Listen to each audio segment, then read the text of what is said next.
Welcome to the September 12th, 2024 Fresno City Council meeting. The time is 9:02 a.m. City Clerk, will you please call the roll?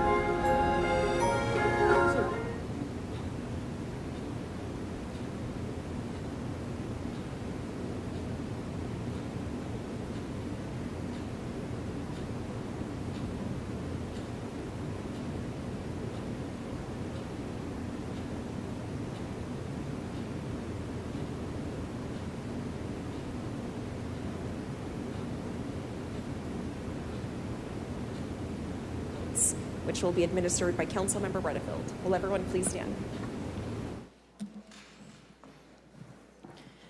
Good morning, Bishop. Buenos dias, good morning. May we be still in the presence of God.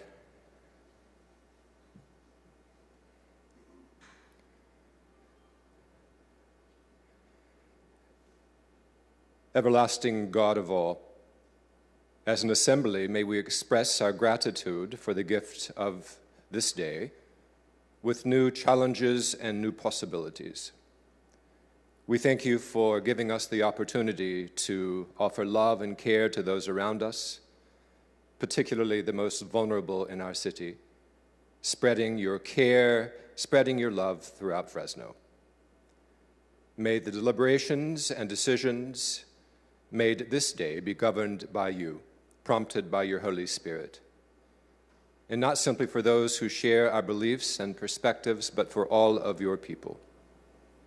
We humbly ask for your blessings upon those who work in our city, for those who contribute to the heartbeat of this place. We pray for the guidance and blessings upon our elected officials, for our council members, Annalisa, Mike, Miguel, Tyler, Luis, Gary, Nelson. We pray for our mayor, Jerry, and we pray for our governor, Gavin. May you inspire them with wisdom and love and enable them to serve everyone, particularly the unhoused, farm workers, immigrants, victims of violence, the unemployed, and those struggling on the margins in any way. We ask you to guide them in making right decisions for the betterment of the city in which we live and love, and honorably and faithfully engage in the work before them this day. May our city resources serve as a loving hand caring for all. We pray for all those we love and all those we are called to love more, and even those we find it difficult to love. May God, our Creator, Redeemer, and Sustainer, bless us today, tomorrow, and forevermore. Amen.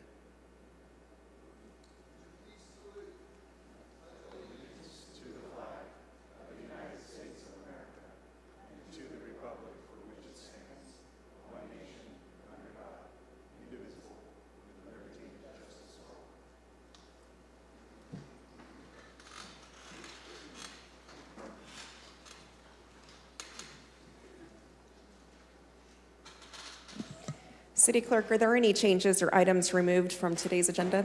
Yes, there are a few items to announce, but I would first like to introduce our in-house Spanish translators.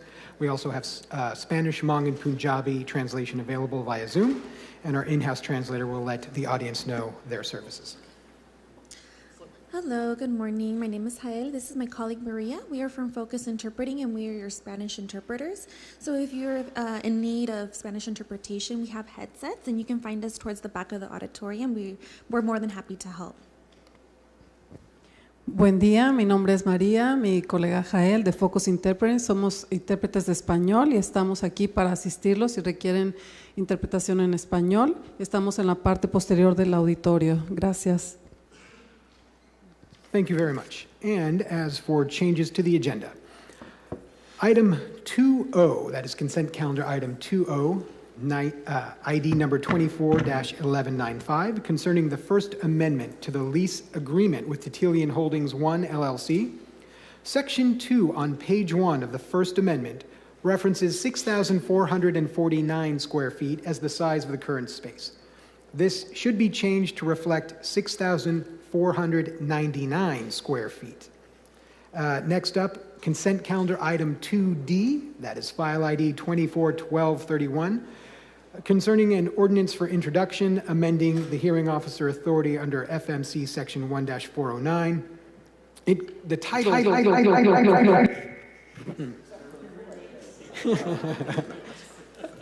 the title for that item currently reads Ordinance for Introduction. The title should read Bill for Introduction. And now items removed from the agenda. We have consent calendar item 2F, that is file ID 24-1199, adopting the 10th Amendment to the annual appropriation resolution relating to $3,252,100 in FY 2024 City Council Department operating and capital carryover. This item has been removed from the agenda to return September 26th by Councilmember Chavez and Councilmember Arias.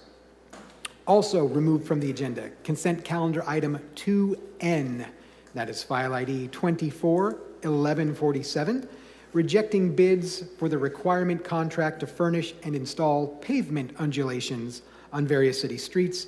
That has been removed from the agenda and will come back on September 26th by Councilmember Arias and Vice President Carbasi. Then we have consent calendar item 2S, that is file ID 24-1214, amending the Fresno Municipal Code section 13-305 relating to tree preservation. It has been removed from the agenda with no return date by the sponsors, Council Members Arias, Maxwell, and Esparza, as well as consent calendar item 2T, that is file ID 24-1215, repealing and restating Resolution 2022-086, establishing the City of Fresno tree policy. That has been removed from the agenda with no return date by the sponsors, Council Members Arias, Maxwell, and Esparza. Those are all the changes I have. I would just like to remind everyone to please speak at a relatively even pace to help our translators translate the meeting. Thank you. Thank you, City Clerk. Council members, are there any items you'd wish to remove, continue, or pull from consent for discussion? Councilmember Arias? No, thank you. Councilmember Maxwell? No changes, Council President. Councilmember Chavez? Councilmember Redefield? Yeah, I'd like to register a no vote on 2C. And I have a question on 2M unless the city manager's gotten that information for me. Otherwise, okay. At this point, then I'll need to pull the item. Which item discussion. was that? 2M. N as in Nancy? No, M as in Mary. M as in Mary. And a no vote on 2C. Okay.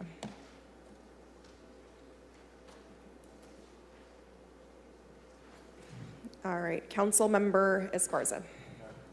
Council Vice President? Yes, 2A, 2B. No, I'm kidding. I have nothing. Thank you. All right, and I have none to pool. So is there a motion to approve the agenda as amended? I have a motion by Councilmember Arias and a second by Councilmember Chavez. Any objection? Hearing none, item passes 7-0. Up first, we're going to do our ceremonial presentations, and the first one we have up is the proclamation recognizing the 2024 National Voter Registration Day, Disability Voting Rights Week, and the California High School Voter Education Weeks. This one is sponsored by the Office of the City Clerk. All right, and coming up to the podium is elections official James Coos. Good morning, Council President Perea and council members. I am James A. Coos, the Fresno County Clerk, Registrar of Voters. I'm here today with your kind assistance to recognize September 9th through September 13th, so that's this week, as Disability Voting Rights Week, September 17th, next Tuesday, as National Voter Registration Day and Constitution Day, and September 16th through the 27th, so that would be the next 2 weeks, next week and the week after that, as California High School Voter Education Weeks in the city of Fresno. We are now less than 8 weeks away from the November 5th statewide general election, expected to be the most hotly contested contest since 2020. And the events we are recognizing today will help to ensure that the citizens of the city will be ready to fully participate in this election. Activities over the next 2.5 weeks will include seminars, hands-on workshops, registration drives, question and answer sessions, and educational events at area high schools, colleges, universities, and community support organizations. My office can't handle all of the opportunities provided across these events by ourselves. That upcoming election I mentioned kind of keeps us a little busy. But we are honored to assist the many organizations that are able to get out and provide registration assistance and education to the community. To name just a few, the Fresno County Board of Education, State Center Community College, Fresno Unified, Clovis Unified, really too many of our county school districts to even mention. They are all out and involved. Many of our community organizations, like Resources for Independence Central Valley and the League of Women Voters, are all out doing presentations in the community, in our high schools, registering people. So very appreciative, and there and ready to assist all of them when they do that. With me today, I do have a representative from the League of Women Voters to discuss some of their activities during this very busy period. Thank you. I'm honored to represent the women and men members of our local league. We've been working for the last 70 years in Fresno, more than 100 years in the nation at large, to register voters, to educate voters on the mechanics of voting and the why of voting, all of which are exceedingly important as we work on trying to develop and engage citizenry in this country to support our democracy. We are delighted this year to be having educational forums around the county at various sites focused on unengaged voters. We're working to develop their skills as voters. We know many, many times that people don't vote because they don't know how to vote. And we're working very hard on that, in addition to educating people about the propositions that will occur on this ballot. There are a lot of them this year. We generally are invited by community organizations to come and present pros and cons on those propositions. We don't express particular opinions one way or another on those in those forums, although the State League does take positions on a variety of issues across the state, and we publish those. But our pros and cons are absolutely neutral. We are a nonpartisan organization. We don't support candidates or parties in elections, but we solicit candidates' statements for our Vote 411 site that will be operational very, very shortly so that voters can go to that site, find out exactly what's on their ballot by inserting their zip code, and find out about the candidates who are running in their candidates' own words. At any rate, we're delighted to be here today to help celebrate National Registration Day and these other events that celebrate voting in our county and our city. Thank you. I don't want to take yours. Whereas Disability Voting Rights Week is September 9th through September 13th, 2024, and the National Voter Registration Day is September 17th, 2024, and California High School Voter Education Weeks are September 16th through September 27th, 2024, and whereas the Fresno City Clerk, Fresno County Clerk, and California Secretary of State are committed to strengthening democracy by encouraging voter registration and increasing participation in all elections by all eligible Californians, and whereas there are over 38 million eligible voters with disabilities, and the disability community has a critical interest in policies and decisions made and enacted at local, state, and national levels that impact our lives directly, and ensuring people with disabilities have access to voting is essential if these policies are to meet the real needs of people with disabilities in our community. And whereas there are over 265,250 active registered voters in the city of Fresno and up to 60,000 more unregistered but eligible persons within the city, and whereas 16 and 17-year-olds can now pre-register to vote and automatically become active voters when they turn 18, and pre-registration has been shown to increase the likelihood of participation once the pre-registrant turns 18. Whereas the Fresno City Clerk and Fresno County Clerk Registrar of Voters websites provide links to the Secretary of State's website for easy online voter registration for all eligible individuals and the ability to verify one's registration status and information.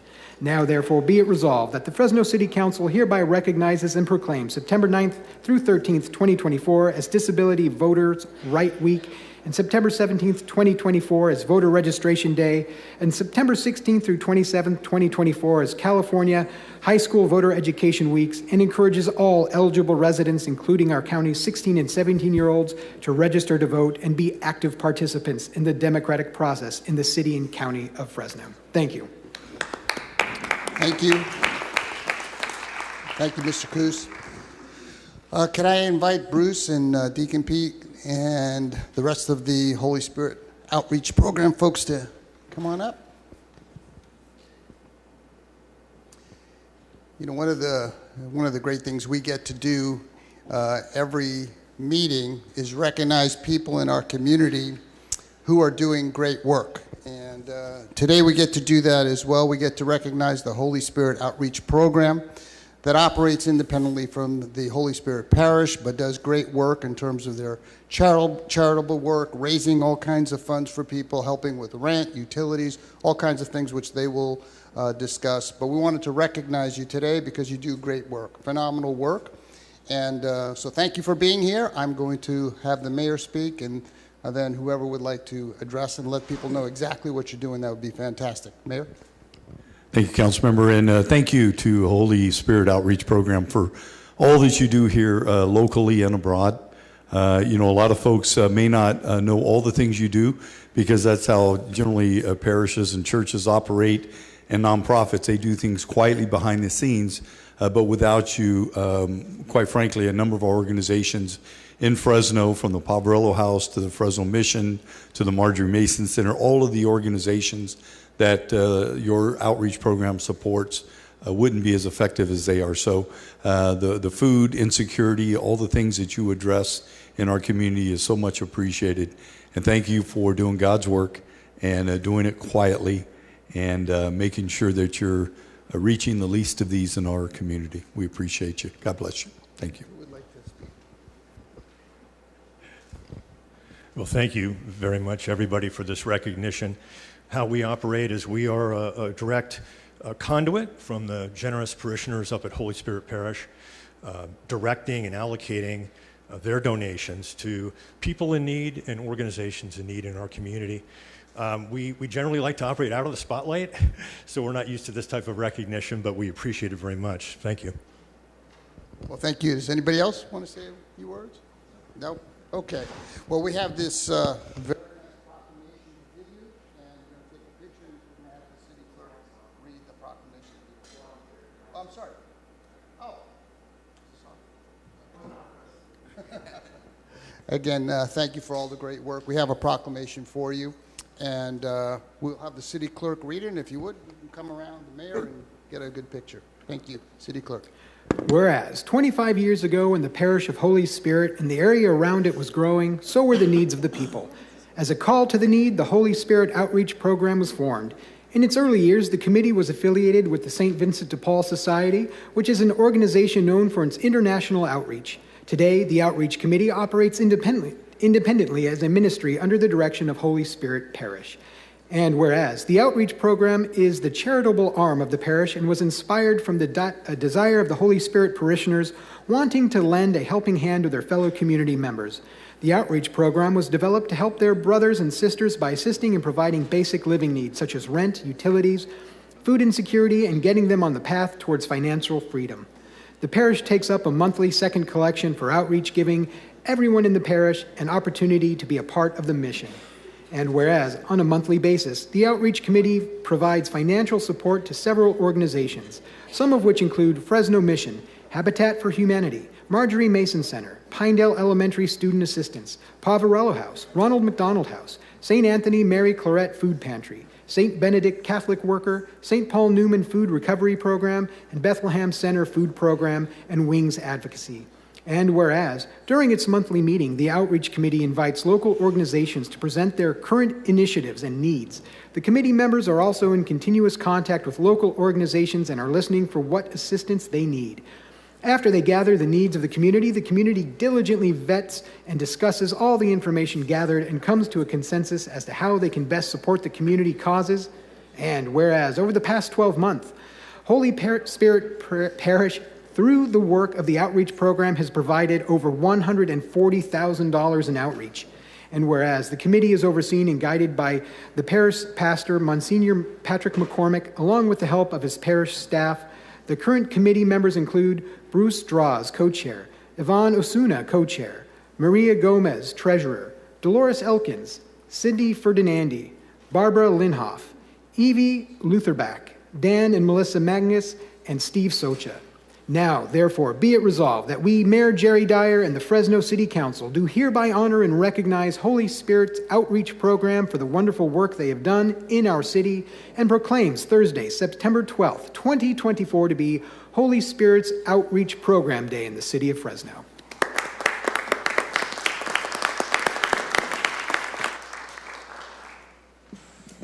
All right, thank you, everyone. Up next, we're going to move on to council member reports and comments. We're going to start with council member Arias. Thank you, Council President. A few updates. It's going to be a busy upcoming weekend and week in the district. September 15th will be Fiestas Patrias, the downtown festival celebrating the diverse Latino cultures in the city of Fresno and the Central Valley.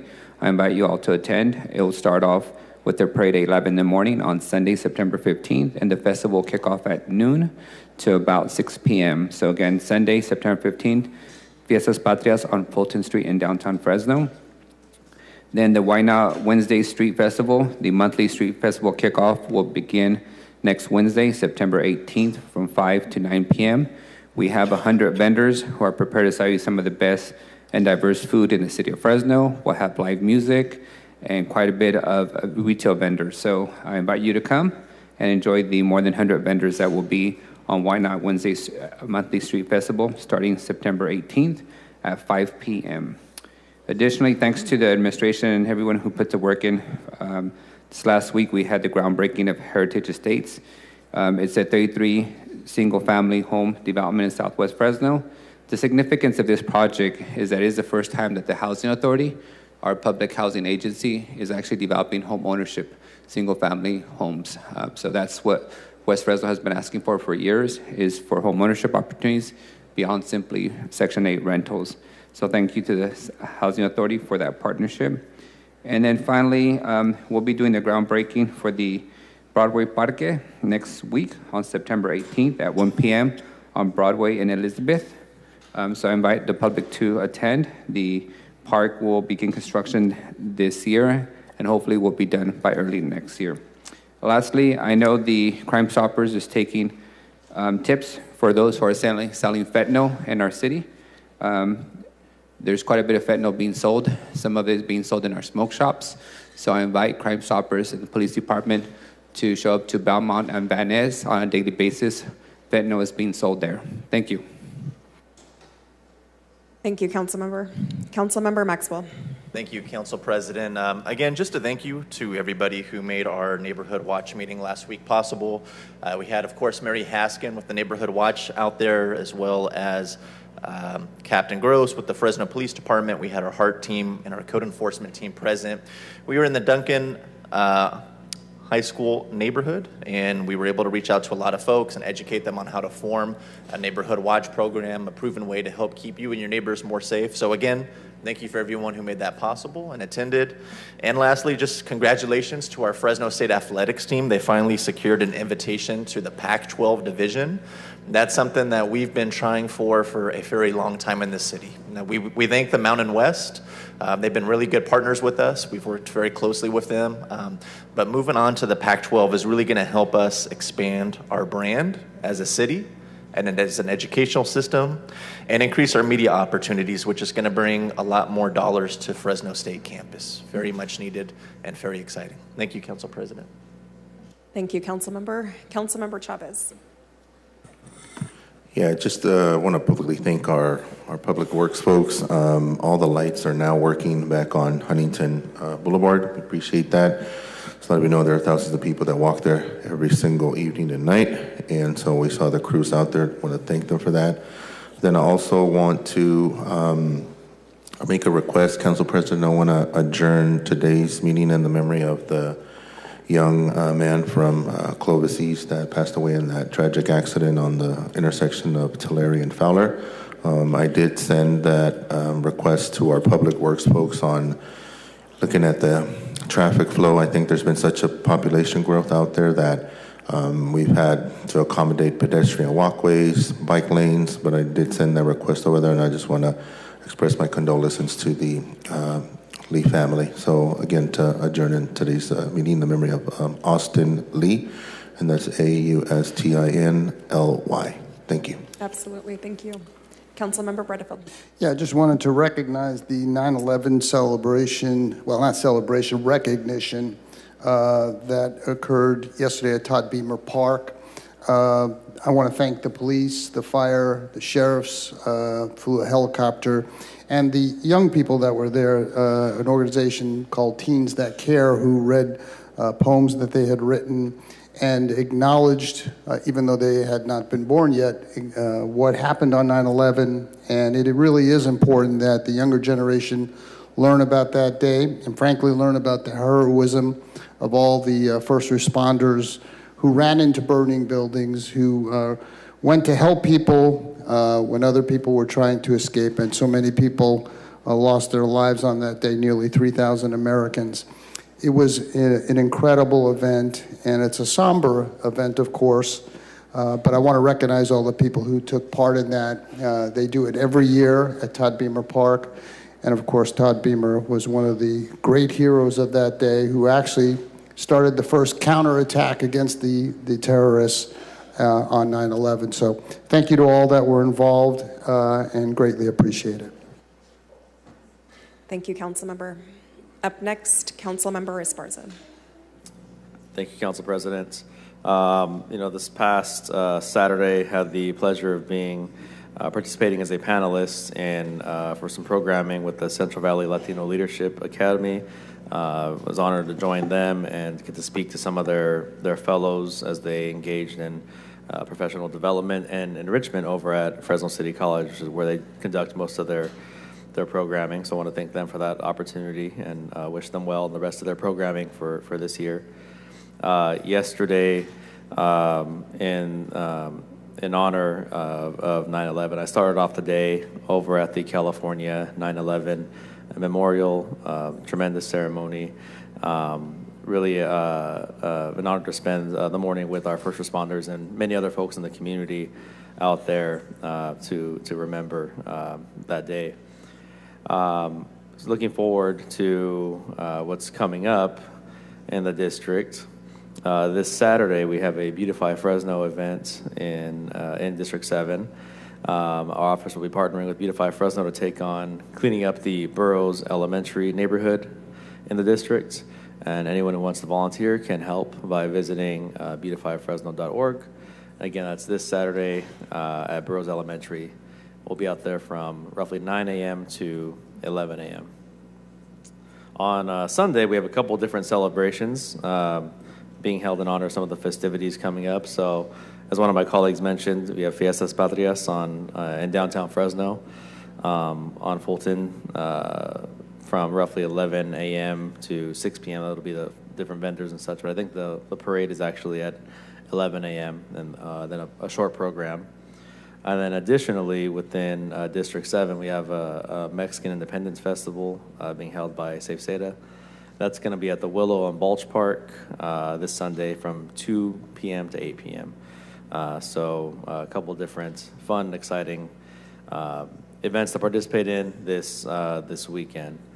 And lastly, not necessarily in events, but it is that time of year. I'll remind everyone that flu shots are now available. Keep yourselves healthy, as is an updated COVID vaccine. Maybe you can avoid getting COVID like myself and probably half the rest of us up here have had the last 2 months. So keep yourselves and your families healthy. All right, thank you.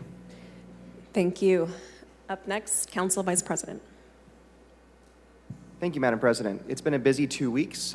First off, I want to congratulate now Chief Anthony Martinez. Along with the mayor, I was able to attend his swearing in as chief at Fresno State, and that was a wonderful experience to see the progression of his career. Fresno State is in very good hands with Chief Martinez. I also was really grateful that California's Natural Resources Secretary, Wade Crowfoot, visited Fresno. It wasn't his first time here, but he was able to attend a 30 by 30 event, which was in partnership with the San Joaquin River Conservancy and the San Joaquin River Parkway Trust. And we had lunch together with a small group, and were able to talk to him about the importance of the River West project, which basically is going to increase public access along the Fresno side of the San Joaquin River, so we can have families and school children go out and enjoy this river. It'll be the greatest playground and park space addition in a generation for this community. So we're getting closer and closer to that happening, and hopefully we'll get continued support from the state. I was really grateful to meet with the new leadership team with the Salvation Army in Fresno. Again, Mayor, thank you so much for setting that meeting up. It was great to be reminded of the services they offer, especially when it comes to housing. And they also do operate a facility in my district as well. Attended the California Health Science University celebration for their accreditation. So this is a new medical school in the Fresno-Clovis area. I want to congratulate the city of Clovis. This is a monumental achievement. To be able to have more physicians, especially primary care providers, is something that we desperately need in Fresno. We'll be able to have young people in Fresno that want to pursue a medical degree to be able to stay in the valley and get a residency, which is always very difficult and challenging. Along with UC Merced, this is going to do a lot to keep more medical personnel and training in our valley. Did attend the 911 memorial. I was so, again, pleased. Mayor, you've been everywhere this week, last couple of weeks. You were there along with Councilmember Esparza. This was the California 9/11 memorial, which is the largest memorial for September 11th. So we remember outside of DC, the Pentagon, DC, and New York. And it was really an amazing experience, great speech, but also to see our firefighters and police officers there, because we lost 343 firefighters alone on that one day. Probably the single greatest loss of firefighter lives in this country's history, along with the thousands of Americans who were innocently killed. Want to thank Beautify Fresno. They did a great cleanup event. Thank you so much, Mark Standriff and staff at Stallion Park. So, and then Public Works, you've been doing a great job with cleanups along Herndon Corridor. Residents have reached out, grateful. There may be a couple of traffic delays, but it's worth it, because those tree trimmings do make a big difference, because sometimes those big trucks keep hitting those trees. And then I want to ask, if possible, I know our amazing police chief is here. Chief Casto, if you can come up for a moment, I would be very grateful.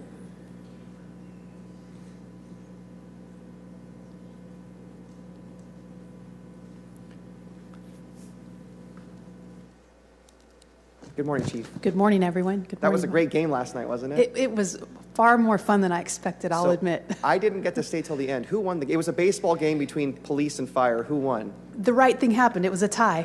You're kidding. It really was a tie? We did an extra inning and it remained a tie. All of us politicians are excited because then we don't have to pick favorites. That's great. That's fun. That's fantastic. On a more serious note, there was a rather disturbing video online, and I was very pleased to see the quick response of PD. But there was a homeless individual who was sleeping who was viciously kicked and beaten. Can you tell me a little bit more about that and what the status is of the case? Yes, the investigation is ongoing. I have some good news. The individual is released from the hospital, so he's doing better. However, the investigation's not done, and we need the public's help. We are continuing to scour for additional video, and the individual had pretty distinctive clothing on, as you saw in the images that were released to the media, but we still need more help helping to identify who he is, and the public is where it's at. Okay. Yeah, it was really tough to fathom. It really doesn't matter how much money you have or don't have, who you are, business owner or not. No one should be treated that way. Go ahead, please. Oh, I'm sorry, just completely unprovoked. Yeah. Obviously, from the video, the individual was minding his own business, and somebody viciously attacked him. Correct. For unknown reasons, none that could be fathomable to you or I. Now, I talk a lot about being, of course, tough on crime. That was an absolute vicious crime. What I'm going to do is my office is going to contribute $1,000 to Crime Stoppers to lead to the arrest of this individual. Yes, we hope that helps bring someone out from the public that can help identify him. Definitely will help. Okay, thank you very much. All right, thank you. And that is my report, Madam President. Thank you, Council Vice President. Just a couple updates from District 1. I want to thank my colleague, Council Vice President Carbasi. A couple days ago, we unveiled the City of Fresno's Small Business Security Camera Rebate Program. I think we see the importance of what it means to have surveillance when you need it most. And so small businesses with less than 25 employees who are in good standing with the City of Fresno will be eligible for rebates up to $2,000.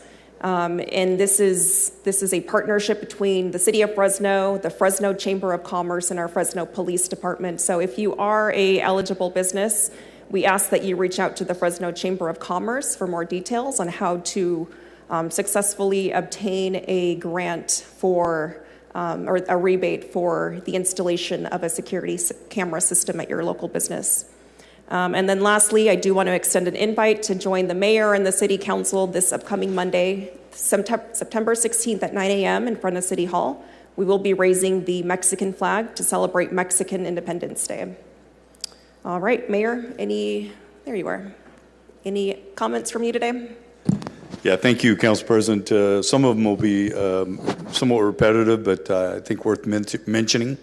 I want to reiterate what Councilmember Maxwell said regarding Fresno State University being admitted into the Pac-12. That is incredible news for all of us here in Fresno and in the Valley in terms of economic development, the enhancements that it will allow us to do at our airport, the exposure that we will get nationwide, student recruitment, and all of those things. And thank you, Councilmember Maxwell, working with my office in helping Fresno State to do that. But congratulations to Fresno State University, go Dogs. And then on a solemn note, many of you may know from Fresno City College, Kathy Bonilla. She passed away here recently, suddenly. And I'll be doing a proclamation for her the memorial is going to be at Fresno City College on Tuesday, September 16th at 11 a.m. Again, our prayers go out with the Kathy's family. And then Sunday, I'll be attending 2 of the services at People's Church, the 9 a.m. and 11 a.m., presenting them with a proclamation for their 70th anniversary here in our community. People's Church does so much quietly behind the scene, reaching people and helping folks in our community. So I look forward to that. And they're also going to be launching some projects within our community utilizing volunteers. And one of the first ones is going to be at our Spiral Garage, and they will be painting all of the walls of our various floors of the Spiral Garage different colors. And so we're partnering with them on that, and then Beautify Fresno will also play a role. But they'll have hundreds of volunteers doing that coming up in the month of September. And then again, the memorial yesterday, 911 memorial, we must have been about 1,200 plus people that were there, and a fitting tribute to those firefighters and police officers who lost their lives. And it was an honor to be there. And then last night, I think I've been hanging out with the council a little bit too much because I threw out the first pitch and it went in the dirt. So Tyler, you have worn off on me. I want you to know that. But it was a great game, went extra innings, 8 innings, and it was a tie, 7-7. And you're right, Mike, it keeps us from having to choose sides on that one. And I spent time in each dugout.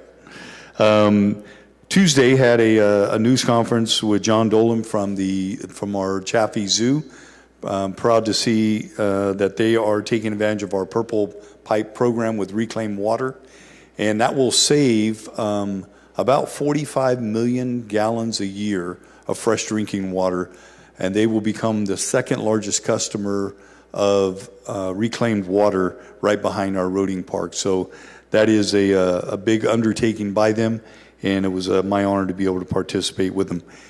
And lastly, a special thanks to TJ, Ruthie, and Nick and Michael, our ACMs for, Georgianne is in Italy for a couple of weeks, and our city manager, and they've been doing an incredible job picking up the slack and keeping the day-to-day operations going in the city. So thank you all. And Mike, I'll see you Saturday, I think, at the river bottom. Are you going for the canoe ride?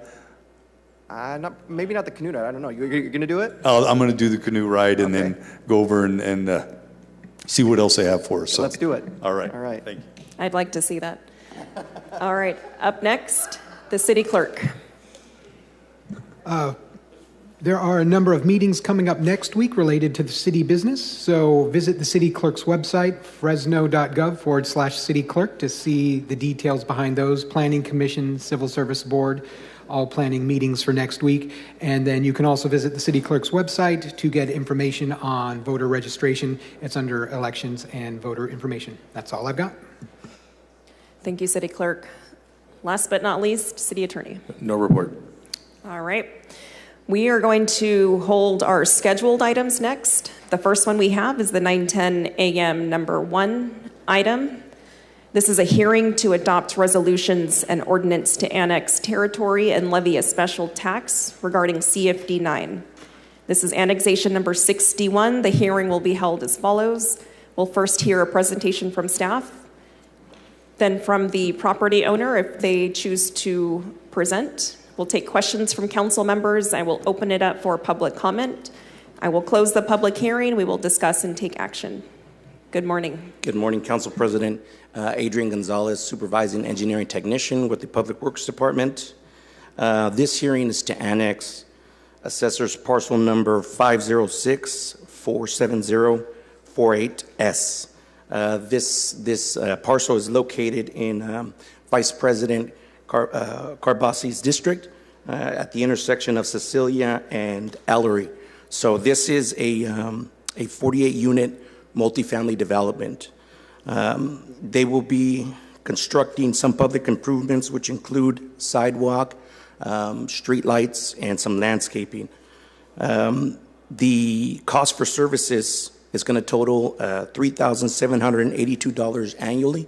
We have received the ballot from the property owner in favor of the annexation. I do not believe the property owner is here, but staff is available for questions. All right. You said the property owner is not here? No. Okay. I will just put the offer out there. If the property owner is here by chance, they are welcome to come up at this time. All right. At this time, I'm going to take questions from the council members. Any questions?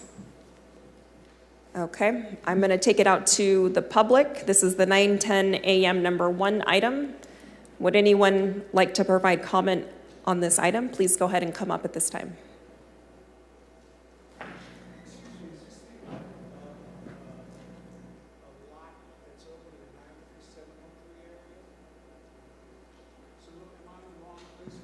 Seeing no one, I will close the public comment and bring it up to the dais for discussion and action. I have no discussion. I'd just like to make a motion to approve, Madam President. Okay, I have a motion to approve the 9:10 a.m. number 1 item.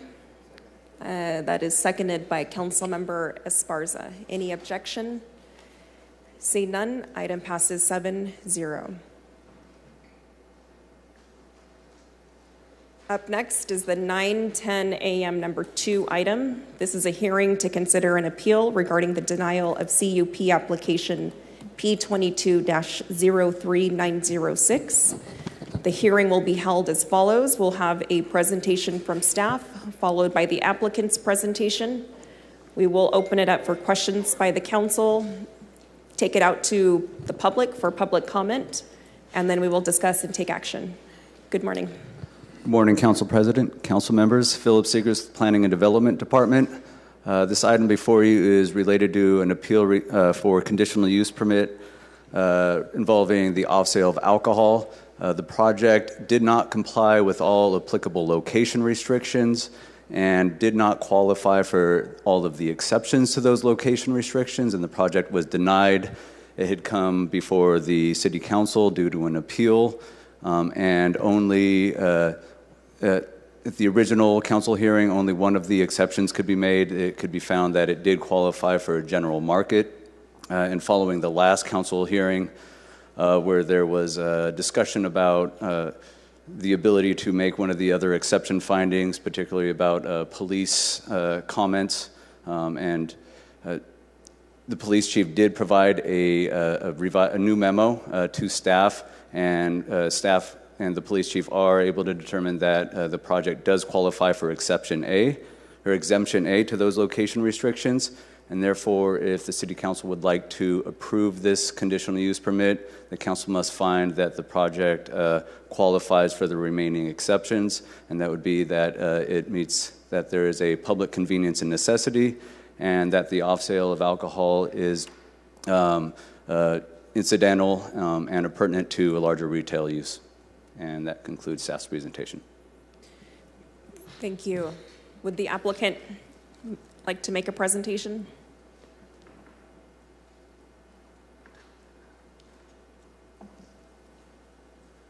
Good morning. You'll have up to 10 minutes. Good morning. I'll make my presentation very brief. We appreciate the new conclusion of the Chief of Police. We do believe, is consistent with our testimony at your previous hearing, that the findings of need and necessity can be met, and that the other finding can also be met. This is, again, incidental to the sale of groceries into this neighborhood. My client still needs to obtain a ABC license from the state of California. They're very expensive, about $150,000. So we ask that the council make the exceptions and grant this permit. Thank you. I'd be happy to answer any questions if you have them of me. Thank you. At this time, I'm going to take questions from council members. Up first, I do have Councilmember Arias. I have questions for the police chief.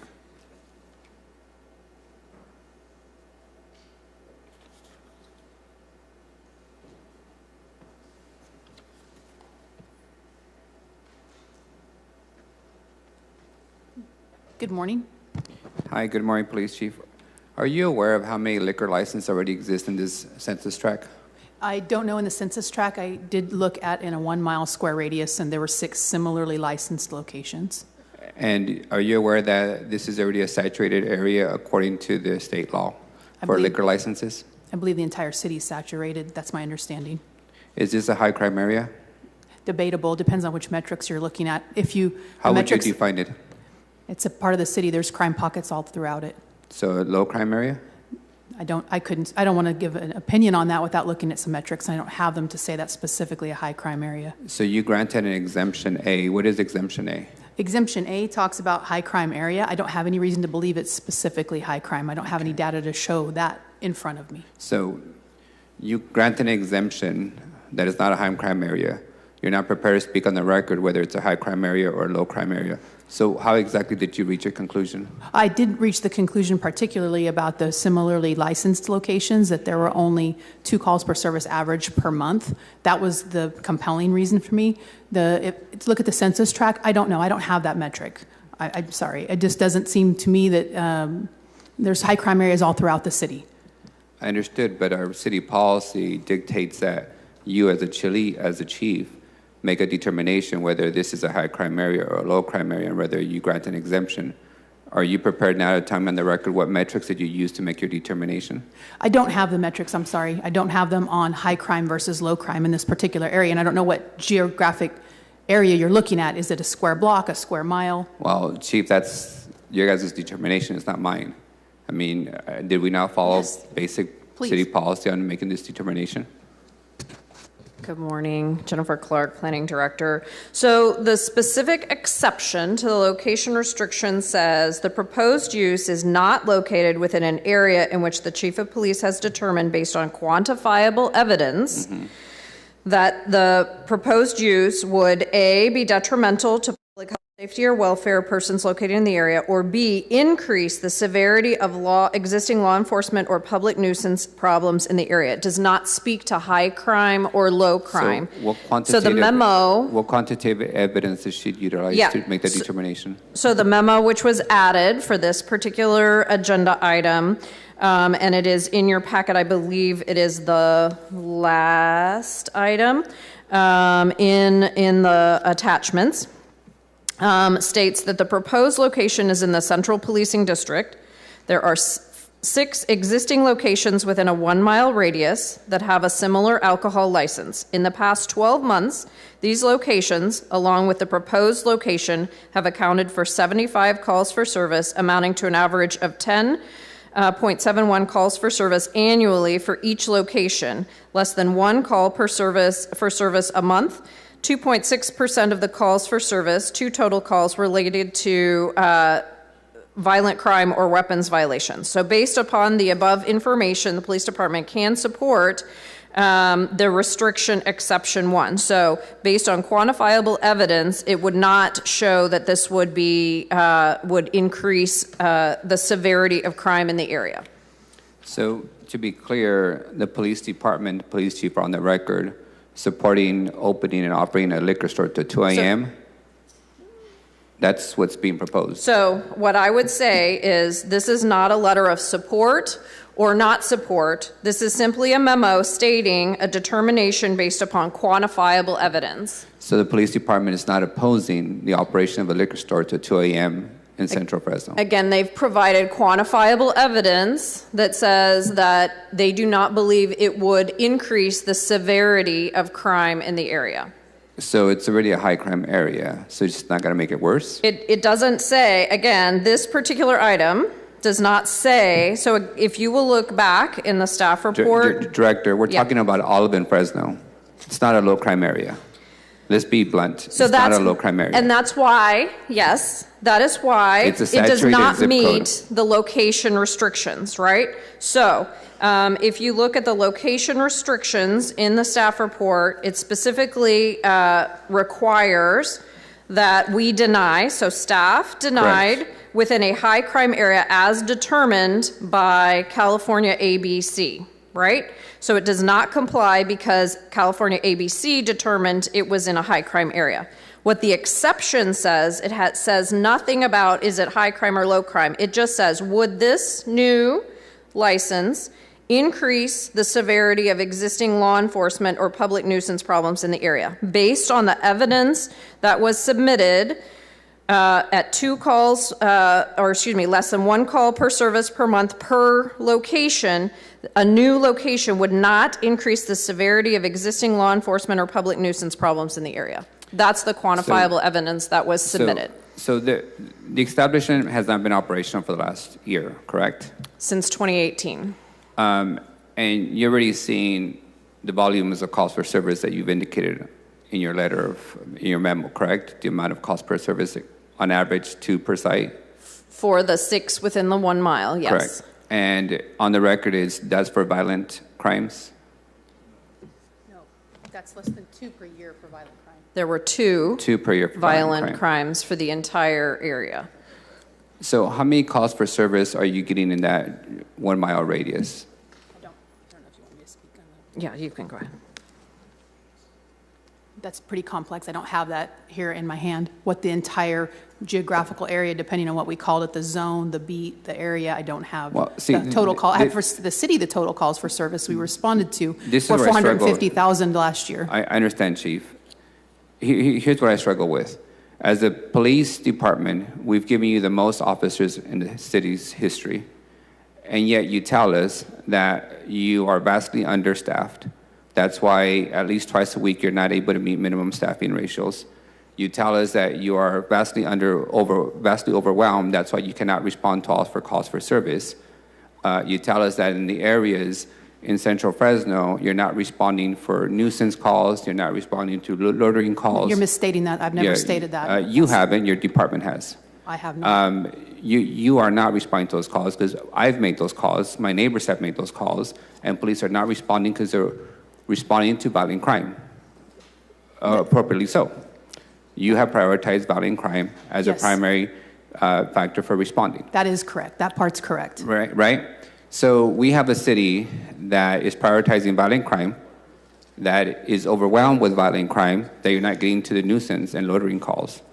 And yet you as a department are going back to the old days where the department is actively before it was recommending approval of more liquor stores in an already saturated city.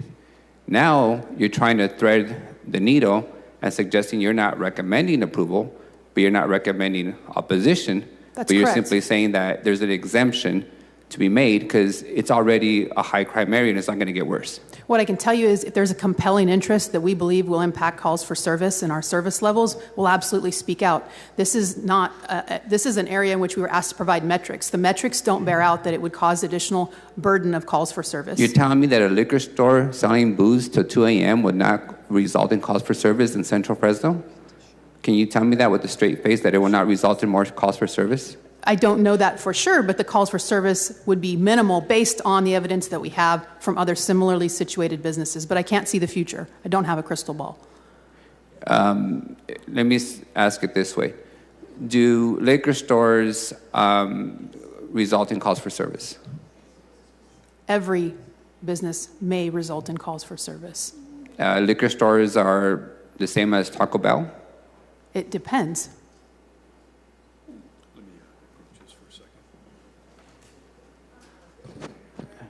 If I could, counsel, I think the police chief's done an incredible job of answering and responding to questions. But one of the things that I don't want to see our police department used is a tool to kill business. I want them to be utilized as a mechanism to be able to assess areas. And if there is going to be, some type of a problem that's posed by a particular business, that they would put forth mitigating measures, whether that's cameras or increased lighting or any of those things. That's the purpose of them today. That was the purpose when I was a police chief. But we don't want to see our police department used as a tool to kill business in our community. And so Mayor, do you want to see the police department as a tool for further saturating liquor stores in the city of Fresno? I don't want to see the police department utilized as an anti-liquor store opponent. I don't want to see them used as any opponent to business in our community. And I think the police chief has stated clearly that the number of calls that are in this area, when you compare that to the city of Fresno as a whole, is acceptable. When you consider less than one call per month. And the question was asked, do liquor stores generate calls for service? Target generates calls for service. Long John Silver's generates calls for service because you may have somebody go in and eat and not pay. So business in general, activity in general, new residences generate calls for service when vehicles are broken into in a particular neighborhood. So the only other thing we could do is stop growth, and none of us want to do that. And so I want to make sure that it is clear. I want to make sure it's clear that our police department is not going to be used as a tool to kill business in our community. I also want to be clear about one thing, Mayor. As a city, we led the effort, your office, the police department, in the liquor license next door, the 7-Eleven, which generated calls for service, generated human feces, urine on a daily basis. It became a nuisance and a luring attraction. And we found it necessary for the police department to engage constantly on a daily basis until that business was shut down. So what I struggle with is when it's next to City Hall, we say, no, it's too much. No, it's out of control. No, there's too many calls for service. If it is in an already saturated neighborhood in the core of the city, we now want to take a position of the police department won't be used to address loitering, crimes. If that is not the responsibility of the police department, then what is? I completely agree with the fact that we don't want businesses to create a nuisance in our community. How we address it, I don't want to paint a broad brush of every business being a bad business owner. What we want to show is, in this particular case, the 7-Eleven that was across the street, you and I both know that they were not doing what they should have been doing as a business owner, with security, with monitoring the outside, and we had a lot of activity that shouldn't have been happening. Ultimately, we held them accountable, and that business ultimately shut down. I'd hate to see us punish this new business who operated just 3 years ago as a good business in our community. I don't want to see us punish them for that. You're absolutely right, and neither do I, but let's also be clear. It wasn't the police department that shut down at 7-Eleven. It was not. It was code enforcement and the city having to spend tons of money constantly intervening with the unintended consequence of that liquor license. So my question to the police department is, if this business becomes a nuisance to a neighborhood, are you going to act? Am I going to see you here before you? Are you going to submit for revocation of the CUP? I didn't understand the last part of what you said, but I can tell you, yes, when a business becomes a nuisance, we're familiar with that. We know what action to take. We work with ABC. At this time, I just told you the metrics don't show they would be overly burdensome, but if it were to become that, then absolutely, so yes, for the sir. record, a year from now, if this business becoming issues, I should not have to bring an item forward. You should have already intervened with ABC, correct? And under our municipal code, the planning director, the mayor, the manager, or the council have authority to revoke a CUP. Should I expect that you're going to pursue that action? If it is determined to be burdensome to the neighborhood, yes. Okay, thank you. My other questions for the staff or the applicant, as you know, these establishments have been popping up across the city, smoke shops, and they are primarily the source of marijuana sales, illegal marijuana sales. They're also a source for vape pens for teenagers who are taking them to school and getting suspended. I did not see in this proposed sale of merchandise any elimination of any of those smoke products.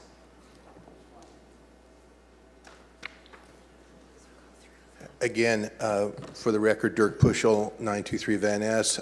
Yes, that topic came up last time, as you may recall, Councilmember Arias.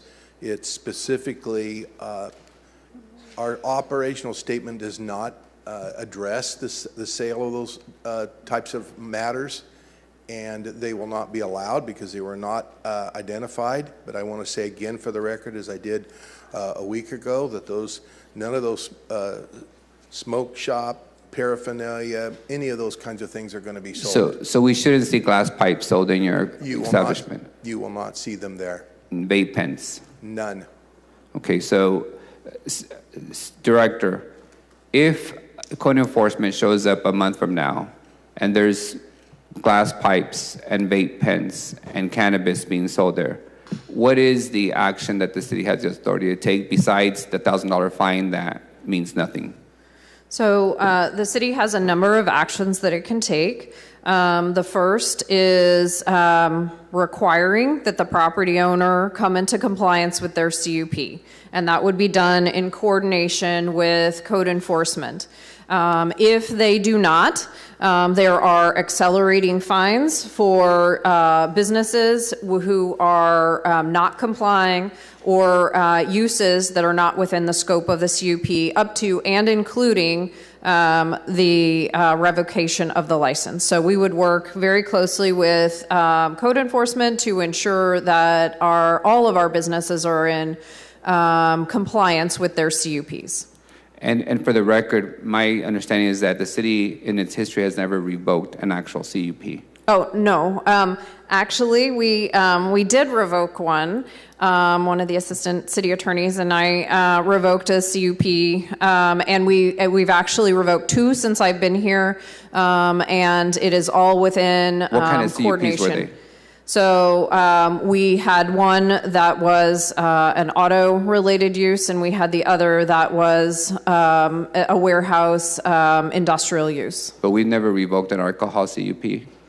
They are now on 7-year cycles, so all new alcohol CUPs have a 7-year lifespan, and so they're reassessed. We've actually started going through that reassessment process on new alcohol CUPs. Have we denied any renewal of a CUP for an establishment that was caught or fined for selling things they weren't supposed to? Not yet. We're about 2 years into that process, and they've been relatively small numbers so far, but we have not renewed at this point. But we are certainly willing and able to revoke CUPs. I will go back and note, right? So there's a number of findings that the council needs to make. So first, we have evidence in the record that this location does not meet the location restrictions.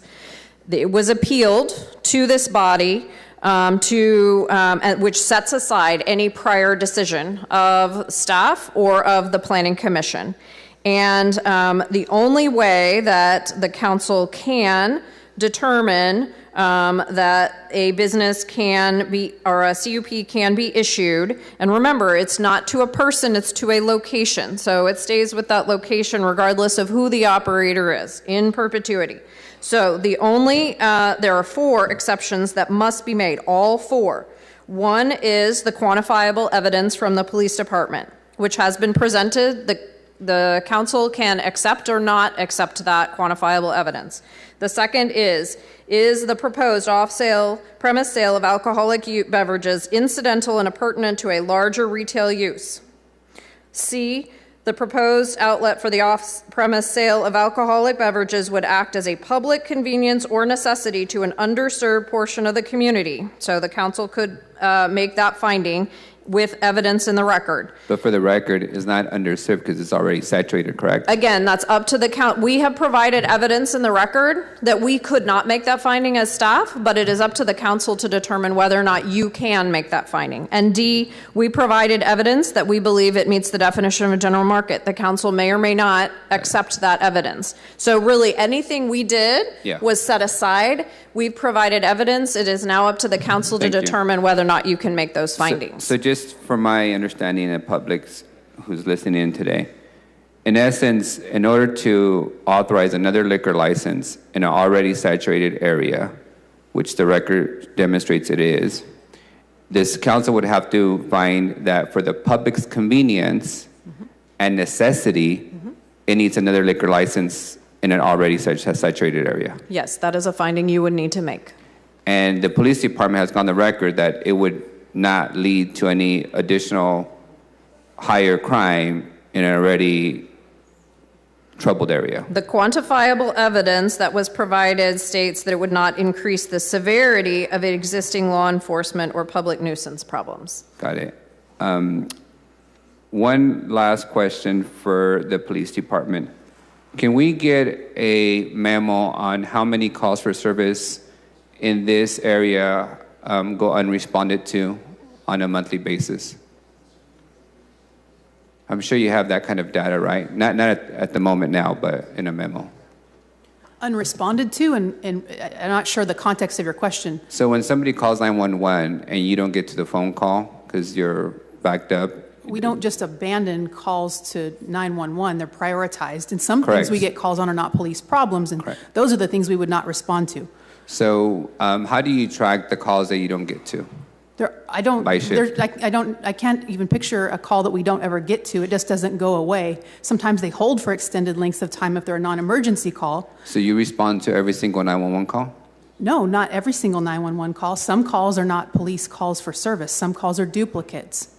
But if a emergency call comes in and there's an emergency that's a police emergency, then we do respond in one way or another, typically in person for an emergency. A non-emergency might be a telephonic call or later contact over the phone. I guess I'm misunderstanding. In past police presentations, we've been given information on how many calls every shift do not get a personal response because you're backed up.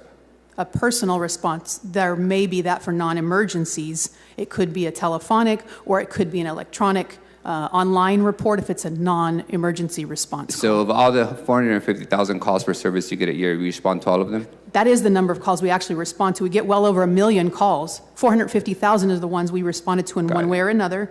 And the others were duplicates or they were emergency. Obviously, we're the public safety answer point, so we get calls for fire, for EMS that are not police calls as well that come into the center. So when the car accident happens, 5 people call the car accident, you respond to 1, but you track 5 calls. Yes, it would reflect that way. Okay.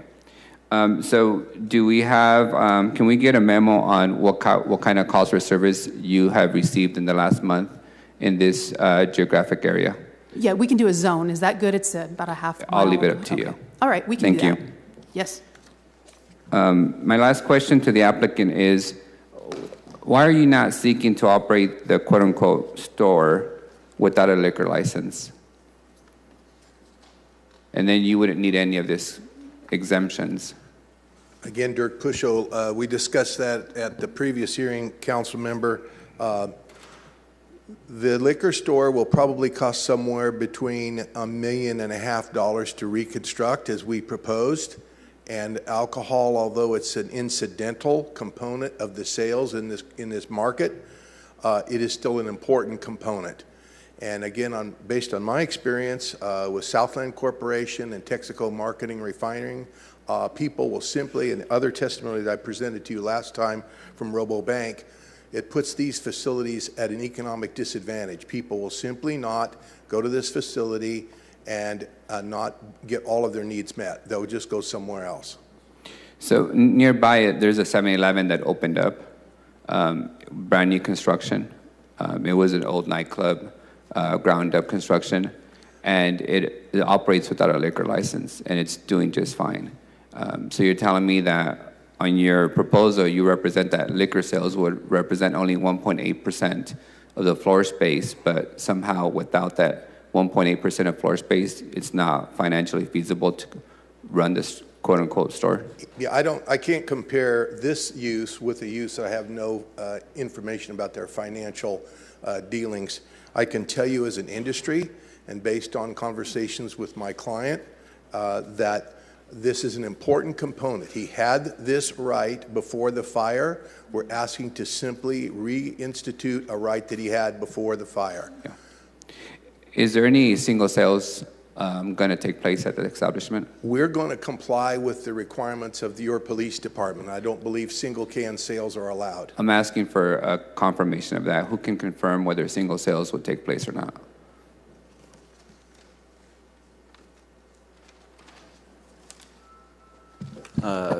Under the Responsible Neighborhood Market Act, the single sale alcohol beverages would not be permitted at the location. What about the small motel liquor bottles? Those would not be permitted as well. Thank you. Those are all my questions, Council President. Up next, Councilmember Esparza. Yeah, I just have one question. I wanted to confirm that, and I'll ask the city attorneys and/or staff, that because although the store operated there all these years, because they've been inoperational for quite some time, this is considered a brand new CUP, and thereby, if the council were to make the findings, then all of the regulations in the RNMA would be applicable to this CUP. Can we confirm that? I think we both agree, planning and CAO. Yes, that would be correct. All right, that's my only question. Thank you. Up next, Council Vice President. Thank you, Madam President.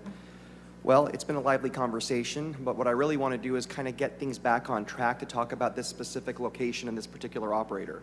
We can have a global conversation about the flaws of the so-called Responsible Neighborhood Market Act, how it never accounted for acts of God when someone's business burns down and they want to rebuild, or the fact that, and the biggest hole in the RNMA, it never ever stopped any of the existing problem liquor stores from selling single sale alcohol bottles and saturating our most vulnerable neighborhoods. Let's be very clear. The RNMA does not do that. And that's why I voted against it. Now, I want to talk a little bit about, let me ask staff a question, just to be clear. The police department is not endorsing this business or any convenience store. That's not what their letter was about, just to be clear. Yes, that's a correct statement. Got it. And then how we got here, you just can confirm, there was a fire, so I would say an act of God, and this liquor store had been in existence in this neighborhood for, I don't recall if it was 18 years or more. Off the top of my head, I can't recall for how long they were open prior to the fire, but yeah, the fire did occur, and I think it was 2018. Okay. 1994, as I was confirmed by my colleague. Okay. Thank you. So they've been in business for a very, very long time. Mm-hmm. Okay. About 30 years. Okay, gotcha. So, can I ask law enforcement some questions? Sure.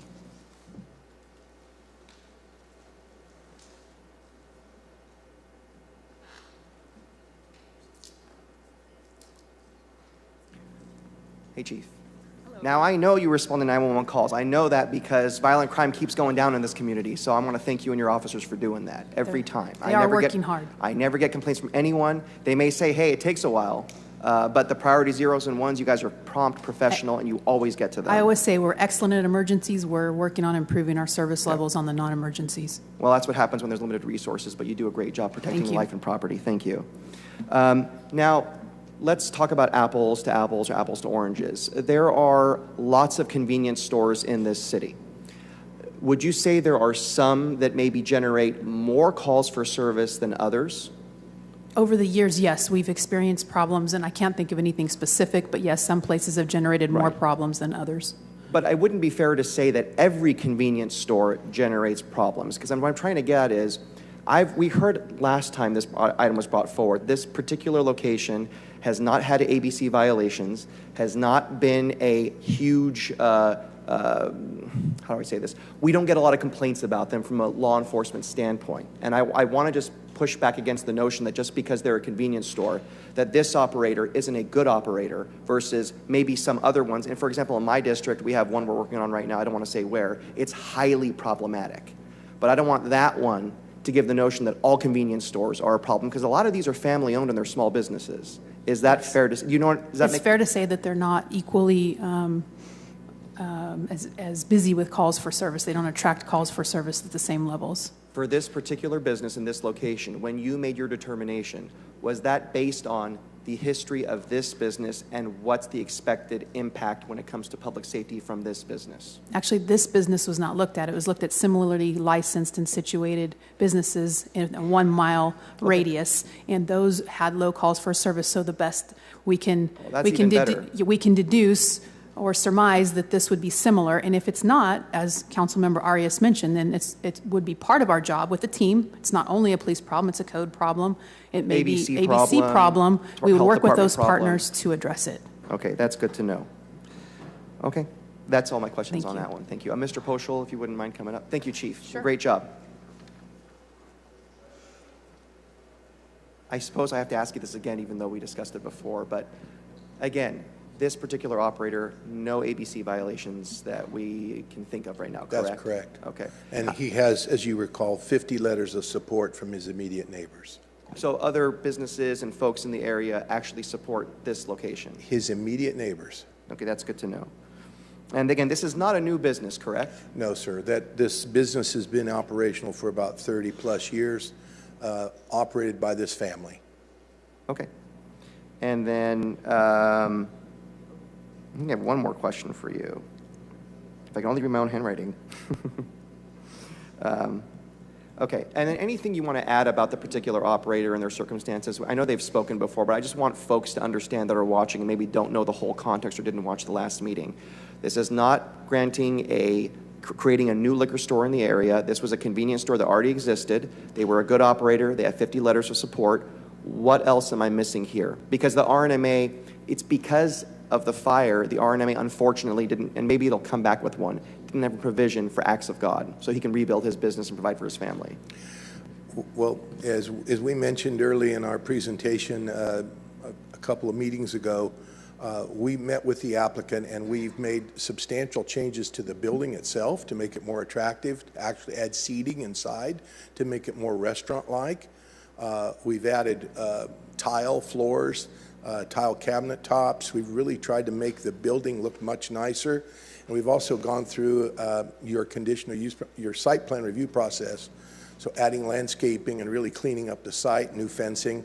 So we believe that on balance that the city will be able to get a much nicer facility, a much more pleasing facility, and based on our conversations with staff, healthy choices will be provided in the store. Okay.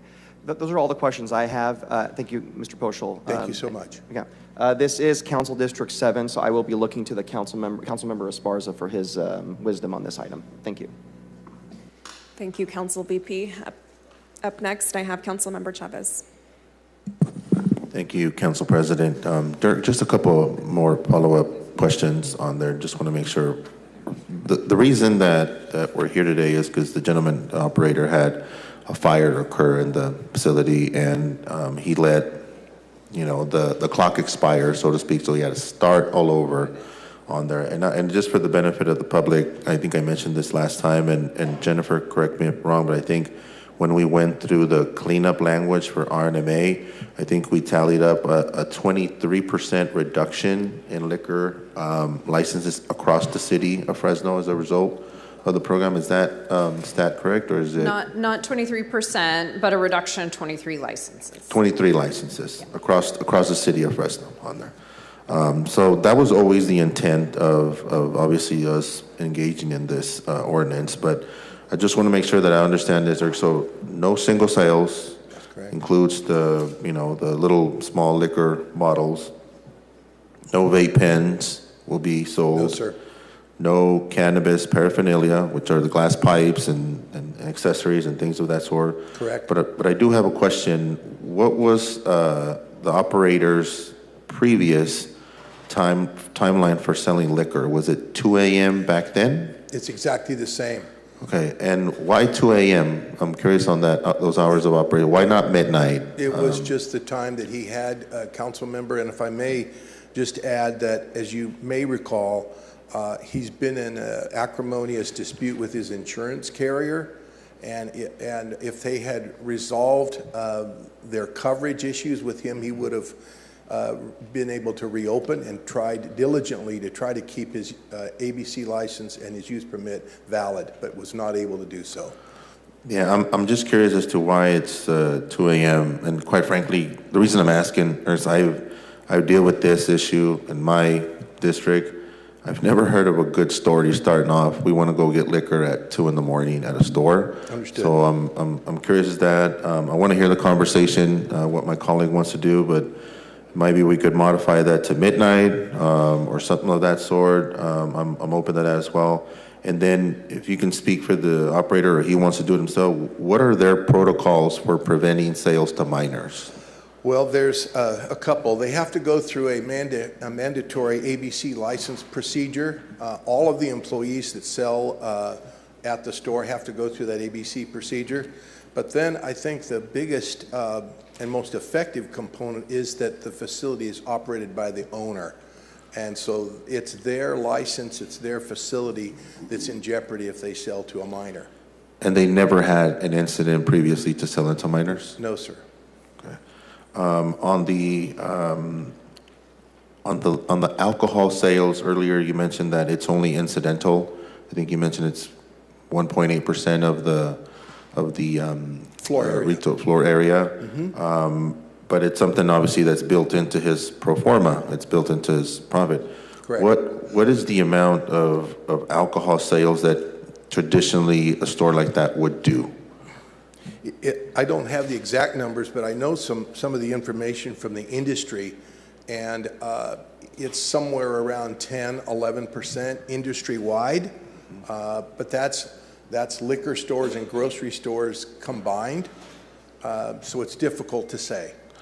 So about 10 to 11% on average across would be the profit margin, so to speak, the sales that they would have. And here's another, not to get too far into the weeds, council member, but there's a very, very thin margin on the food products that are sold and other things that are sold. Alcohol, in contrast, has a relatively high profit margin. Right. So you could sell much less of alcohol, but make more because of the per sale profit. And No, absolutely, and even the size, right? It's 1.8 of the retail floors, but it's 10 to 11% of the profit. And then, what are some of the examples of the healthy choices that would be offered at this store? We provided 2 pages of array of foods, and some of those specifically ethnic foods. We provided those to staff. There's almost 200 different types of foods and categories of foods. And are these across the store or just like a section of this? Throughout the store. And we actually met with staff and made sure that our site plan indicated where those would be located. Okay. Those are all the questions I had, Council President. Thank you, Dirk. Thank you. Thank you. Councilmember Esparza, you have the floor. Yes, there are questions for staff, a couple more I thought of. With respect to the operating hours, what are the operating hours proposed here with this particular application? And what are the operating hours within the RNMA? Proposed, it would be until 2 a.m. Let me find they'd be open from 6 a.m. to 2 a.m. daily, year-round.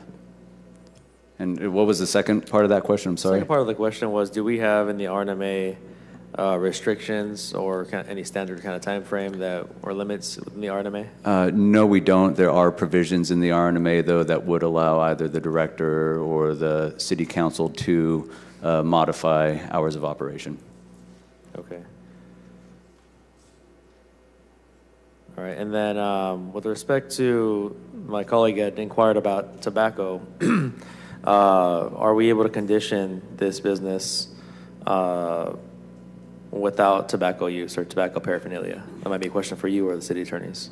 I believe, given that it's a discretionary entitlement application, the council could condition the operations or the business to not have tobacco products. All right, thank you. We concur with that. Thank you. Councilmember Arias.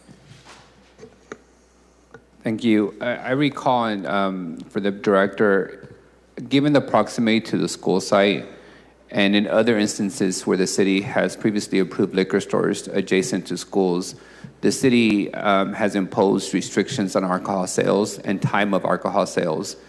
As currently proposed, would this establishment be selling alcohol from 6 a.m. till 2 a.m.?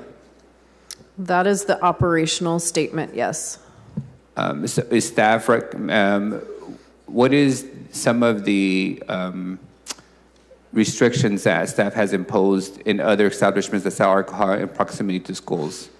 So the council has imposed other restrictions with the consent of the property owner, either during school hours or immediately before or immediately after school hours, to ensure that alcohol was not available for purchase during those hours. So we've seen it, as a blanket 9 to 3, but we've also seen, sort of 8 a.m. to 10 a.m. and 2 to 4. Yeah, when I was in the school district, I recall a liquor license being approved across from McLean High School, and the restriction was that they could not sell any alcohol during the school operating hours, and then they would have to stop prior to 2 a.m. if I recall.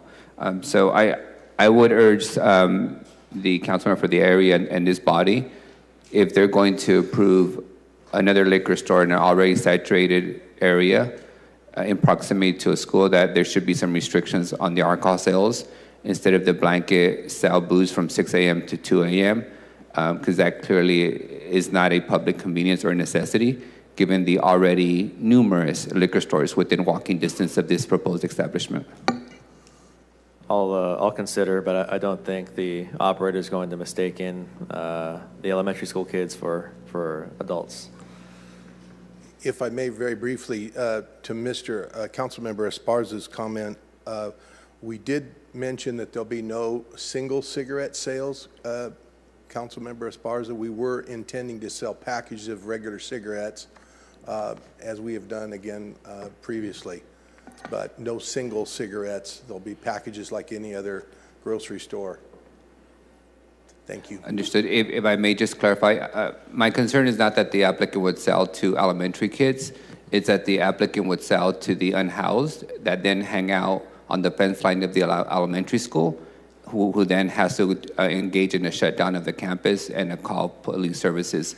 In and around my neighborhood in central Fresno and in downtown West Fresno, we have numerous times where the school has to go into lockdown protocol because there are unhoused folks who are drinking, doing drugs on the fence line, and typically they get it from the nearest, liquor store nearby. Well, there's regulations, as you know, about the sale of tobacco to minors, and we will comply with those regulations. In a similar situation, if we cannot sell cigarettes legally as other locations do, that's a disadvantage to the site. We'd ask that that be maintained as it was for the many years before the fire. Thank you. Okay, at this time, I'm going to take it out for public comment. Would any member of the public wish to comment on this item? Please come up at this time.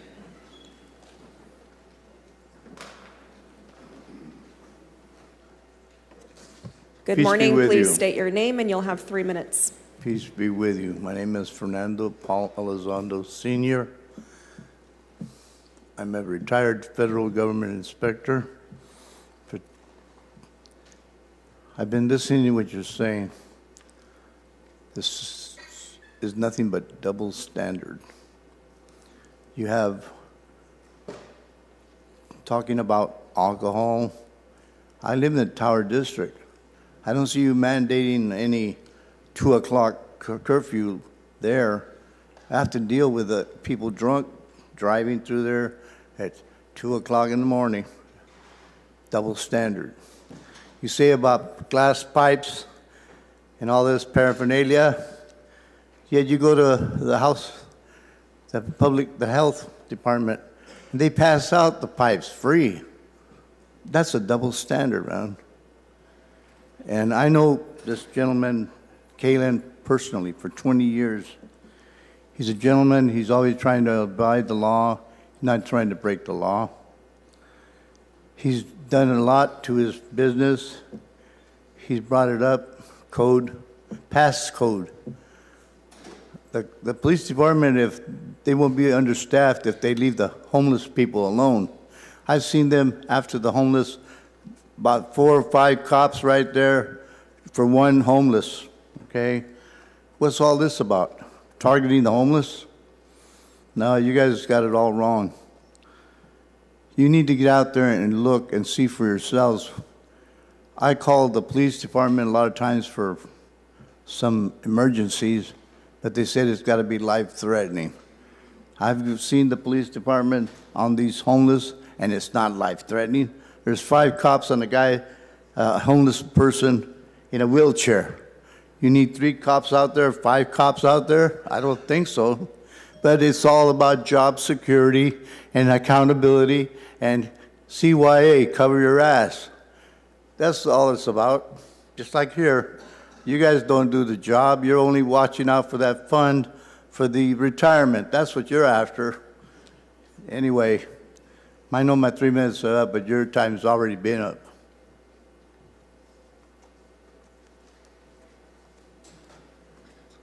Good morning. Please state your name and you'll have 3 minutes. Hello. Yeah, so I'm all for them having their store back. I've known them for probably about over 30 years. I'm going to tell you something. I used to live on Floridor over there, and we didn't have a lot of money. We didn't have vehicles. So if we had a convenience store to walk to, I used to have a beer back then in the days. I don't drink anymore, but, I'd rather walk to the corner store and get me a beer than drive a car 20 blocks while I was drunk because I made the wrong decision to go get another beer. But I'm going to tell you something about these people that you guys probably don't know. These individuals actually helped us. Any individual in the neighborhood that was hungry could go and they would feed them. If you were thirsty, they would give them something to drink. If your family died, the city of Fresno doesn't help you with that, but they did.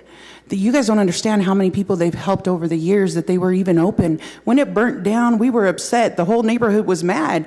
You can't take that store from us. They're the only place that we had to go, us poor people that didn't have anything, that didn't have no food, didn't have any money to bury our peoples that died. They're the only ones that allowed us to go there and help us raise funds to bury our dead families. The only ones.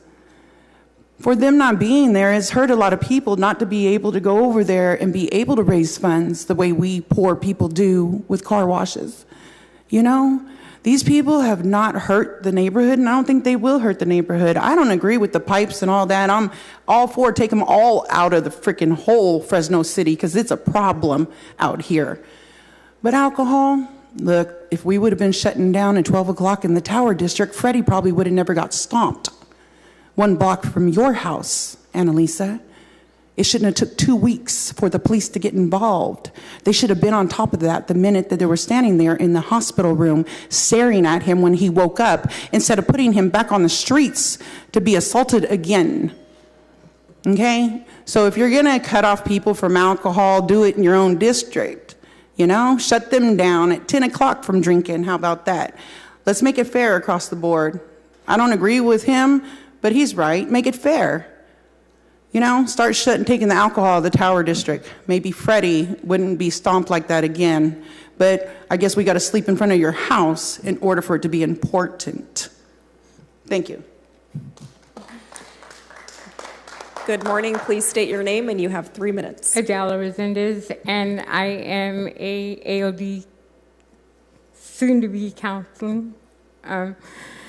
I'm also from Fresno City College. Addiction is the rise in the world. And basically, you cannot stop it from being displayed, but it also is rising based on mental health issues. People love to self-medicate because they don't know how to deal with problems. As it goes to displaying it to the kids and advocating it to them like it's okay, there should be more structure involved in that. As parents, as adults, there should be more responsibility when obtaining alcohol and, being around children in the community. But it's always going to be there. So I just believe there should be some more structure in homes and more ways for individuals to go and seek some type of rehabilitation. It's a process, but it's affecting the children. So when it comes to that, they should be more organized and be more responsible to it. Because you can't stop it. It's going to be, displayed everywhere you go.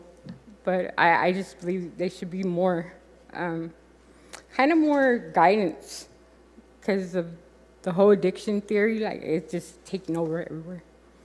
But thank you. Thank you. As a reminder, this is public comment on the 9:10 a.m. number 2 item. Good morning. Please state your name and you'll have 3 minutes. Good morning, City Council, President Pira, and City Council members. Today, I'm with YLI and Sunnyside Friday Night Live. My name is Nancy. My zip code is 93722. And as a former student from Sunnyside High School, I am concerned about having to witness my peers fall victim to early stages of alcohol abuse and by having access to alcohol at an early age. Before the Responsible Neighborhood Market Act, RENMA, was passed in 2019, many liquor stores were close proximity to schools, making it more accessible to youth. In my community near Sunnyside High School, some liquor store licenses are grandfathered, continue an unfortunate trend of liquor stores near schools. This issue brings attention to upholding the RENMA policy nearby Webster Elementary, which resides in the Tower District area. Liquor stores are already affecting the lives of youth and now the lives of adolescents. Public schools are meant to be positive and safe environments for youth, and it is disheartening to see the negative influences of alcohol affecting youth's physical and mental developments. We can make a change in the communities around us by upholding the RENMA policy as it was written. Thank you. Thank you. Good morning. Please state your name and you'll have 3 minutes. Good morning, City Council, President Perea, and City Council members. My name is Katie Tadena, and my zip code is 937, and I am part of the Youth Leadership Institute and Sunnyside Friday Night Live. It is a tragedy of what happened, but I, as an older sister with younger siblings attending elementary schools, would worry for my siblings every day if there was a liquor store built nearby them. It is a known fact that alcohol attracts certain people. Alcohol has negative effects on people, especially their ability to make safe choices. So specifically, a known effect of alcohol is acts of violence. Having a liquor store right near our elementary school will increase the chances of having an act of violence involving a young person.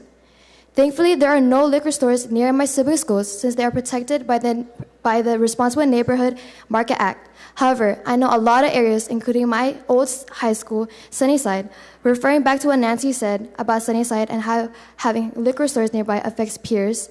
We need to uphold the values of our RIVMA and not build liquor stores near our schools. By upholding these values, we are building a stronger community and keeping our children safe, our future generation safe. Thank you. Thank you.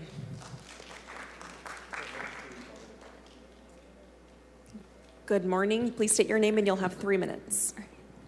I'll just back up. Good morning. My name is Vladia Salazar. I'm with the Youth Leadership Institute, and I will be reading the statement from Colin Lee, a former young person that works on RNMA. So good morning, City Council and President Perea. I will now be reading Colin's statement. My name is Colin Lee. My zip code is 725. I would like to express my support for the denial of a conditional use permit under the Responsible Neighborhood Market Act. I was a part of the Roosevelt Friday Night Live Club advocating alongside City Council members Miguel Arias, Luis Chavez, and Nelson Esparza. In 2018, during our community walking tours in the Roosevelt neighborhood, we observed in excess numbers of liquor stores. We counted over 35 liquor stores within a 1-mile radius of Roosevelt High School alone. RNMA was created to reduce the numbers of liquor stores to prevent clustering and oversaturation, to promote healthier and safer neighborhoods, and to reduce crime in our neighborhoods. I hope that we can continue to uphold RNMA 4 years later to keep striving towards our mission of creating healthier and safer neighborhoods for youth to thrive in the city of Fresno.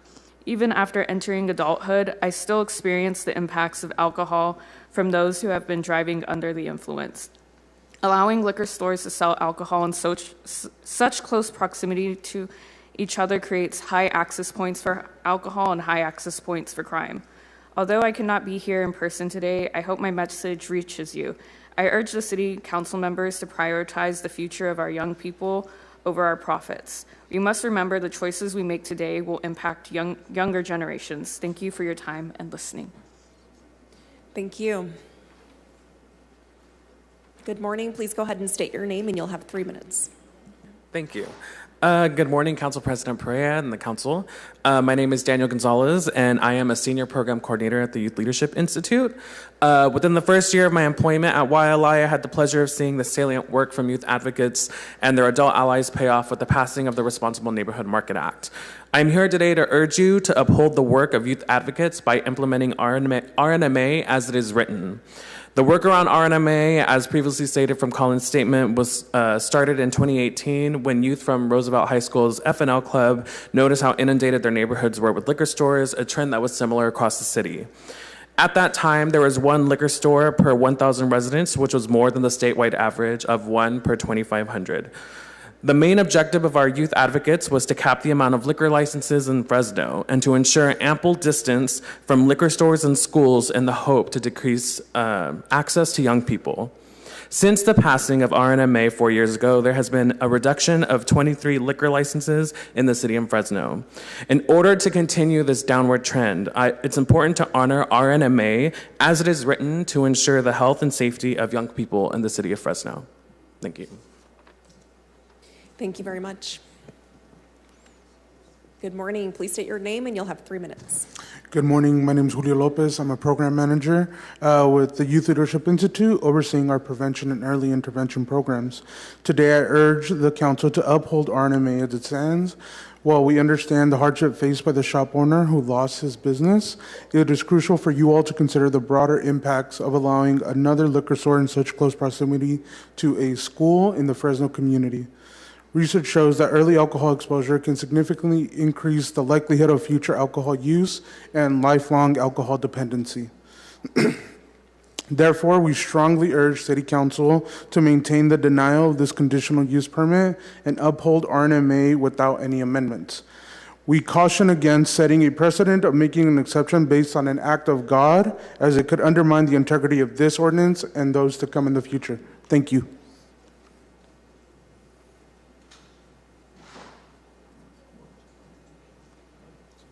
Hi, good morning. Please state your name and you'll have 3 minutes. Good morning, everyone. My name is Heidi Velasquez. I'm a program coordinator with Youth Leadership Institute. And today I'm going to be reading a letter of support from John Mary Loving. She's an educator at Selma High School. And good morning, City Council members. John Mary Loving is in support of the Responsible Neighborhood Act, a policy that ensures that there is a cap of the number of liquor licenses in the city of Fresno at 478, extends the distance from liquor outlet to youth spaces from 500 feet to 1,000 feet, requires the purchases of 2 existing liquor licenses for new establishments, reduces storefront advertising to 5%, and directs the city's code enforcement to create inspection process to ensure retailers are in compliance.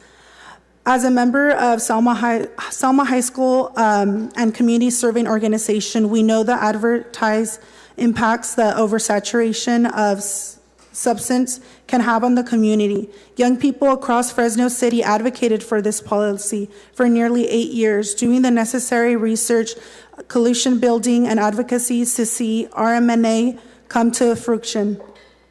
It is a responsibility of council members to enact RNMA as it is written and as intended. By granting the exceptions such as this one, we are opening the door to further exceptions and completing shutting out the youth and community voices. The ordinance itself states any proposed new establishments or any existing establishments that require modifications to their alcohol or business license types reinstate their expand floor area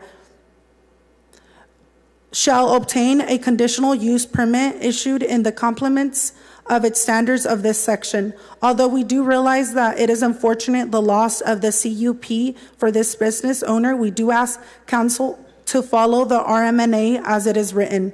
The grassroots process in processing RMNA accepts the best in health equality in the city of Fresno. Fresno City itself has stated it seeks inclusion and beautiful city where communities take pride in their neighborhoods.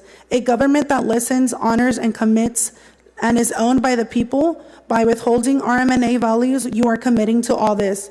For this reason, John Mary Loving requests a no vote on the hearing to consider as an appeal regarding the denial of conditional use permit application number P2203-906 petition to grant the conditional use permit. Thank you. Thank you. Good morning. Please state your name and you'll have 3 minutes. Good morning, Councilman Perea and fellow councilmen. My name is Michael Yamamura, and I'm a program coordinator with Youth Leadership Institute. Today, I'll be reading a statement by Naaman Martinez from the Central California Environmental Justice Network.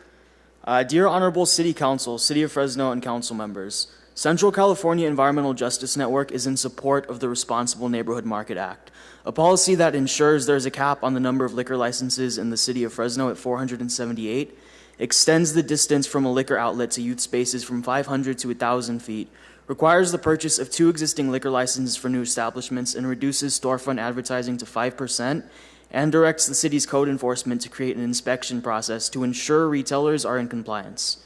As a community servant organization, we know the adverse impacts that oversaturation of substances can have on a community. Young people from across Fresno City advocated for this policy for nearly 8 years, doing the necessary research, coalition building, and advocacy to see RNMA come to fruition. It is the responsibility of the council to enact RNMA as it's written and intended. By granting exceptions such as this one, we're opening the door to further exemptions and completely shutting out youth and community voices. The ordinance itself states, any proposed new establishment or any existing establishment that requests to modify their alcohol or business license type, reinstate their alcohol or business license after an expiration or revocation, extend their operation of alcohol sales, or expand their floor area for retail sales of alcohol, shall obtain a conditional use permit issued in compliance with the standards of this section.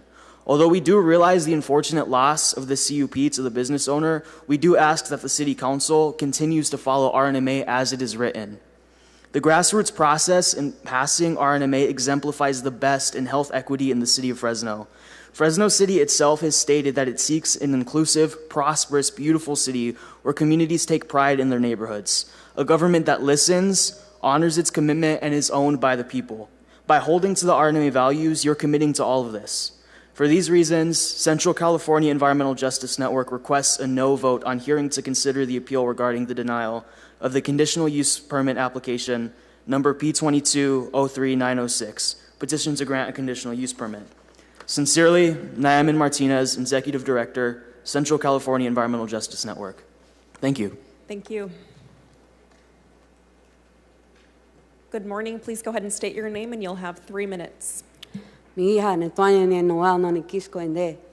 my name is Noel Aguilar, and my tribes are Tongva and Apache. I'm here associated with Fresno State as a Master of Social Work student. I also am affiliated with the Community Behavioral Health Center. I would just like to make a comment with regard to the fact that we cannot ignore the fact that this is a high crime rated area already, right? My current location is 93722. However, I grew up in 93725. So to sit here and say that this liquor store was already there, it's from my understanding, but to say that giving this liquor store this license isn't going to increase possible mental health issues for the homeless population around the area is ridiculous. You guys are smarter than that.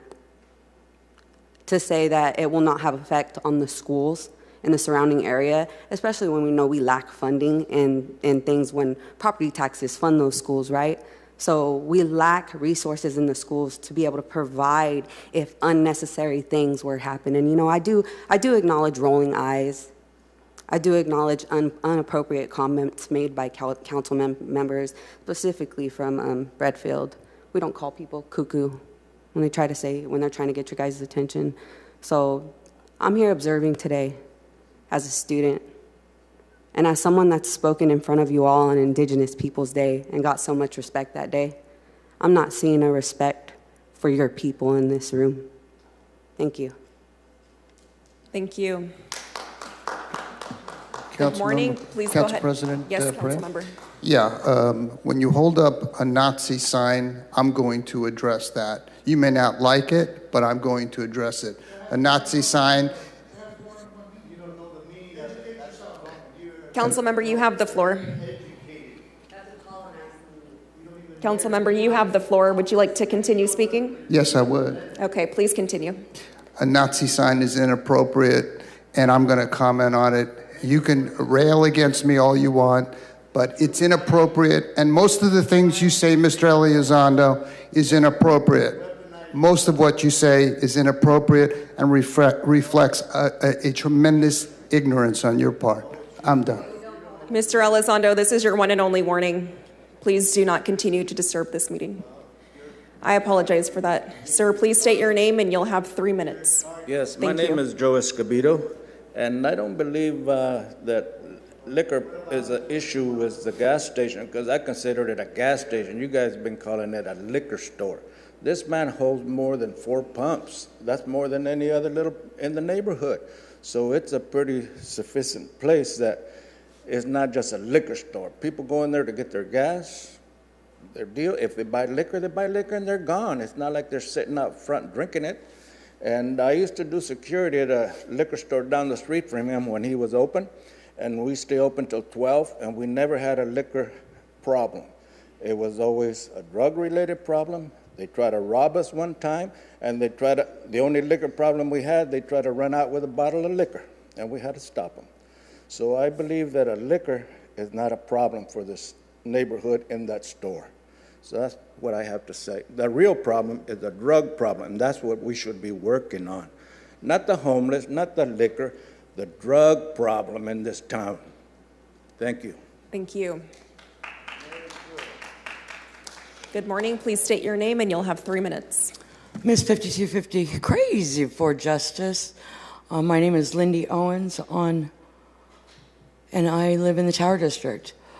I find it very, very enlightening that this Neighborhood Market Act was brought about by the youth of this city, that the youth have to come together in order to get people up there like you to stop saturating our neighborhoods with alcohol.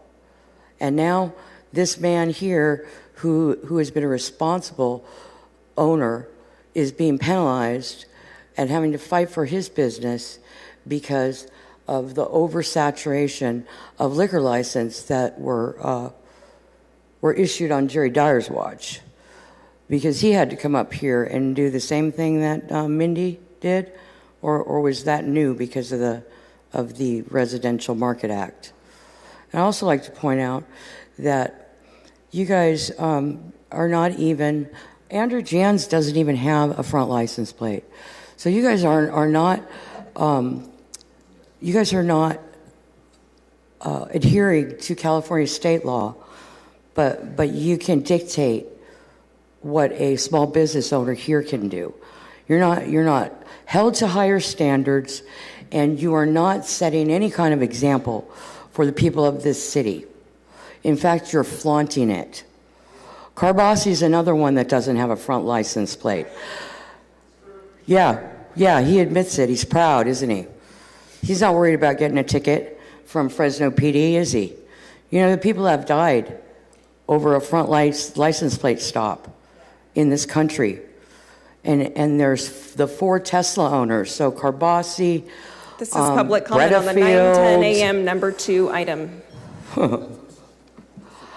I think you should give him his liquor license. He's had it, it's grandfathered in, it was before all this, and target the liquor stores that are violating, that are selling.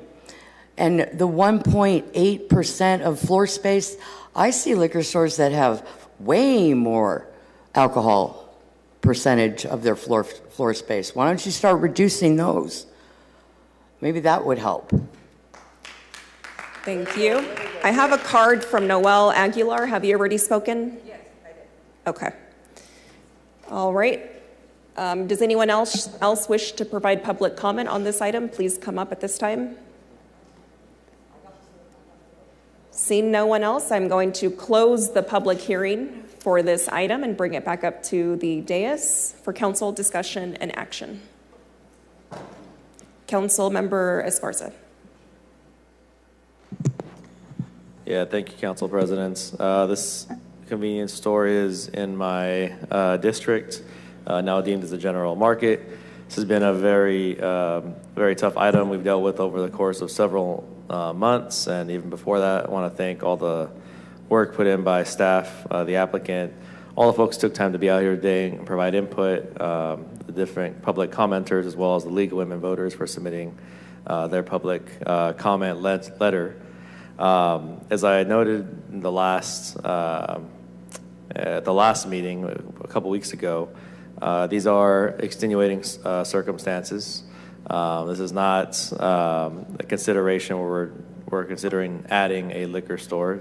It was one that was there for quite a few many years prior to the fire about 6-7 years ago. The neighbors do support it, the immediate neighbors, and what I appreciate the most is really the substantial kind of improvements that have been made through this process, as the applicants have been forced to comply with all the new provisions of the RNMA. And so I think the process has been long and tenuous, but I think we've gotten to a pretty good outcome, and one that's improved from where it was prior to the fire. And I think, again, an operational general market there would be preferable for another vacant property in the neighborhood. So again, while I would not normally advocate for granting an additional license in the district or really within the city, this is one that, again, that existed long before the fire, probably 20 plus years.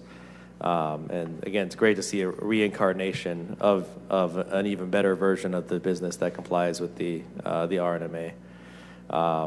I did hear some of the concerns from folks, I forget if it's my colleagues or the public, about sort of homeless and vagrant issues. I do think the council, through a series of different bills, is taking on that issue a lot more aggressively than we have, because of the Supreme Court ruling that has allowed us to produce that policy. And so I do hear that concern. I think that as we implement these new laws, regulations, and policies that we've been passing these last several meetings, that will hopefully mitigate the issue, not just with respect to this particular neighborhood, but really citywide, in terms of the concerns around homeless and the overlap between that. And again, not to say that every homeless person is buying these types of products, but just that segment of overlap between those folks who are homeless and who do happen to purchase these types of products. Additionally, I will remind folks that because the applicant is now subject to the RNMA that we did pass, we championed some years back, that they will be required to purchase 2 licenses and retire 1 license. And so that's a good thing. That's a good thing for our city. It means there's a reduction in overall licenses. It's going to add to the numbers, the really good numbers and statistics that the RNMA has produced thus far. And so the RNMA is certainly doing its job. It's certainly in full effect. And again, given the circumstances, given sort of the full evaluation of all the facts, I'm inclined to support the general market here today. I did not come to the decision lightly. I kind of went back and forth over the last several months, taking a look at the facts and what ultimately the right thing to do would be. I think there's really good arguments on to advocate both ways, but ultimately I think I found overwhelming support, especially from the neighbors in the surrounding area. That really held quite a bit of weight with me in terms of what the immediate residents wanted. And so with that said, I will motion to approve the CUP and the CEQA, motion to uphold the appeal, and want to make the following findings. Based on the evidence in the record, I believe that the applicant is accepted from the location restrictions in the Responsible Neighborhood Market Act because the use is not within an area where the chief of police has determined that this use would be detrimental to the health, safety, and welfare of the people in the area, or increase the severity of existing law enforcement or public nuisance problems in the area. This is because the Chief of Police authored a memo that was discussed earlier, dated September 5th, 2024, supporting the RNMA location restriction exemption. Additionally, the sale of alcoholic beverages is incidental and appurtenant to the larger retail use because the project meets the definition of a general market by primarily selling food and grocery items for off-site preparation and consumption, with 54 square feet, to be exact, out of the total store size of 2,932 square feet dedicated to selling alcoholic beverages, so a very tiny portion. Additionally, the project would serve as a public convenience or necessity to an underserved portion of the community without presenting a significant adverse impact on public health or safety because the project would align with state priorities to use general markets and small markets to expand access to healthy foods such as fruits, vegetables, nuts, meats, and dairy products to a greater number of residents. And again, as I noted, the input from the surrounding neighbors weighed very heavily, so their support of this establishment did weigh heavy in my final decision. Additionally, the primary use of the establishment meets the definition of a general market based on the totality of information provided by the applicants, as the planning department has already noted earlier here in the hearing. So based on the evidence and the record, I believe, in addition, that the findings for a conditional use permit can be made specifically because the proposed use is allowed within the zone district and complies with all other applicable provisions of the Fresno Municipal Code because the site is zoned commercial general, which allows alcohol sales with a CUP. It has been deemed exempted from the location restrictions in the RNMA, and it complies with all the other provisions of the FMC, the Fresno Municipal Code. And because the proposed use is also consistent with the general plan, as noted by staff here and within the exhibits, within the staff report, and is consistent with the general plan policies as it serves as a public convenience and does not present a significant adverse impact on public health. And we know this because of the pre-existing nature of the actual establishment and what the stats are now. And as just noted, the use will not substantially impact public health adversely, safety, or general welfare of the community, or be detrimental to the surrounding properties. And the design, location, size, operating characteristics of the project are compatible with the existing and I would say reasonably foreseeable future land uses within the vicinity, because prior to a fire damaging the business in 2018, they operated since 1994 without incident and intend to reopen aligned with its operation prior to the incident.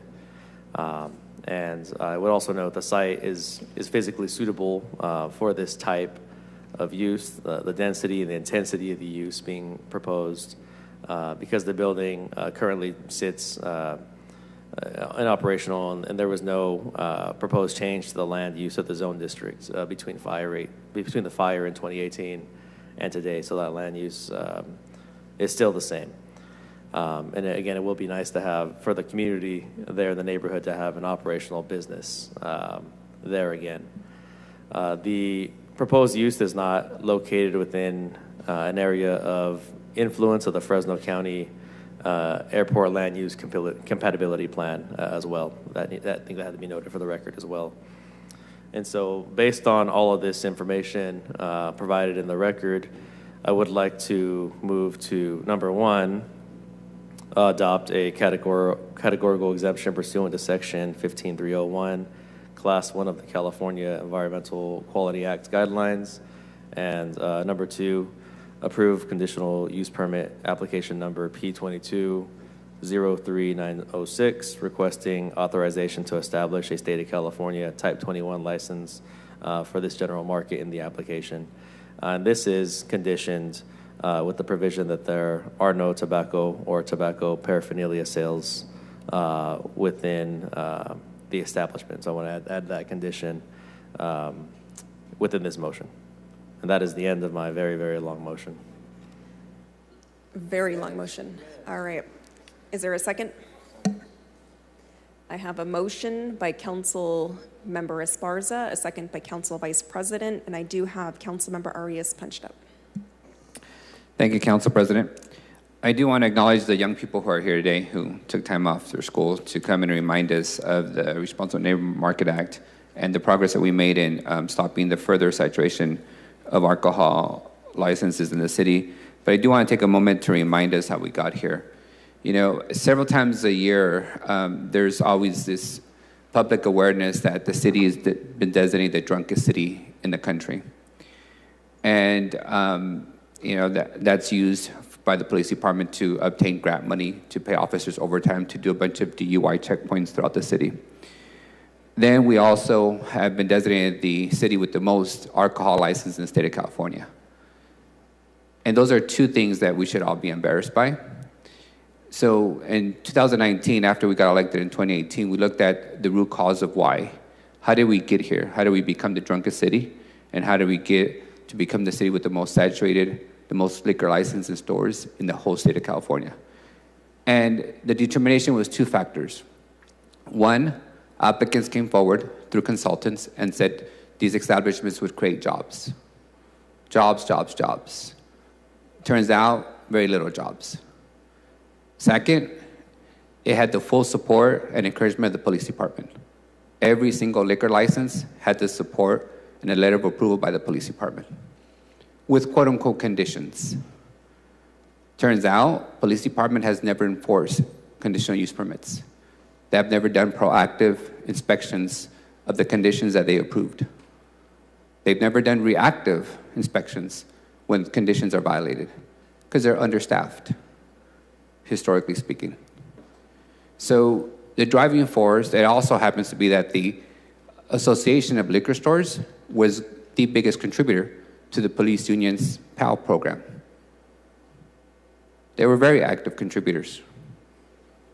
Also, premier locations for people to put up their political signs, the corners of liquor stores and gas stations. So this body and the police department and former police chiefs and mayors are responsible for us becoming the drunkest city and having the most liquor licenses in the state of California. And it was always in neighborhoods that needed grocery stores. When we are asked to pursue more grocery stores, we meet with the grocery store owners, and they tell us, you have too many liquor stores. We cannot go into a neighborhood with that many saturation of liquor stores. Everybody's asking for a better and a full grocery store in the Tower District. They're asking for one in West Fresno. And the same response we get from the grocery store operators, there's too many liquor stores. Based on the exemption that the police chief today granted, West Fresno is primed for more liquor stores. South Fresno is primed for more liquor stores. I fear today's decision is going to take us backwards to days where every liquor store that came forward was approved, no matter what, with the promise that these conditions would magically be enforced, knowing that we don't enforce them. It makes absolutely no sense to have a liquor store by a school selling alcohol from 6 a.m. to 2 a.m. And the owner, you have a right to reopen your business. You can reopen the business tomorrow at the grocery store. You can reopen your business tomorrow without selling alcohol, and you won't need any approvals. You can open it and run it 24 hours a day, 365 days a year. In one hand, you tell us that your primary purpose is not to sell alcohol, and it's only 1.8% of your square footage, but we know that it makes up the majority of your sales. You're not proposing to limit your sales of alcohol based on total sales. We know, I worked at a gas station liquor store on Kings Canyon and Clovis when I was in college. I know without booze, those stores don't open, they don't operate. So let's at least be truthful in this public conversation.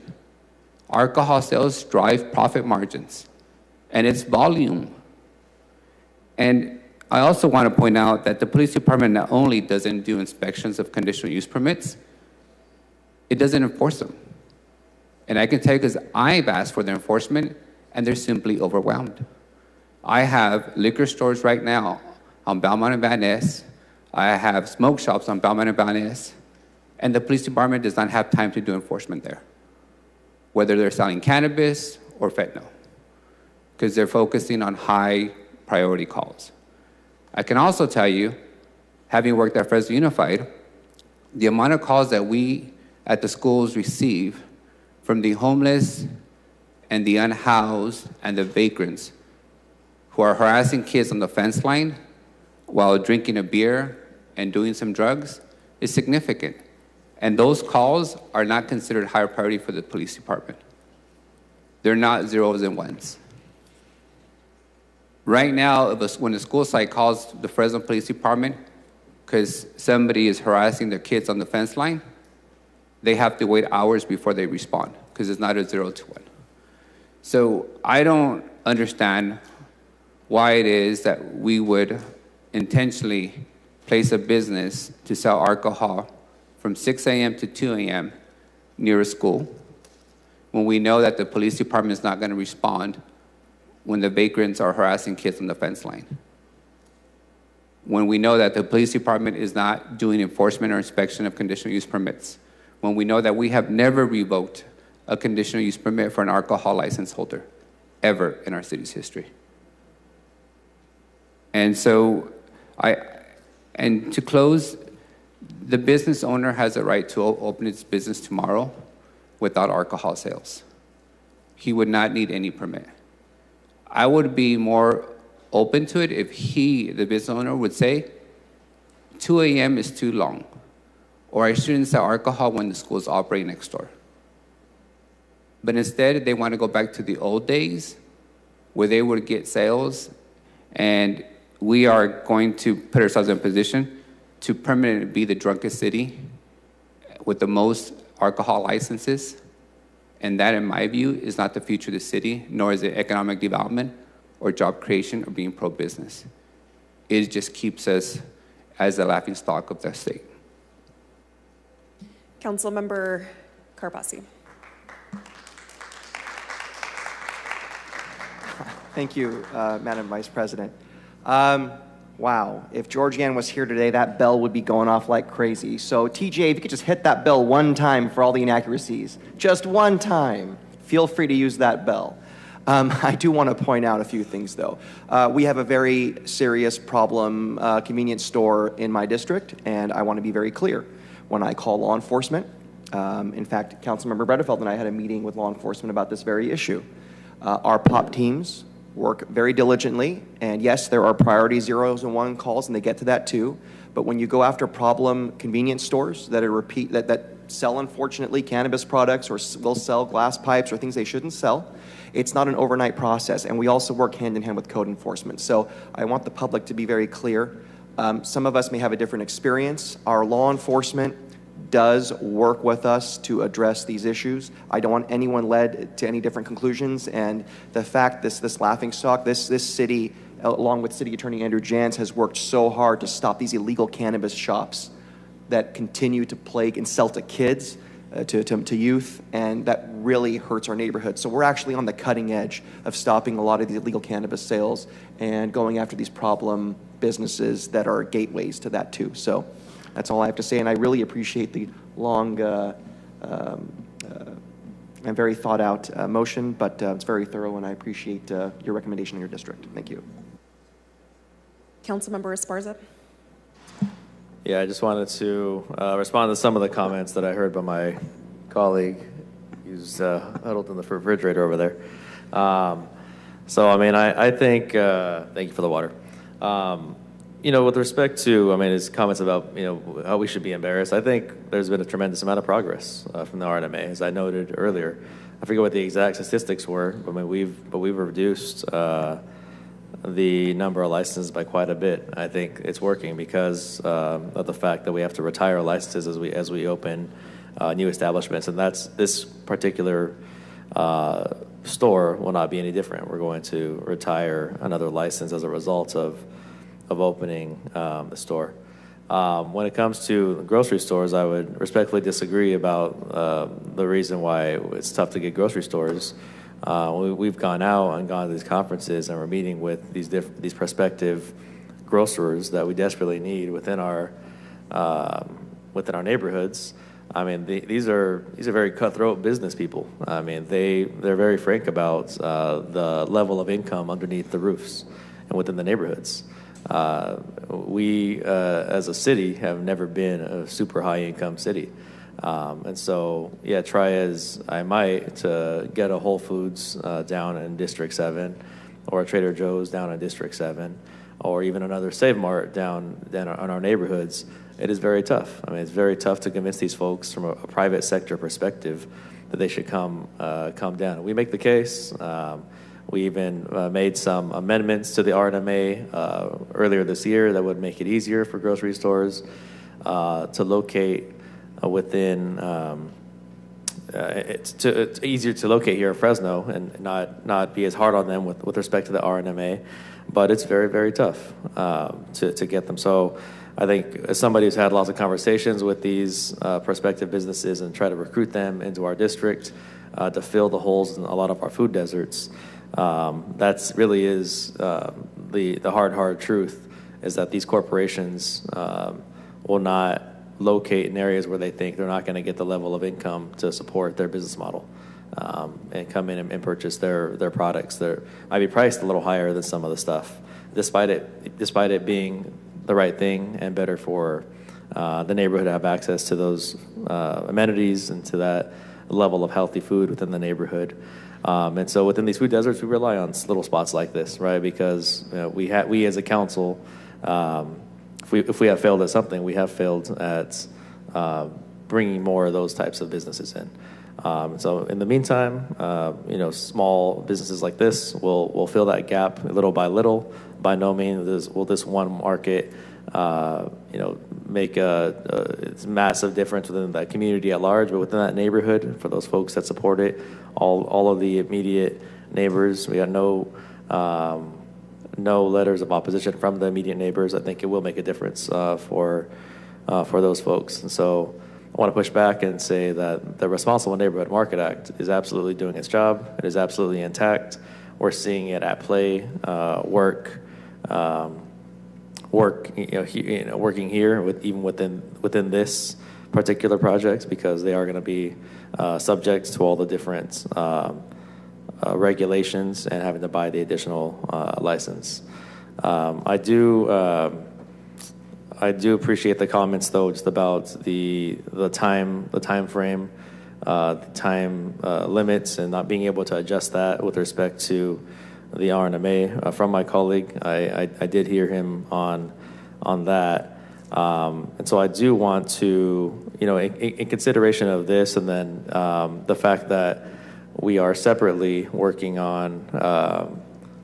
Outside of this, we are working on a smoke shop policy and regulating tobacco more heavily here in the city. I do want to alter my motion. I want to amend the motion to kind of reflect some of the thoughts I had as Councilmember Arias was talking. So I'd like to amend the motion to omit the provision, the condition of no tobacco or tobacco paraphernalia sales. I think we're going to address that within our coming legislation. But I am amenable to reducing the hours to 12 a.m. to midnight. I think that'd be more appropriate after a little bit more reflection and listening to some of the comments and critiques of my colleague, of whom I do not see exactly eye to eye, but I appreciate the comments. Councilmember Carbasi, are you amenable to those changes? It's your district, of course. Okay. Does that conclude your remarks, Councilmember? It does, yeah. I just want to make those remarks, and I wanted to amend the motion to remove the tobacco provision, but then sub in the reduction of hours to midnight. Understood. Okay. Council Vice President Carbasi. Thank you. I just forgot to add one point. A point was brought up about drunkest city, and I just want to be clear. The reason why we're on that list, it's based on DUI arrests. It's because we have the highest number of checkpoints. We are not playing around. We didn't do it with street racing. We're not doing it when it comes to drunk drivers. We don't want them on our roads. It's because we're doing our job so well, they're able to capture that data. And whether it's Chief Jerry Dyer or Mayor Jerry Dyer, we don't want people that shouldn't be driving a car drunk on our streets. And if we have to make that list every year because we're arresting them all, we're going to keep doing it. That's all. All right. We do have an amended motion and a second by Council Members Esparza and Council Vice President Maxwell. No, Council Vice President Karbasi. My apologies. Any opposition? Okay, item passes 6-1. And just clarifying, that was 6 a.m. to midnight for the hours. That was the motion. All right. But the closing hours would be 12 a.m. midnight. Item passes 6-1 with Councilmember Arias voting no. Okay, up next is the 9:15 a.m. item. This is a hearing to obtain public comments regarding the program year 2023 Consolidated Annual Performance Evaluation Report. The hearing will be held as follows. We will first hear a presentation from staff, followed by questions from council members. We will open it up to the public for comment. We will close the hearing and take action.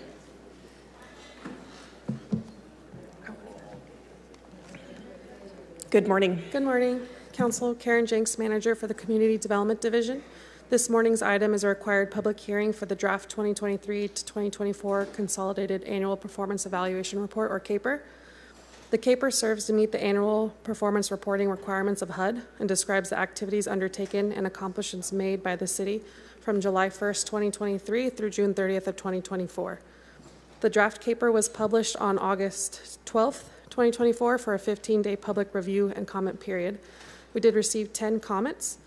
Those comments and any public comments received at this hearing, along with the city's responses, will be included in the final CAPER submission to HUD, which is due by September 28th. At this time, staff asks that council open the public hearing. Thank you. Thank you. First, I'm gonna ask my colleagues if there are any questions at this time. Seeing none, I'm going to open it up for public comment. This is public comment on the 9:15 a.m. 2023 Consolidated Annual Performance Evaluation Report.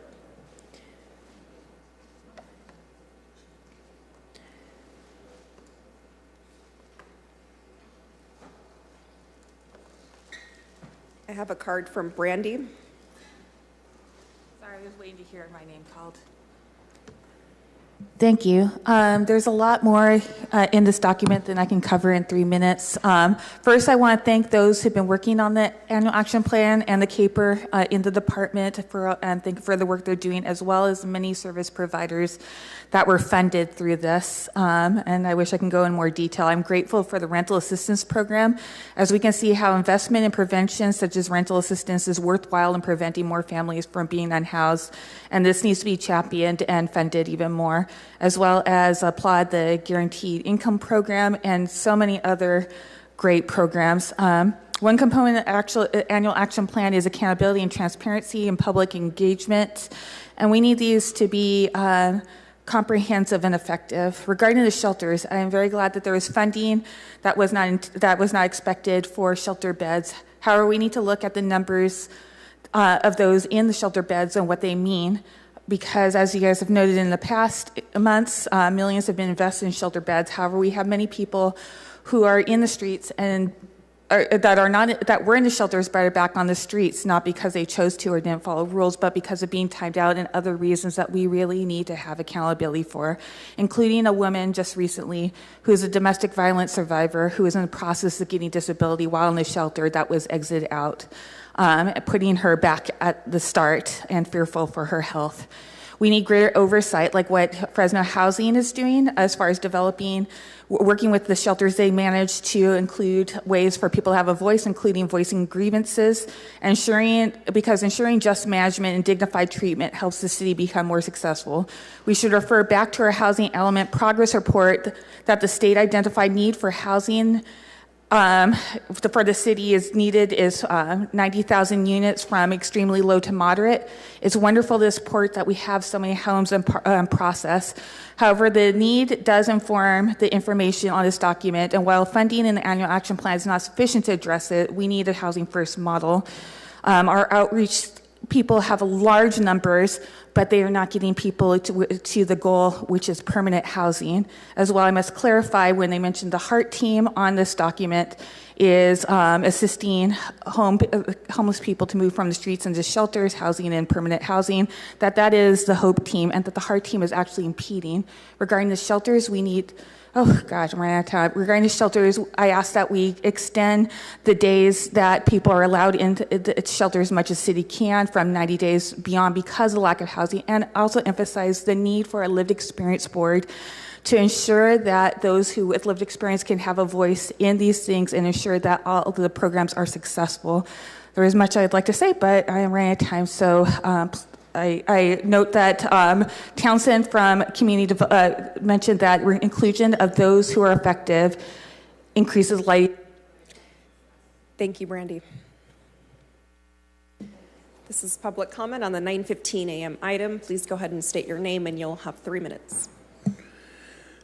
Yeah, you guys are receiving money from HUD, and one of HUD's policies are that no one should be criminalized for homelessness. You guys are only allowing people to stay in the shelters for a certain amount of time. I don't know why some are there for 3 years and others are kicked out after 90 days. It doesn't make any sense. We keep the pimps and the drug dealers, but we kick out the elders and the youth that are actually trying, that are not on drugs or have an addiction. So we're doing this all backwards. So you guys are sitting here asking for HUD funding, but yet you're criminalizing the homelessness, knowing damn well there is no beds at the shelters available. There is no beds at the rehabs available. There's no beds at the sober home living available. Where is anybody supposed to go? Why would you be asking for HUD fund dollars?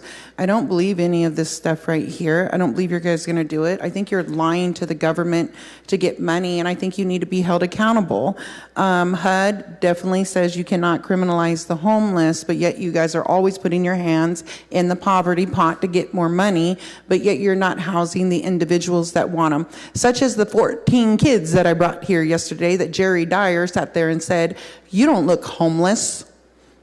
The only people that look homeless are the ones that my people go around. They're drugs and they're dirty and they're stinky. Are you serious? Why are you trying to state that the homeless are not homeless? I'm trying to help the ones that want help, you guys. Not the ones that Jerry Dyer talks about that he sees on the corner, or any pictures that go up from last year or 2 or 3 years ago in the Tower District. I'm not talking about them. I'm talking about the ones that are hiding. Where did I get those kids? They called me, Jerry Dyer, since you want to ask where I brought the kids from. They come to me begging.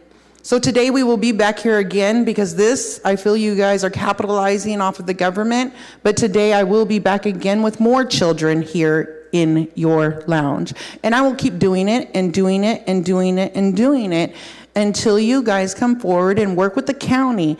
You guys got to force the county to work with you. This is ridiculous to see the battle between both of you guys. The county is responsible for a lot of stuff.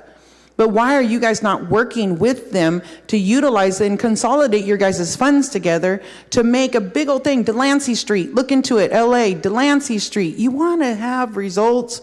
Let's follow Delancey Street. There's a lot of things maybe that they do in there that I maybe not agree, but they got a 99% success rate. Why are we not looking at stuff like this to bring to the city? The city can address. Bredfield, you already got your seat. I already heard. Congratulations. I already heard it's paid for. So I definitely feel that the CAPER needs to be adjusted to make sure that we have availability, affordable housing at extremely low.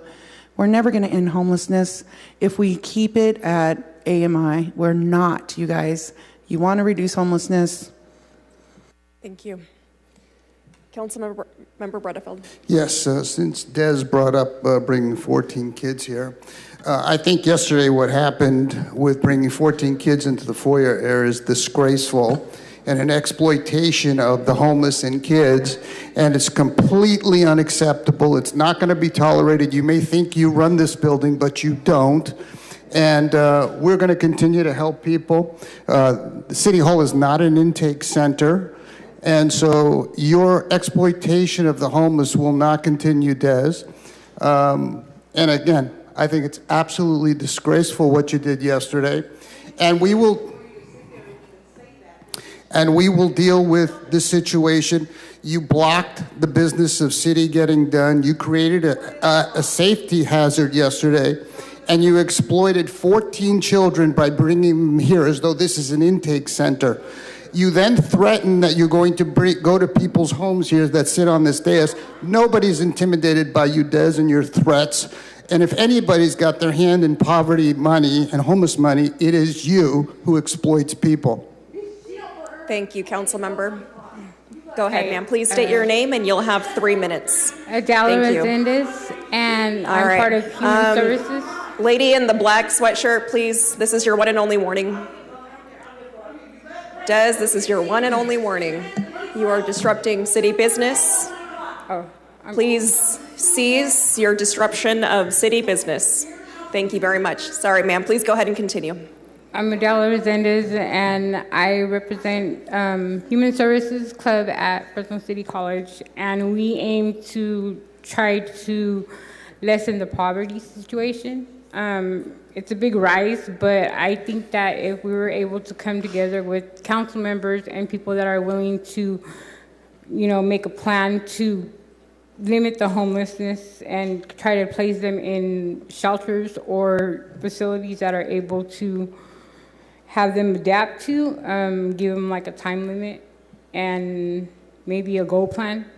So that way they could either seek redirection in life as of becoming not homeless. I think it's possible if they just, try to form the redirection part. You have to put in the footwork in order to get the results. If there's any organizations such as the Housing Authority or any other place that we could utilize, I think it would be a good idea to try to work together, possibly succeeding in getting them off the streets. There's always a way to redirect, and if you don't want to be homeless, you got to go and do something to benefit from that. But yeah, thank you. Thank you. Good morning. Please state your name and you'll have 3 minutes. Thank you. My name is Ivanka Saunders with Leadership Council for Justice and Accountability, and we follow a lot of housing policy. I just want there to be a connection and a reminder that while the city is currently still trying to make a housing element in compliance with HCD, this is a time to look at both plans of the type of funding that we're seeing through this plan that we're discussing today, and connecting that to the types of plans and programs that we could actually establish within the housing element and connect those resources together. Thank you. Thank you. Good morning. Please state your name and you'll have 3 minutes. My name is Lindy Owens, D3 homeowner and resident. I have experience with people that had Section 8, and it was over off of Marks and H, I think. Anyway, she was having trouble moving in. She had already been approved, the Section 8 had already been approved and all that, but she wasn't allowed to move in. And we didn't know why, and we went over to the house, and the gas meter had been previously removed. So how is she getting approved when there's not even a gas meter at the property? Also, she was afraid to change because she's Section 8, she gets paid on the 3rd, first or the 3rd. That's what all of people like myself, SSI or SSDI, they get paid on the 1st or the 3rd. So when these lease, is saying the 1st, and then you are getting late payments on the 5th, why isn't their rent due on the 5th? Why do they have to stress if, anything goes wrong with their bank account, anything, they have to get that money and pay it the same day, or even pay it, a couple days late. If they're on the 3rd, then they're paying their rent 2 days late. She was afraid that she wouldn't get that house. I told her, change your date to the 1st, and change the date to the 5th to give you time to get your money and pay your rent and not have to stress about it. But she was afraid to do that she would lose the housing, that she wouldn't be able to get the housing. And this was, you guys are rent, own property, own income property. Do you guys take that into consideration when you rent out to people with Section 8? Because I know that Manco Abbott didn't care. They put, the 1st. Everybody's doing the 1st. And in the documents, it's saying that by, this certain date, now we can charge you late payments. Well, they shouldn't be afraid to change that contract at all. In fact, they shouldn't even be due on the 1st. That shouldn't be a thing. They should have time for their finances to clear, and maybe go to the grocery store before they have to run to the landlord and pay their rent. It's sad. And Gary, you guys are all public servants, local public servants. We are allowed to go protest in front of your house, and there will be protesters out there because you guys are delusional. Thank you for your comments. Is there anyone else who would like to provide public comment on the 9:15 a.m. item? Please come up, state your name. You'll have 3 minutes. If you don't target at me. Your 3 minutes have started. Question number 1. Well, my name is Fernando Paul Elizondo, Sr., like I said. I have a question for Andrew Jans. Is this illegal to have air? Is there a provision showing that it's not legal? Sir, please direct your comments at me, and this is public comment on the 9:15 a.m. item. Well, that's part of it. This is what you guys are doing. You're bringing back this meaning. You're telling people what to do, what not to do. You're delusional. You take these victims' money, but you don't want the responsibility. I've talked to a lot of these people, more than you have, and all you do is take the money, give it to them, and have them give it back to you, the loop. There's $1 billion out there, and the money, like somebody said, the buck stops here. You guys have a new version. The billion stops here. It says, in God we trust. It doesn't say trust in city council, because you can't. Proverbs chapter 8, 28, verse 9 to 10. It means that someone is ignoring or just, let me put my glasses on here. Regarding advice or instruction, as a result, their prayers are considered detestable, meaning arousing and meriting intense dislike, or so hateful or disgusting that you cannot bear to think about it. God detests the prayers of those people who ignore the law. If it turns away his ears from hearing the law, even the prayers is an abomination.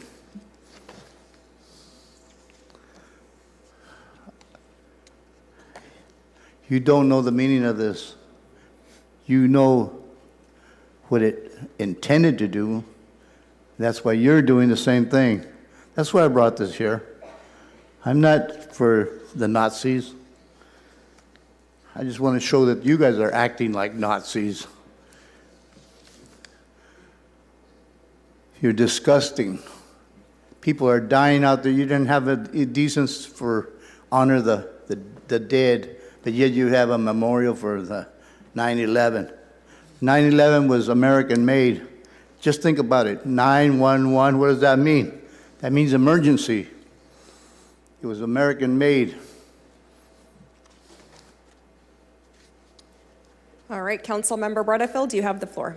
Yes, thank you.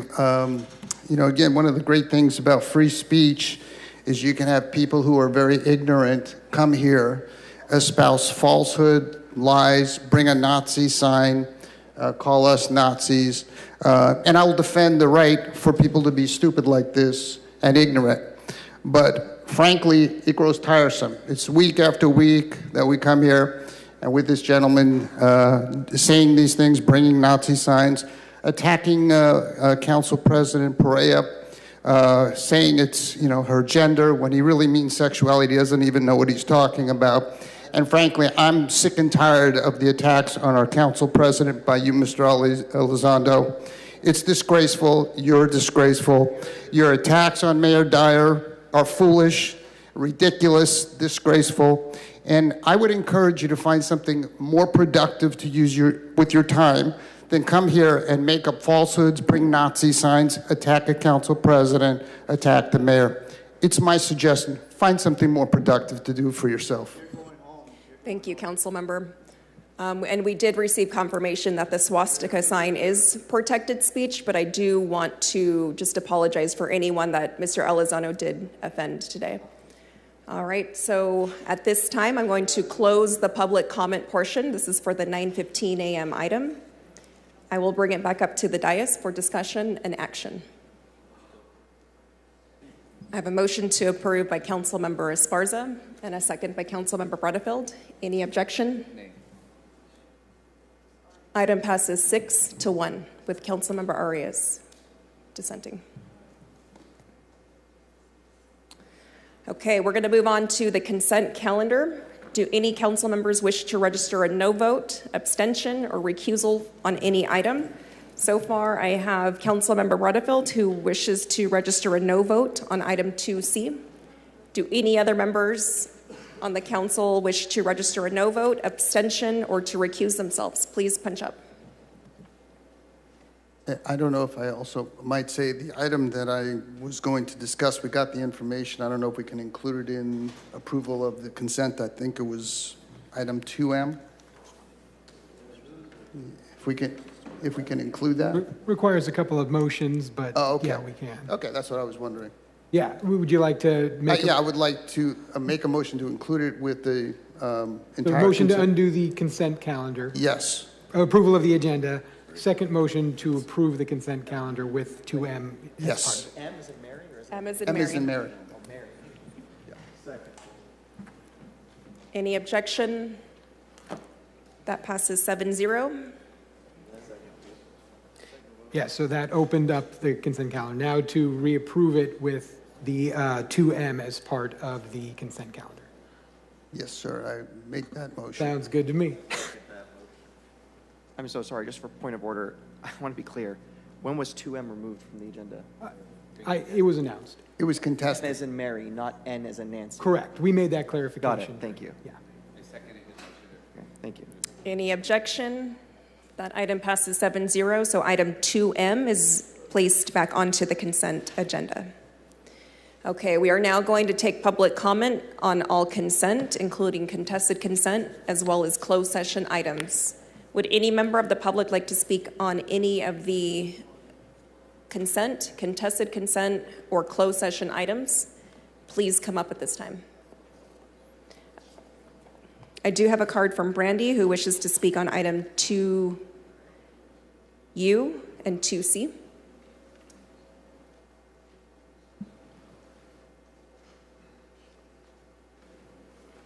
Good morning, Brandy. Thank you. Thank you very much.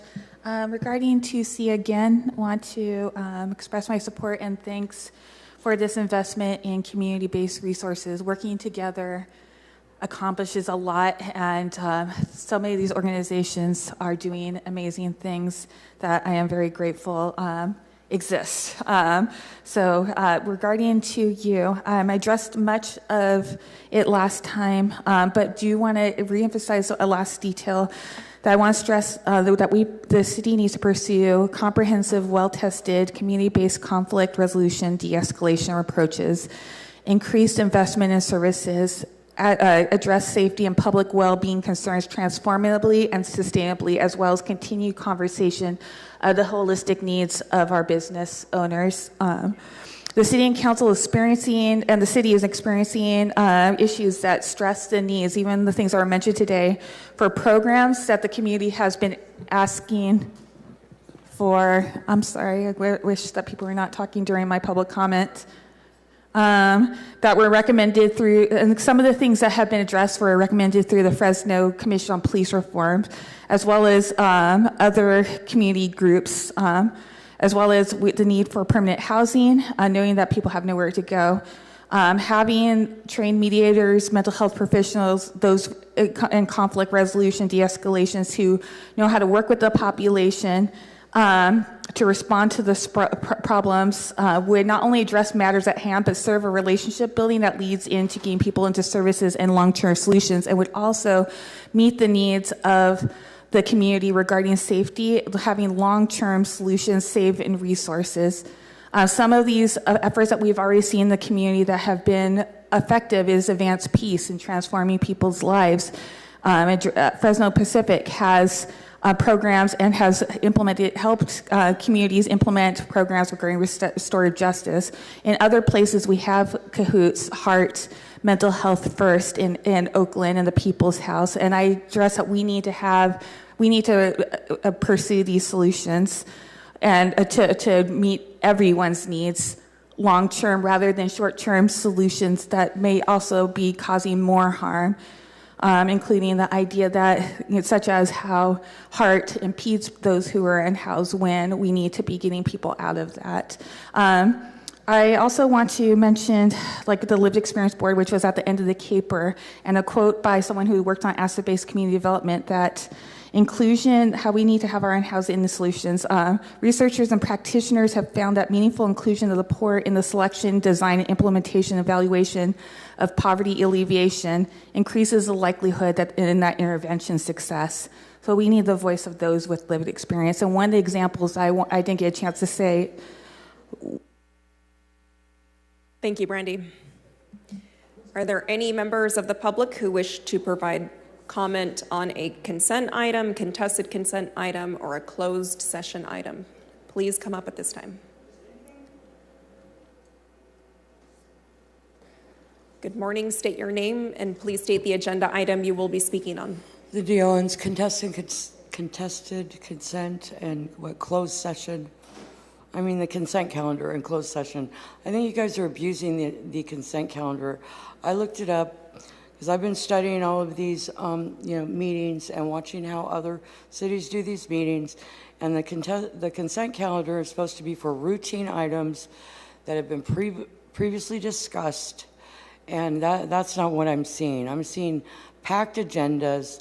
I have no idea how many pages this week is, because there's been 1,000-page consent calendar and a 2,500-page agenda items, which is mostly the consent calendar. You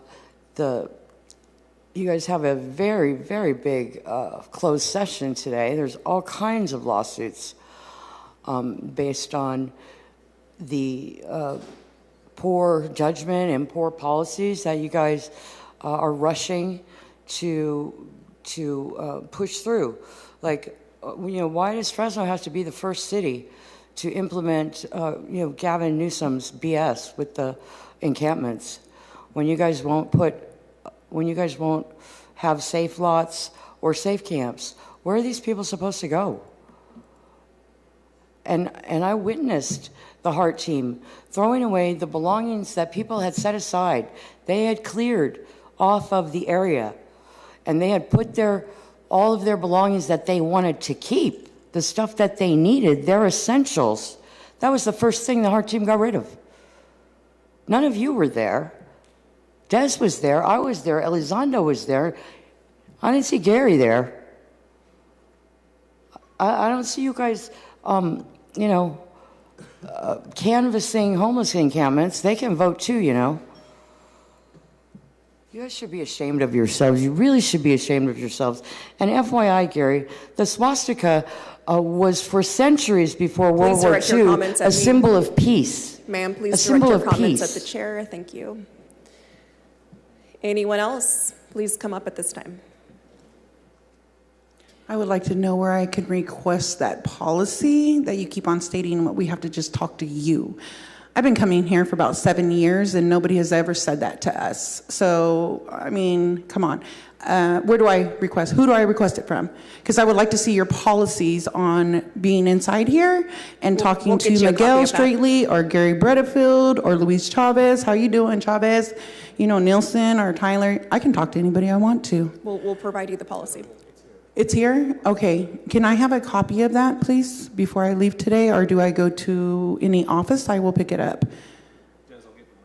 Okay, thank you so much. And then I'll go ahead and speak whatever time I have left on the agenda. It doesn't make any sense to me. You know, Gary sits up here and talks about all the drug addicts and all this and that. And being a psychologist, you would think that being on the streets, you said yourself, and we'll pull it up and replay it for you, but you said yourself, if I was homeless, I would do drugs too. Oh, yes, you did. You actually said it up here, so we are pulling that for you, and we'll replay it. I'll drop it off at your house for you. So doing this is you guys are not creating any, everybody up here knows we don't have any housing. Everybody up here knows that we don't have any shelter beds. Everybody up here knows that we don't have rehab beds enough. We have people that are ODing and they're on parole and we're trying to get them into set free, right? But they have this 30-day blackout way out in Corcoran, right? It's great. It's set up and everything. We have people begging to go. The parole office is not allowing them to go.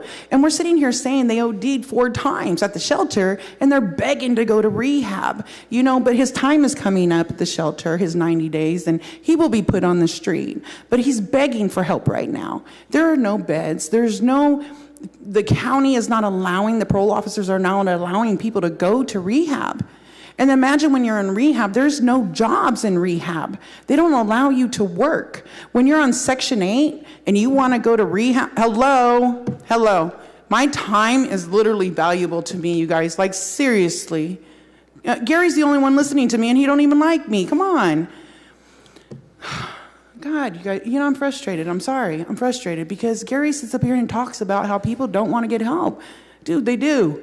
They freaking want help. They want help, okay? Who doesn't want help? Bring me somebody, because I can bring another 14 kids here for you today. Matter of fact, I got the ones yesterday that you guys said you were going to put in. They're coming back because you lied. Phil lied. Evangel Home doesn't take boys that are 11 years old. Get that. Evangel Home. Because her son is 11 years old, he could not go. So she's going to be on the streets, and you guys are going to sit here and criminalize individuals, property owners, for having her sleep. Are there any additional members of the public who would like to speak at this time? Please go ahead and come up. क्या ऐसे लोग हैं जो यहाँ पर जो servants हैं और बात कर I see no other person who wishes to provide public comment, so we will move on. We have 0 contested consent items, correct, clerk? We have no contested consent items today? We have क्या none. कोई contested items हैं आपको? I think item So 2N was moved. To the next meeting. This one. 2N was moved to the next meeting. So at this time, we're going to break for lunch, and we will return at 1:30, where we will pick up with the workshop. Thank you. ठीक अभी तक अभी lunch का break है और एक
The meeting back to order. The time is 1:34 p.m. We left off needing to make a motion to approve the consent calendar. So can I please get a motion to approve? So move. I have a motion by Councilmember Arias and a second by Council Vice President Carbasi. Any objection? See none. Item passes 6-0. All right, up next we have our general administration item, 3A, Workshop, South Central Fresno AB 617, Community Truck Reroute Study. This one is sponsored by Public Works.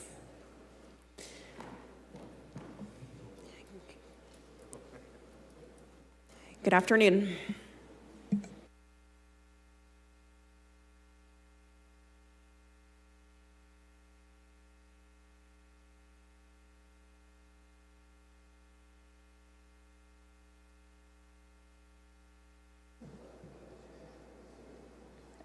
Okay, good afternoon.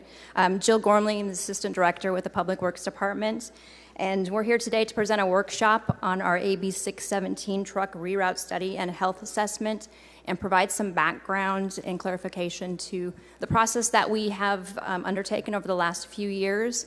I will start off the workshop with discussing that background, and then I will turn it over to our project manager, Andrina Aguilera, to talk more project specific and where we are today. So we thought the best place to start off with is actually what is a truck route. And there's a couple different laws that define truck routes and how they're used. Our Fresno Municipal Code and also the California Vehicle Code. The California Vehicle Code gives local authorities the authority to designate routes through ordinances, and our Fresno Municipal Code does do that. Street designated under our section 141303 of the municipal code are for vehicles exceeding 12,000 pounds. And as I said, those are established through ordinance.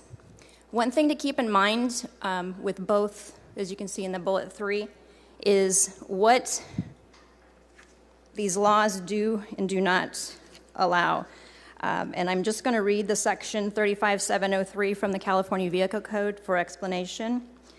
Even though the state allows us to, by ordinance, set these designated routes, it says no ordinance adopted pursuant to section 35701 shall prohibit any commercial vehicles from coming from an unrestricted street, having ingress and egress by direct route to and from a restricted street when necessary for the purpose of making pickups or deliveries of goods, wares, merchandise, from or to any building or structure located on the restricted street, or for the purpose of delivering materials to be used in the actual or bona fide alteration, remodeling, or construction of any building or structure upon the restricted street for which a building permit has previously been obtained. So basically what that means is we can have routes designated by ordinance, but we can't restrict any truck from using any street within the city if they have a reason to do business on that street.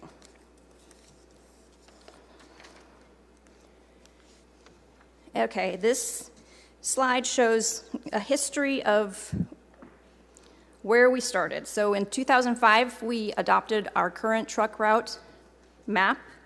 It has not been updated since 2005. In 2017, a couple things happened. Governor Brown signed in Assembly Bill 617, signed that into law, which is how we got to our truck route study today. That is the legislation that is we're working under for the study. We also adopted our Southwest Pacific Plan in 2017, and that plan had goals of reducing truck routes in the Southwest Fresno area. In 2018, the Public Works Department in the city started conversations with the Air District to talk about how we work to modify our truck route map and reroute trucks in the AB 617 South Central area. 2019, the Air District developed their SERP, which we'll talk about in a little bit, established their Community Steering Committee, the CSC, and in 2020, we we work to get the approval set up for funding to start these studies. So on the left side of the screen, that is our current existing 2025 route map. Citywide, we have approximately 328 miles of truck routes. In the AB 617 area, we have approximately 127 miles of truck routes. And then just for reference, we thought we'd provide some picture of what some of the other, we actually looked into what some of the other cities around the area have for truck routes, and we provided what Bakersfield looks like. They currently have about 98 miles of truck routes through their city. So in 2017, like I said, the Southwest Pacific Plan was adopted. It had a goal to create a healthy environment for Southwest Fresno residents by rerouting trucks away from sensitive receptors such as parks, residential areas, and schools. And that plan actually recommended a removal along 8 roadways within that area. Those would be North, Jensen, Church, Cesar Chavez, West, Thorn, Walnut, and Elm. Assembly Bill 617, or AB 617, again, was adopted in 2017 by Governor Brown. And it initiated a statewide effort to monitor and reduce air pollution and improve public health in communities that experience disproportionate burdens from exposure to air pollutants through new community-focused and community-driven actions. So this was a statewide initiative. There's 19 communities throughout the state that are part of the AB 617 program. There's 4 in the Central Valley, including Fresno. That's also Schaffner, the Arvin-Lamont area, and Stockton.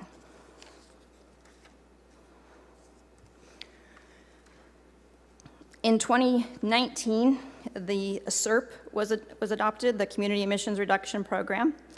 And that is a technical analysis that outlines these strategies for reducing impacts, air pollution impacts in the AB 617 communities.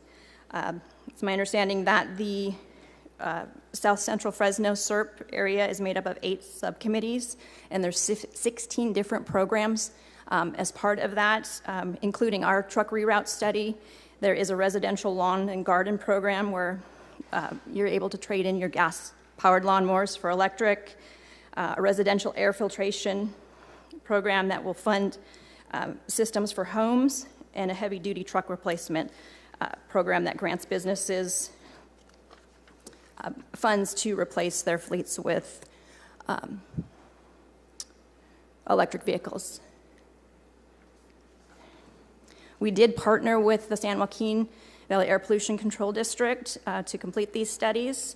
The Air District contributed $500,000 to the preparation of both our health impact assessment and our truck reroute study, and the City of Fresno contributed $250,000 towards the truck reroute study. We have 2 contracts currently with Arcadis for the preparation of the truck reroute study. That contract is a little over $302,000, and our health impact assessment study is with University of Merced, and that's about $303,000.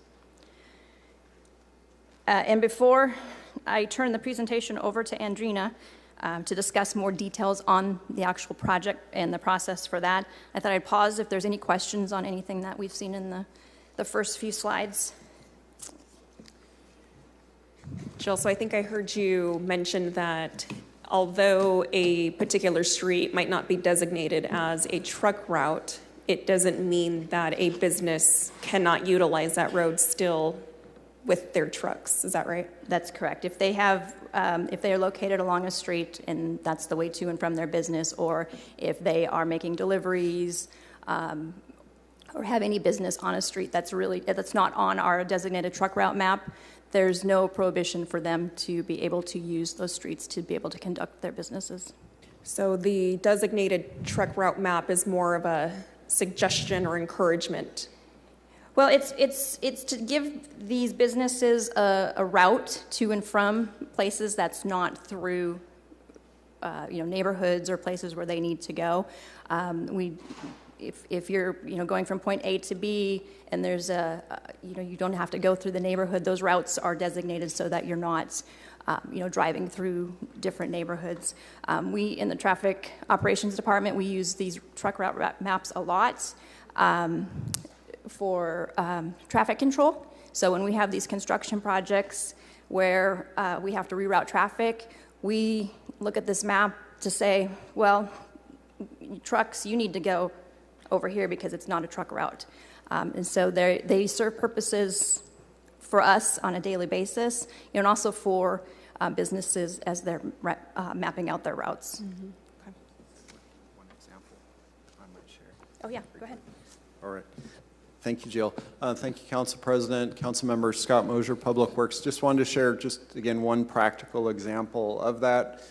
Say, for example, in the center part of our city, the county with Old Fig Garden, great example. Ashland Avenue is not a truck route.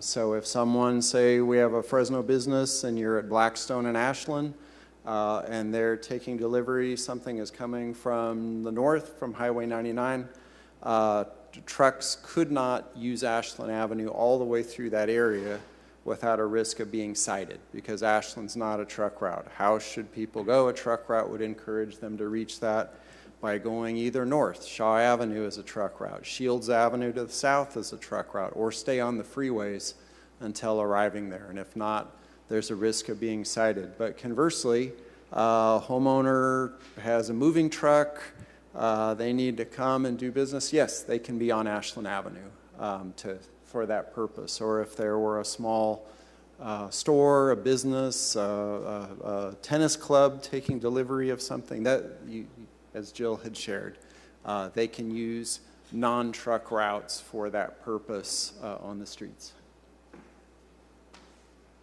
So if a new project is proposed along a street that is not designated as a truck route, will that stipulation impact their ability to be approved? It shouldn't. As I read from the Vehicle Code 35703, ingress and egress from a business is, we can't prohibit that, or if they are making deliveries to somewhere else along a non-truck route. Okay, so we won't deny a project simply because it's not proposed along a street that is designated as a truck route. Correct. Okay. Councilmember Arias. If I may just give further clarification, and I'm trying to understand the distinction, and if, Scott, if you can help me, and I'm trying to be practical. Mm-hmm. If I order something from Costco, a truck goes through my residential neighborhood to deliver the refrigerator, right? It's not a truck route, but there's a purpose for that vehicle to go through. UPS, FedEx, those kind of things. However, when we were discussing and approving the Costco on Herndon, we put conditions that the trucks not go through residential neighborhoods, correct? That they have a designated route that they go through. Whenever we have projects of that magnitude, where they're going to generate thousands of truck trips, we, on the conditions of approval, say you cannot be putting your trucks through these neighborhoods that probably have speed bumps, probably have kids playing. How is it that we can put those conditions if under the state code, the way you read it, suggests that we're not allowed to put any conditions on where trucks can travel? I don't see Jennifer here, but I think the conditions are a little bit different than the law. So what the vehicle code says is, we couldn't cite somebody for using that. If it's under the CUP, my understanding is if they don't abide by the CUP and they are using that as a regular route into and from their business, that they could, cite them in a different way, but not through the legal So process. we can do it through the route of a conditional use permit is where we can put those conditions, That's my understanding. right? Yes. Okay, I just want to make sure that we're clear, because I know we've put those kind of conditions on numerous projects of size and magnitude, because residential neighborhoods are not met. And to Mr. Mosier's distinction on Ashland, I know the county's been very intentional to not allow that to be a busy street, so they've intentionally not allowed it to expand. So you get from it's my perk with the county. They intentionally want to keep Ashland as a small street to not attract more traffic, even though east and west of Fig Garden, they're larger streets with more lanes. Yet they block us putting bike lanes in the county island from Dakota to Shaw, even though that's exactly the slowing of traffic that they've created on Ashland. So, with that, is there a distinction, staff, on this notion of county and city shared roads? I know in my district, especially in the district development area, a lot of my streets are half owned by the city, half owned by the county. Where can we put conditions? Are we allowed to put conditions on the county side of the street? Because I know in some of these projects, we've required them to approve the city side of the street, but not the county side, which makes for a hodgepodge of traffic, road traffic. Is your question, could we impose a Riverside Costco, you can't have trucks on this street in a CUP? My question is, can we declare a street that's county and city a truck route? Do we have that authority if it's half owned by the city and half owned by the county? The county has a little different process for their truck routes than we do. I believe theirs is anything that's a 2-lane road or a road of a certain size, they allow it just by permit or by right to use that. So I don't know that I have the exact answer to your question. I have not seen where they've said no, or we've pushed back and said yes. I'm thinking of the area that Council President and I share, Northwest Fresno, Central Unified. A lot of those roads are half owned by the city, the other half owned by the county. Sometimes we partner and we pave the road together. In that kind of scenario, can we declare that roadway a truck route, even though it's half county? I think so. On our map, our current map right now, if you look at it, there are, we've shown some routes through the county, but it's in our sphere. So we've identified those as being, our truck routes or future truck routes. I don't know. So is the distinction that it's within the sphere of influence? Well, our truck study really is only looking at our roads. We did not put anything, we've not proposed anything new on county roads, but. Okay, yeah, right. So our proposed map and then our current map, like I said, anything that's in our sphere, we've shown it as proposed or future city truck routes. So we are essentially taking ownership of county roads within the sphere of influence. Once we annex it, we will take ownership of that road. But right now in the truck study, we're taking ownership of declaring them truck routes or not. We are showing them as future truck routes if they are in our sphere and that they would be future annexations. My second question, is there any specific construction standards for a truck route? Is there any specific width, curbs and gutters, sidewalks, street lights? Is there any distinction in the construction, the size of what we would consider a truck route versus not? Our standards have provisions for larger vehicles, whether that be trucks or fire trucks, to be able to make turns on corners. Sometimes we have different provisions for pavement thickness, the cross sections of different roads. I would say as a whole, no. If you look at our current map, we've got, like I said, 320 plus miles of roads. I wouldn't say that those were all constructed specifically because a truck was going to drive on them. So I know there's a standard to a city street, right? Curbs, gutters, street lights, bike lanes, and there's a standard to a county street, which is 2 lanes, and that's all. There is no distinction, based on what you're telling me, when we declare this to be a truck route, that we're saying it should be built to this level of pavement, to this level of curb and gutter, to this size of street.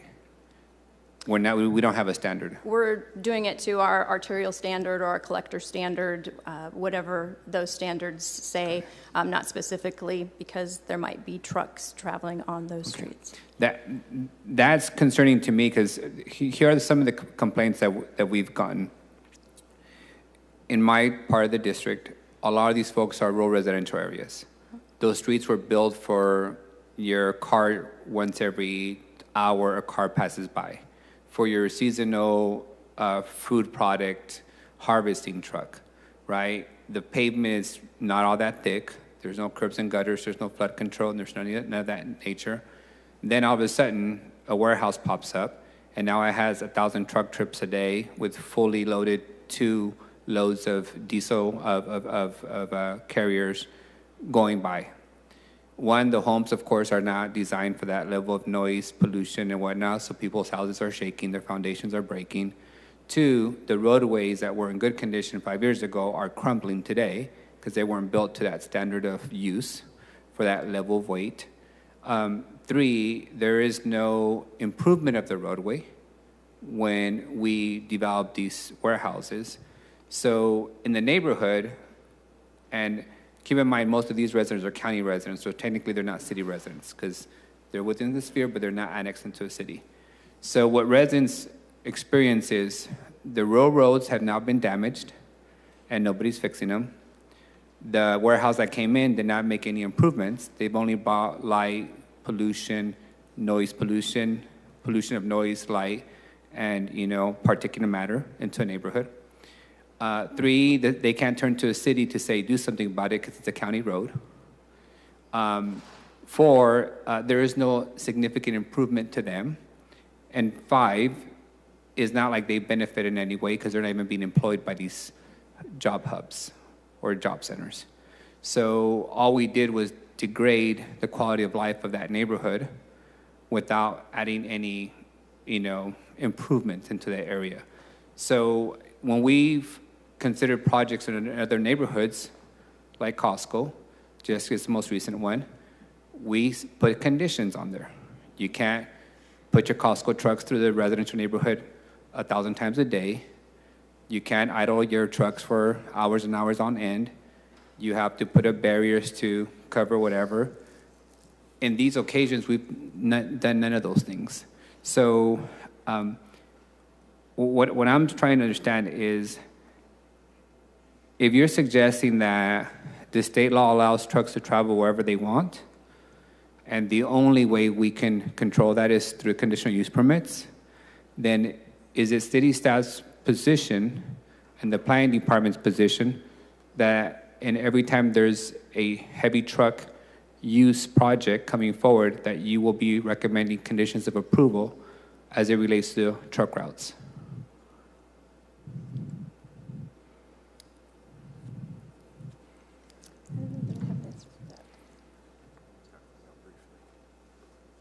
Good afternoon, Council. Just wanted to chime in on a couple things. Excellent question. So one, I wanted to add is as we go through the rest of the presentation, Andrina Aguilar will kind of overview. We do have a professional consulting firm who engaged and looked at characteristics of the streets, origins, destinations, patterns, and there's a recommendation for a revised truck route map, which reduces a fairly significant number. Right? Again, hearing from some members, is taking 1/3 of the truck routes away significant or not? It's about 1/3 within that area. So there's that recommendation to remove a number of streets as cut through or through truck routes. With respect to projects, I could say everyone is reviewed. There's a CEQA process evaluated. There are public meetings, notifications, and most definitely considerations of where those trucks should be or should not be. I don't know if Director Clark has any additions on that in terms of CUPs and any, or did we cover that? I'll admit, I'm sorry. I was talking it's and okay. I missed the question. Can you repeat? The question, Director, is this. In accordance to state law, we cannot prohibit trucks from using streets Correct. to arrive at their destination. However, routinely, through the conditional use permits, we do put controls in place on where delivery trucks can and will, what routes they'll use in operating of a business. For example, Costco, most recently, we indicated conditions that they cannot be going through residential neighborhoods, their delivery trucks, when they're servicing the store. No, actually, that is not correct. So what the condition of approval stated was that for the trucks coming into the site, they had to use a specific pathway going into the site, not that they couldn't deliver to neighborhoods. Correct. No, yeah, you're right, and that's what I meant to say. Okay. So we're clear that if you order something from FedEx or Costco, they can deliver into a residential neighborhood. Correct. Right?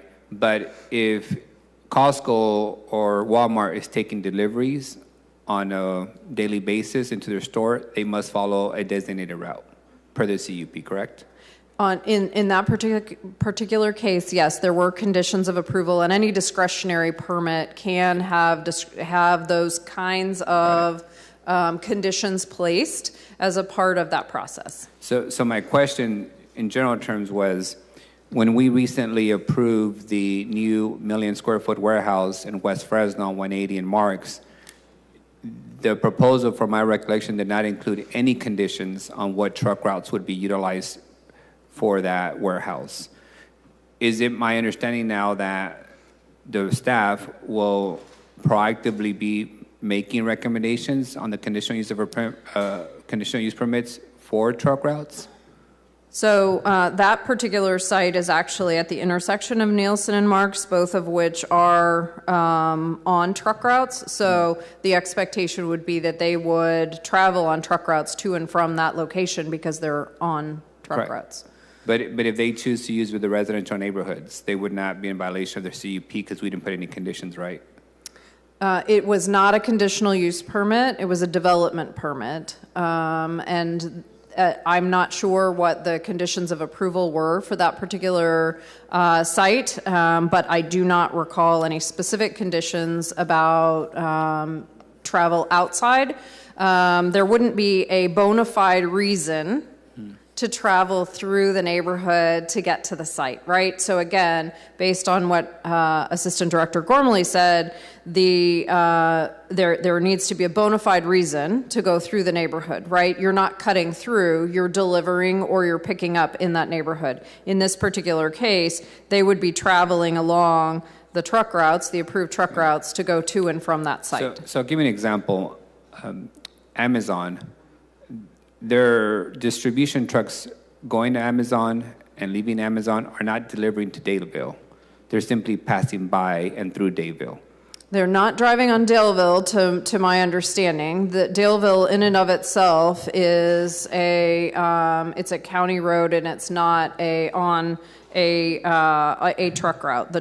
There are bona fide truck routes. They are going through there. And what I suspect is, like any good truck driver, they're looking for shortcuts. Sometimes the main road gets full, so they go and use the residential roads for shortcuts. In that example, they're not delivering anything to the residential neighborhood of Daleville. They're simply using it as a shortcut to their destination. Would that be allowed?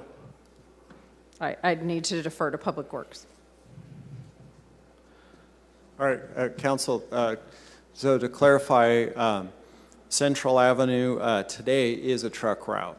So a truck could use Central Avenue to and from a destination, or they could use it to get from Central and 41 to Central and 99 as a shortcut. That is allowed as a through truck. So I think the distinction is for a street that is not a truck route, the only reason a truck can go down that is if they actually have business on that street. Say, for example, we have a project, if we were able to approve a Trader Joe's in the city or another grocery store, and it's at the intersection of two streets that are not truck routes.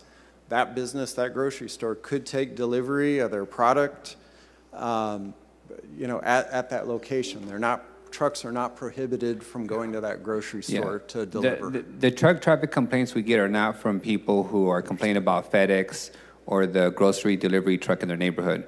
It's from the job centers that are generating thousands of truck trips that are going through residential neighborhoods where they're not delivering anything. They're simply passing by or through them.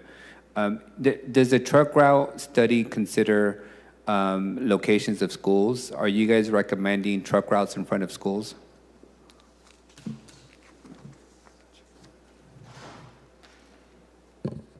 We did consider schools in the study. We considered schools, parks, senior centers, anything with sensitive, we call them sensitive receptors. There are some cases where we can't get rid of all the truck routes. We need to provide locations for some of the trucks. So there are some locations where schools are in close proximity to some of the routes as they are existing today. Is there any schools where a truck route is right in front of their school as being proposed? Yes. Which one? Calwa is one, correct? Cedar, on Cedar and Jensen, Calwa.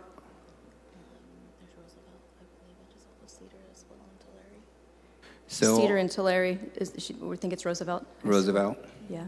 So are you guys, if I recall Roosevelt, I think Calwa too, it's literally right in the designated pickup and drop-off area, both for buses and both for pedestrian pickup and drop-off. I believe in Calwa, Jensen, Jensen is their pickup and drop-offs, and the route is actually Cedar. And then for Roosevelt, is it Tulare? The route is along Cedar? Yes. Yes. And it's along Cedar is the bus stop, right? And the drop-off for school buses? Yeah, so is that the only one where we have a drop-off, pickup conflict with the truck route? That's the only school?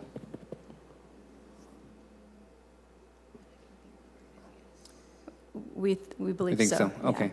Councilmember, I'm sorry. Yes. I recommend we let staff continue with the workshop. This is fun, or it's a workshop? We never have access to them. But I'll defer the council president. Yeah, let's please continue with the presentation from staff. Okay. I'm going to turn it over to Andrina then, and she can talk a little bit more about the project and where we are today. Thank you.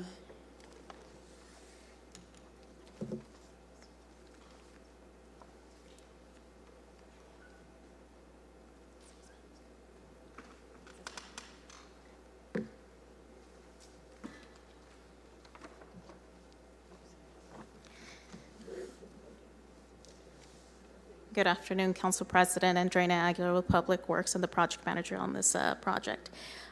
So as our Assistant Director, Mrs. Gormley, went over what led up to the project, from here on out, I'll cover the process of the actual project itself. Okay, so back in 2020, the CSC, which is the Community Steering Committee, along with the Air District and city staff, worked together closely, collaborated on putting together an RFP, request for proposals. That then was released in 2021. We had 2 consultants submit proposals in 2021, the CSC members, along with Air District members or staff members and city staff members, all served on the panel to interview both consultants. We all were in agreement on the selected consultant at that point. We then prepared the presentation and the consultant agreement to council, which was approved by council on April 2022.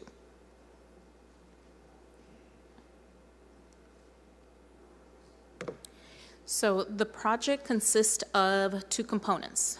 The CSC and the Air District made it very clear to us that this was a community-driven project, and that some type of health assessment of the community would have to be done in parallel with a truck reroute study. So we have the health impact assessment, which had 2 subsections, which are the population-based assessment, which is more data-driven, and a community-based health survey in which the researcher, you see Merced, Dr. Sandy Hopp, went out to the community and collected 1,766 surveys where she asked questions, received responses, and then evaluated those responses. The second component, which is the truck reroute study, early on in the creation of the scope for the project, one of the things that the CSC and the Air District and the city agreed is that sometimes at the very end of a project, we have this huge document that is quite difficult to understand if it's a lot of information to intake over the course of maybe a couple of weeks. So it was decided to break up the project into components. Those components are going to be your outreach and engagement plan, which was done very early on. That was one of the very first milestones we have.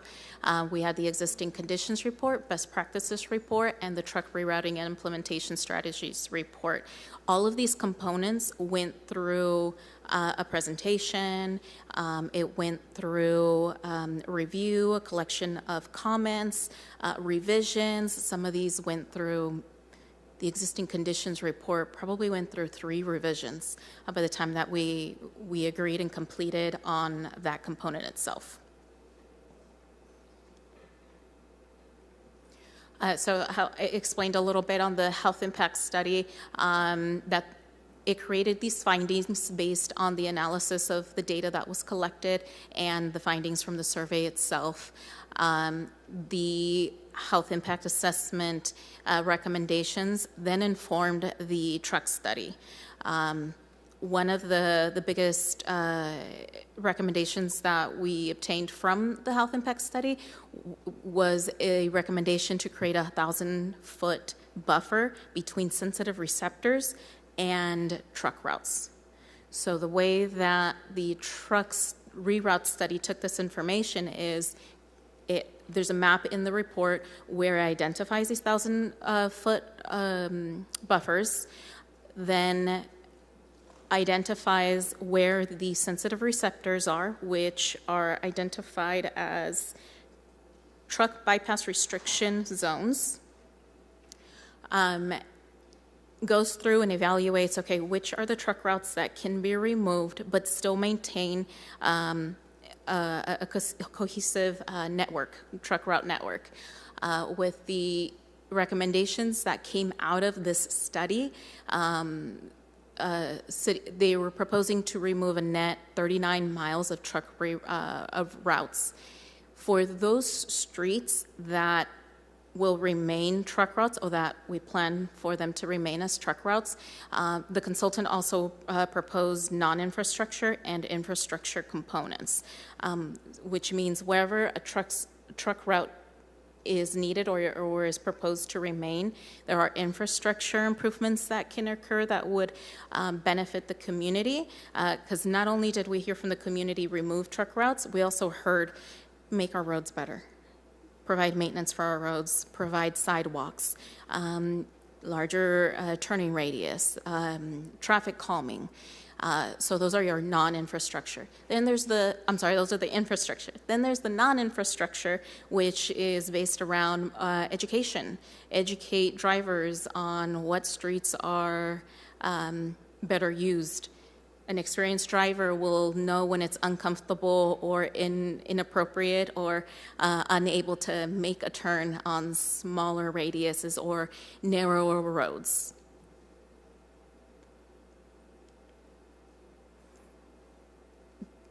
Community outreach was very important on this project. We had lots of it. Let me get my notes here.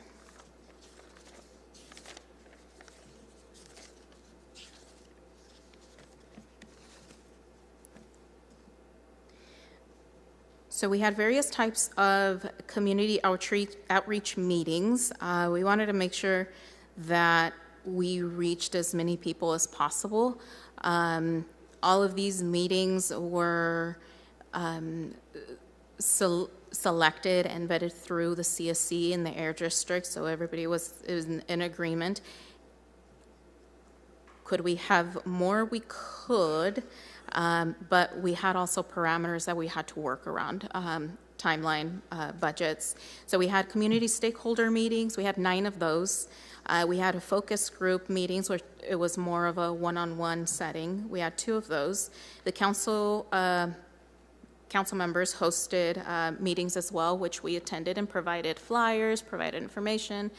We were there present to be able to answer questions and show people that this plan was happening in the area, or the study was happening in the area. We also had presentations at now 5 CSC meetings. Aside from those 5 presentations that we did specifically on the project, we also provided monthly updates to the CSC members on where the study was, what input have we heard from the community. This was the opportunity to reach out to them too, to get ideas of, okay, we've got 2 more community meetings that we can do, any recommendations on where we can do them, ask for help on setting those up, maybe creating those connections with the community that maybe we didn't have at the time. We also had 2 pop-up events, which were about a year ago. One of them was Fiestas Patrias, which is, I believe, this weekend for this year. And then we also attended the Safe Night Out trunk or treat at Maxiel Park. The CSC made it recommended for us to go where the people were already there, and that was a great recommendation. We received so much input at both of those pop-up events. That's where we received the most throughout the project. And how did we do this? We communicated through e-blast, flyer distribution. We passed out hundreds of flyers. The CSC members also requested flyers so that they could pass that out their own events. We had social media postings. We had surveys, both printed so we can pass out at meetings, and we had them online as well. And then, of course, the community-based health survey.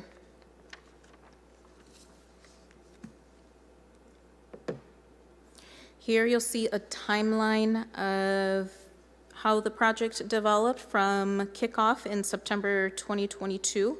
The ones you see in green, those are the deliverables, the components, the subcomponents of the study itself.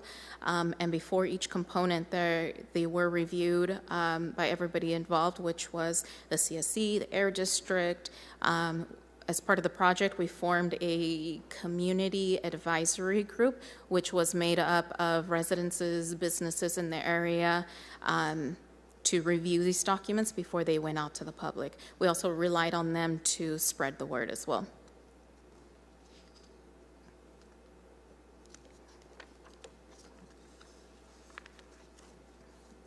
So these are the events that have happened in the last year, since last September 2023. We had the 2 pop-up events there. D3 organized a community meeting for us, which we attended in November. We had the December online survey for strategies on this. Pretty much requested information from the public on what type of strategies would work best in their own neighborhoods along the street that they front on.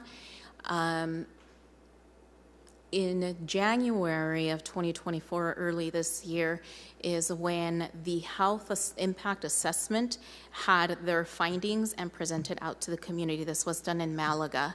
Along with that, the consultant also presented on their recommended strategies that could potentially be implemented.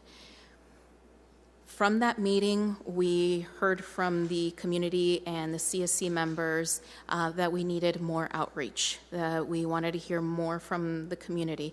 At that point, city staff went back to our agreement. And if you recall, in May, we came in front of you and requested an extension to the contract and additional budget as well. That happened in May. In May, we had 3 community meetings with the added budget that we had there. And in August, So this last month, we were prepared to come to the City Council and present the study itself and the health impact assessment to City Council. But it was requested to do this workshop to bring everybody up to speed and kind of let everybody know where this came from. I know many of you were not here back in 2020 when it all kind of started up. So the biggest question that we received in the last couple of weeks was, how is this different from May, what everybody saw in May? So this list, a couple of the, 5 of the differences. I'd also like to add that on the truck reroute study, we had the consultant add an executive summary that summarized the study itself and all the key findings, all the outreach. I believe it's about 2 pages long, but it summarizes the study itself. So that was added. In addition, we added additional references to the Fresno Municipal Code and the California Vehicle Code to emphasize that, yes, while we have a truck route map, we cannot prohibit a driver from using a street if they have business on it, just like what Mrs. Gormley presented on. We also decided to rename, the consultant renamed the truck regulated areas to truck bypass restriction zones.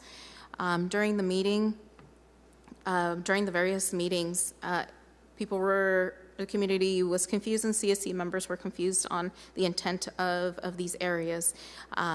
We explained that these zones could place restrictions on trucks using using neighborhoods as bypass. So a truck shouldn't be bypassing through a neighborhood. They should be going on a truck route to get to their destination. If their destination is not on a truck route, they can still get there because it's their egress, and it's their point of destination or departure. The third bullet point is a table listing the route changes. So we understand that the map that was shown in May was difficult to read. So we provided a table listing all those routes that are proposing to be removed, and also listing those routes that we are proposing to have added through the ordinance. The proposed truck route map was also broken up into quadrants to make it easier for anybody reviewing the study or looking at the map itself to be able to read it. The print was small, and we thought by breaking it up into quadrants, it would create an ease for those reviewing it. And lastly, we compiled the complete study. As I mentioned earlier, it was done in parts, and now here at the end in July, we took all those parts, put them together to present the full study. Each part was reviewed, commented, shared, and then completed at each point, each milestone, and then compiled all into one study.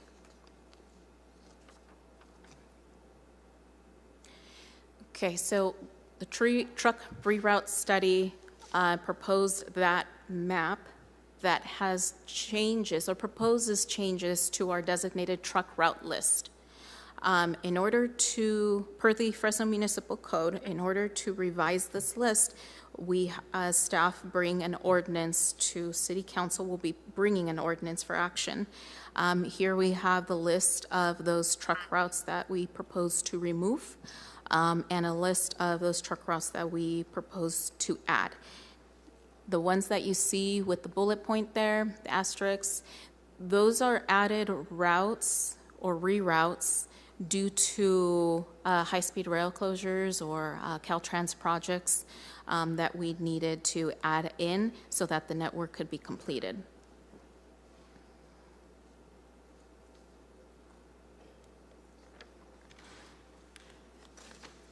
So this is my last slide. So today we're here for the workshop. I would like to also let you know that last night we attended a CSC meeting in which we kind of went through and explained to the CSC members on what changed between May of 2024 and to what they saw in the August agenda. At that point, after going through, answering questions, providing comments, they did unanimously decide to not support the study as it currently stands. They would like to see it reworked completely. The CSC feels that the goals of removing routes from sensitive receptors was not done. After today, in upcoming council meetings, we would bring the consultant, both consultants, to present on the projects themselves. We would ask for the council to take action or accept the truck reroute study and the health impact assessment. And we would bring for introduction an ordinance for the proposed removal and addition of truck routes. After that, we would revise our public-facing truck route map so that we can then inform the businesses and the public that these have changed, and that way they can take action within their own systems to update those routes so that they follow it as best possible. If the community, one of the comments that has been received often is, what does the community do when they feel that a driver or a company is not using a road accordingly? We recommend to reach out to the city. The easiest way is going to be through the Fresno app, contacting Public Works, just in letting us know that something is happening that shouldn't be happening, and we would investigate from there. And then just a link for our project website. So I'd like to open it up for questions if you're ready. Wonderful, thank you. Up first, I do have Council Vice President Carbasi punched up with some questions. Thank you, Madam President. First off, I really want to thank staff for the exhausting work you've done. I mean, we can disagree here all we want, but the fact of the matter is, it was good work, it took a lot of time, and I'm very grateful for you coming up here and presenting this to us so we can make the best decision possible. Can you tell me a little bit more about, and I might repeat myself a little bit, but I want to go in more specifics, who was actually on the steering committee and the community advisory groups? Can I get more specifics on that? Yes.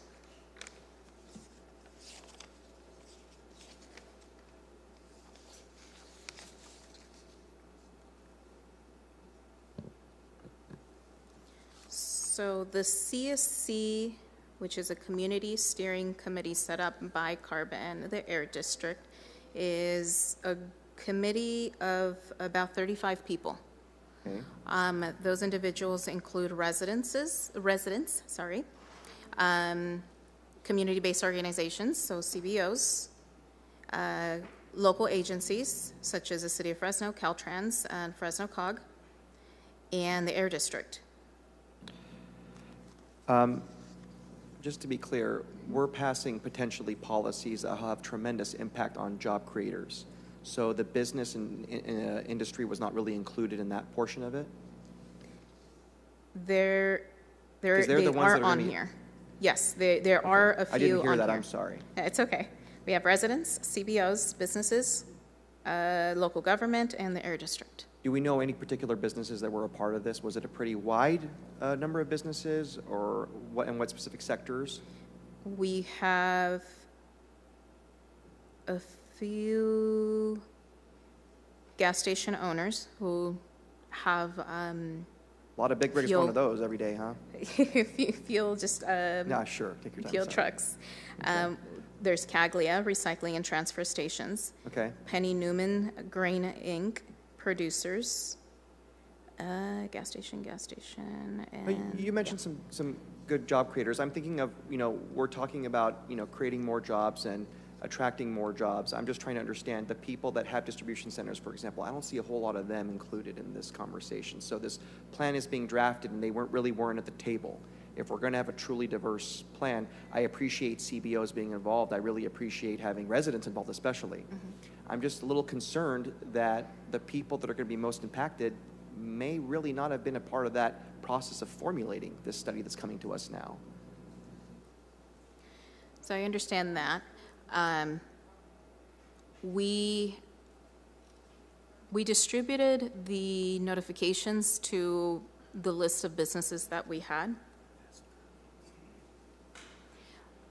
We invited them. They had the same information as residents, CBOs. We invited them to attend.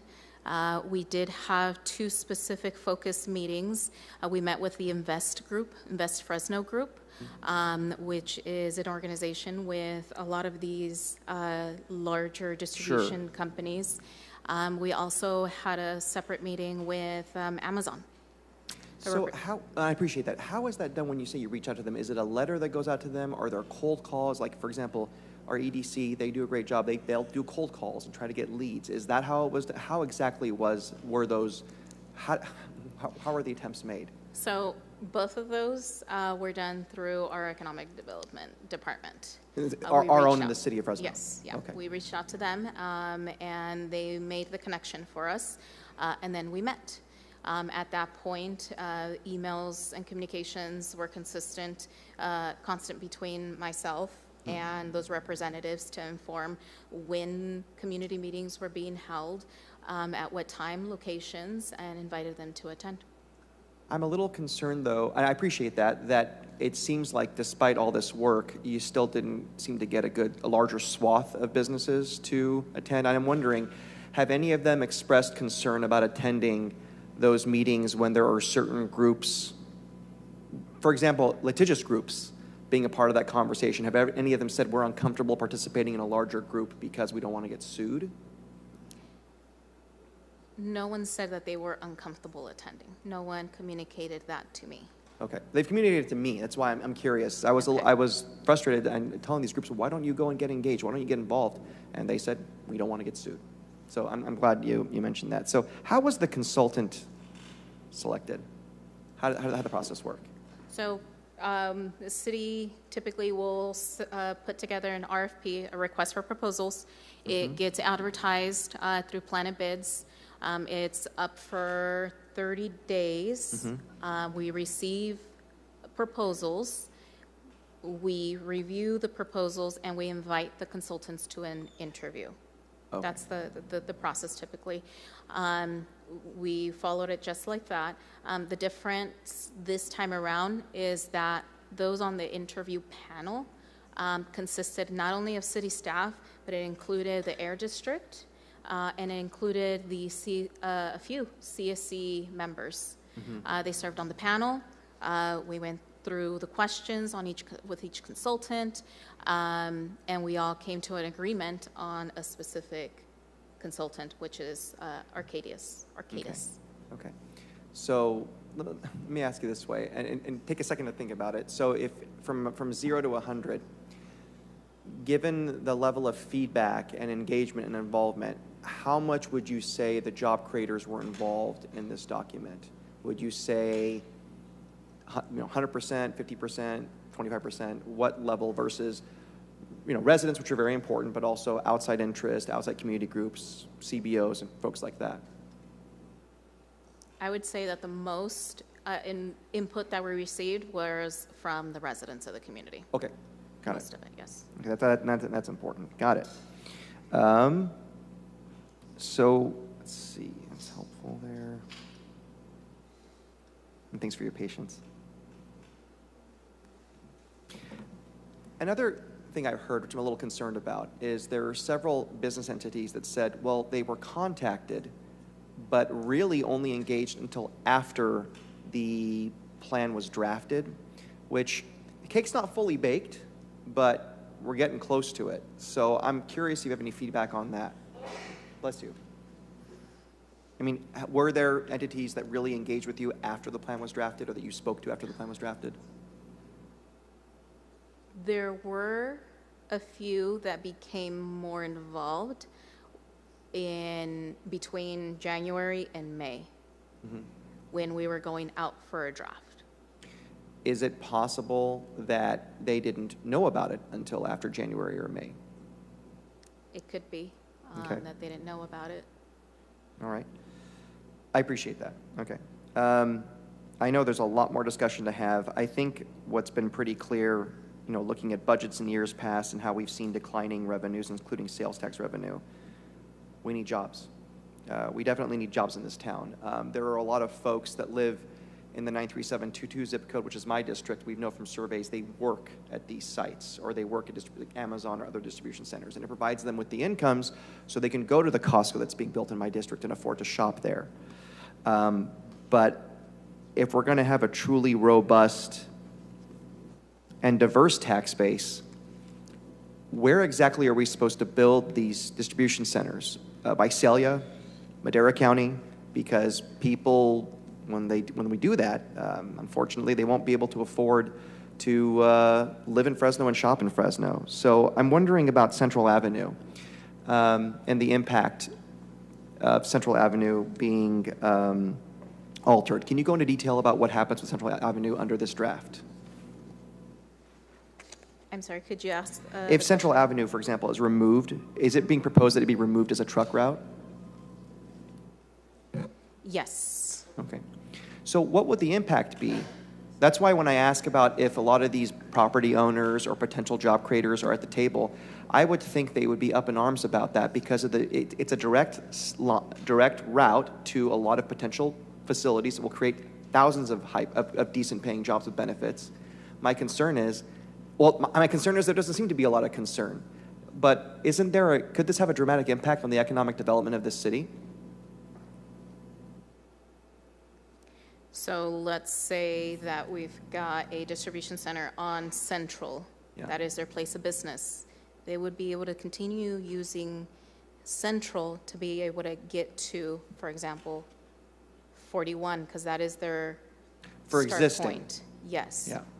But for future business interest in the area and job creation, it could be an impediment, possibly? Well, even a future distribution center would be able to use Central to be able to get back onto 41. That certainly helps then. So then why make the change? I'm confused then. I may not be explaining it properly. I'm sorry about that. I'm trying to understand why propose the change then if they can still use it for trucks. So council, so one change with that would be, again, truck routes are to stay on the truck route, as long as possible, and then to diverge from that to get to the destination. So as Andrina had shared, say that a business is right on Central Avenue, they'd have that ability. But hypothetically, say a half mile up at North, or it's a half mile up at North Avenue, then to use Central from, let's say, from the 41 or 99 on Central, that would really be cut through. And we honestly, we really, as far as assessing the infrastructure, the transportation system, we really want businesses to use North Avenue where possible. That has an actual freeway interchange at the North and 41 versus Central is just a signalized intersection passing by the Daleville neighborhood. So we really want to encourage the use of North. So it would eliminate, then someone could be cited for cutting through if their destination really isn't Central Avenue. Is North Avenue, I'm worried about congestion. I mean, it's a pretty major road. I mean, would this create more congestion on North Avenue then? North Avenue is built, it has the capacity to handle that. It's a 4-lane facility. City improved that about 20 years ago. Signalized intersections, and there's a Measure C plus state highway funded project slated to go forward at North Avenue and Freeway 99. So again, that would provide operational improvements, safety improvements to handle, just handle the existing traffic. As opposed to Central, there are no planned improvements to Central and 99 in the Malaga area outside the city sphere. The irony is I think the CBOs are opposing the upgrades to North Avenue. Is that accurate? I believe they represent that to this council There has been litigation. Caltrans is moving forward with right-of-way finalizing design. It's a program project, and this council has approved a freeway agreement with Caltrans for local street improvements tied to that interchange. Let me ask this question, and this is more for administration if it's a fair question. Where exactly, if I'm an investor looking to bring hundreds of jobs to Fresno in a distribution center or some type of industrial facility, what is the position of this administration? Where are they supposed to actually grow? Do we have a historical plan for this?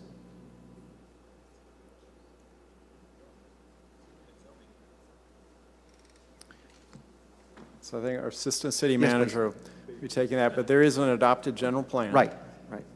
Correct. Thank you, Director. Good afternoon, Nick Messia, Assistant City Manager, Council President, Council Vice President. At the end of the day, it comes down to the general plan and the land use. That's where we would point them to determine where they would grow and establish their development. And right now, primarily this area is the area that is slated for that type of growth, and it has been for a couple generations. Is that fair? Or at least a while. I have not heard of a general plan being updated recently, and I would assume yes. It's not a surprise then that this is the area historically that has been considered for the type of growth we're talking about, for those types of jobs. For the growth that you're talking about from industrial, yes, this is the area. Okay. So, okay, fair enough. Thank you. That helps a lot. Mention was made, and this is very important, about sensitive receptors like schools, and that's very critical. Can I get a little more feedback on the primary sensitive receptors in the area we're talking about, parks and schools, and who will be impacted? Because those are, I'll be looking to see the impacts for these folks especially. So sensitive receptors are considered residents, schools, parks, and any community center that brings people to that location. Like a bona fide community center? Yes. Do we have a list of those? Like, how many schools are we talking about? Is it a dozen schools? There's definitely more than just a dozen schools in South Central Fresno. No, I totally get that. But in the area we're talking about here that are on the actual truck route that we're proposing to change, how many are we talking about that are directly impacted right now? Of course, there's lots of spaces yeah. I don't have those numbers with me now. Okay. Maybe subsequently I appreciate getting, for context, maybe some information on that. That'd be really helpful to understand. I don't want to make a mountain out of a molehill, but sensitive receptors are very important. And then I was able to meet this week with the Fresno Food Bank, which is a local nonprofit. They have their own concerns in terms of how they have about, I think, 14 trucks in their fleet, and how this potentially can impact them. I was very fascinated. I learned a lot about their operations. I didn't really realize there are 5 counties, about, I think, 60+ million pounds of food a year. I think per month it's 1 to 1.5 million in Fresno County alone. So, city of Fresno alone. So they're, I think, a very important, you can call them a CBO or a nonprofit. How involved were they in the process of drafting this plan? And is there, for example, on the part of the plan that talks about electrification of big rigs, you call them that, are they exempt from that under this plan? So the food bank was not involved in any of the meetings, or I'd have to check our list that we sent the emails to and the flyer distribution, but we did not receive comments from the food bank. Okay. So their engagement will be after the fact, for whatever reason or another, once this plan has been drafted. I learned a lot about refrigerated trucks I didn't know about recently, and the different technology changes, because there's an engine for the truck itself that operates the truck, that's diesel, but then there's an engine for the actual refrigeration unit. And I'm just a little bit concerned. Was there ever a discussion of perhaps allowing nonprofits or really important community stakeholders to be exempt from these rules, so they wouldn't be, because it's difficult for them to bring up the money like a private sector company would. Amazon can maybe bear it a lot easier than the food bank, which has a lot of responsibility and not a lot of funding. Right. I wouldn't be able to answer those type of questions on the regulations and who can apply for these incentives as part of the SERP or the air district. Okay, but right now, as it's being presented by staff, there is no exemption right now under R. I know there's state regulations, there's CARB regulations, but there is a portion of this that will require electrification, correct? I thought I read There's a that. part of the plan that points back to state regulations that would be enforced through the state. Okay, and you're not aware of the state offering any? I am not aware of, no. What's the term? Exemptions for nonprofits. Right. Understood. Got it. Okay. Thank you very much. Those are all my questions. I do want I'm to sorry, go clarify ahead. I do want to clarify that on Central. Yes. Between, what street is that? West of Cedar is where we're proposing the removal of that truck route. Got So it. between Cedar to the 99, that would be proposed to remain a truck route. Okay. Just wanted to clarify No. that it's not the entire. That's really helpful. I appreciate that. I think that when this comes forward, I'm one of 7 council members. The reason why this is a big issue for me is I like parks. I like hiring more police officers and firefighters. I like more money for our roads. But if we don't have a robust tax base, we're not going to be able to pay for those things. And I don't want to lay anyone off, and that is my biggest concern. So we've got to think of diversifying our economy. We have these plans to build these things out, and then investors want to come in, and then they get sued. And unfortunately, they go elsewhere, and we lose that opportunity. There's a lot of people from my district that work at these jobs, and I'm trying to protect these jobs. So I just want to make sure whatever we pass, we have job creators at the table. It's really easy to complain when you don't create anything. Now, resident complaints, that's a big one for me. If they're concerned about something, same as the Costco in my district, trucks will still go through the neighborhood. They're just using the other road that's a couple hundred feet east of there. But we were able to negotiate with the job creators saying, look, this is how the residents feel. This is how we want to do it. We didn't say, get out of town. We kept those jobs in Fresno supporting our tax base. So I really would like to see, even if it's one-on-one, because maybe they're reluctant, it would help me a lot to see more engagement with property owners, potential job creators, and maybe even our Fresno County EDC as well as our own internal department to make sure that we're not doing anything that's going to shoot us in the foot. Because some of these things, we might say, we're going to pass this, but don't worry, we're not really going to use it. Then once it's on paper, you get a different kind of council on here, and maybe they will use those things, and then we're basically saying, get out of Fresno. We don't want to do that. We want to open up Fresno for those jobs. That's just how I feel about it. So thank you again. Oh, one more thing, Columbo moment. I'm sorry. Sorry, Council President. The narrative about trucks destroying our roads, I've read that in a few articles recently. We have funding sources for our roads. These trucks, they pay taxes and vehicle license fees, correct? So we do get funding from these trucks. I'm a little concerned about that. What are you hearing on that? That might be a Scott question. Well, yeah, it's Thanks. a Scott question on funding. Yeah, he's the guru of our roads. Thanks. All right, Council, so two forms of funding. One is new development, and streets are constructed with or without trucks in mind. You know, for example, even in like an industrial business park, the local streets, they have a thicker section. It's what we call a traffic index. Soil conditions, truck loading, all of that's considered. New development pays impact fees. One of those are major street fees, so that pays to build the roads actually to standard. Removes the old county rural roadway pavement and then pays for that initial cost. Then businesses and trucks, they do pay fees through, for example, gas tax, SB1 gas tax. There's a different rate on diesel versus gasoline. There are weight fees. California has a pretty complex formula of that, but that, generally speaking, yes, there is revenue associated with that comes back to cities and counties for those road improvements. Yeah, and that's from the state that trickles back down. But you made a really good point, and it's kind of like a chicken and the egg type of a thing. So some of these communities that have been plagued by really poor road conditions for years, one of the ways we can fix those roads and bring them up to standard are private developer dollars coming in. So investors coming in as in a condition of growth, they have to actually pay millions of dollars to fix these roads up. So that's a major pool of money that we will be denying if we don't have any growth, and it'll just be status quo. That is correct, yes. Okay. Thank you, Director. I appreciate that. And thank you all for answering questions. Well done. Now I'm really done. All right, up next, we have Councilmember Chavez. Thank you, Council President. Just a couple of quick questions.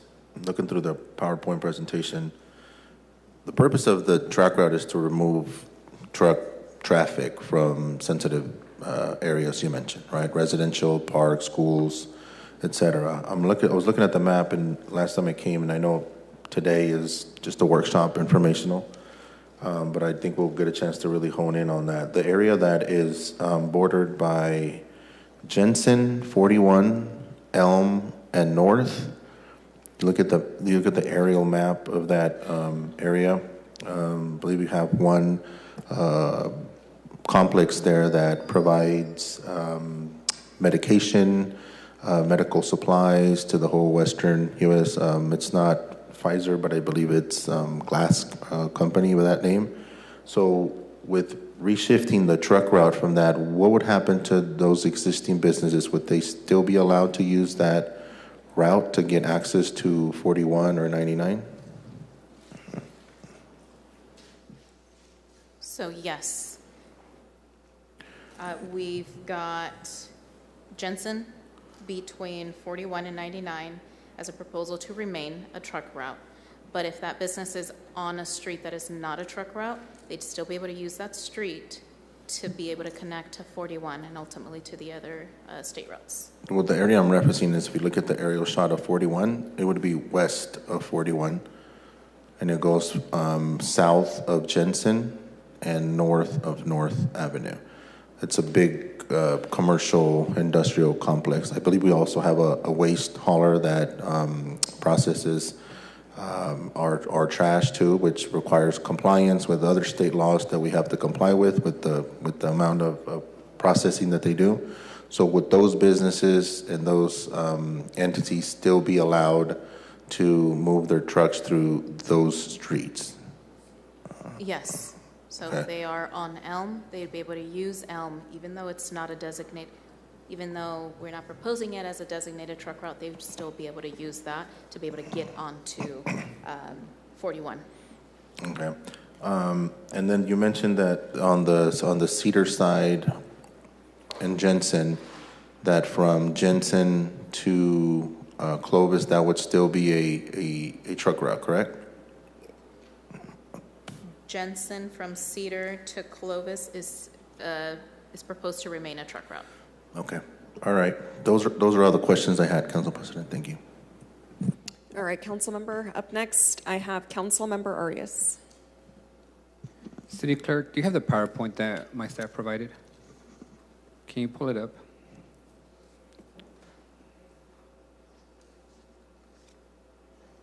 There's been a lot of talk about streets in South Fresno, and I wanted to make sure we get a visual of what we're talking about. Get to the next slide, please. That street there, that is Cherry Avenue, for the record, in front of Orange Elementary. Orange Elementary is a school, a K-8 elementary school for about 400 students in South Fresno. As you can see from the road, it's a two-lane road, originally a county road. It's currently a truck route. It is the primary road that Amazon, a $2 trillion company, and Alta, an $11 billion company, utilize daily with thousands of trucks. It runs right in front of a school. The school doesn't have a crosswalk, doesn't have sidewalks, curbs or gutters, nor did the $1 trillion company or the $1 billion company make improvements to the roadway, nor has the city of Fresno made improvements to the roadway. So what I want to, as my colleague indicated, companies generate revenue, and one of the primary arguments for cities to approve job centers is that they're going to create revenue for the city. But the fact is, the revenue never returns into a neighborhood that's generating that revenue.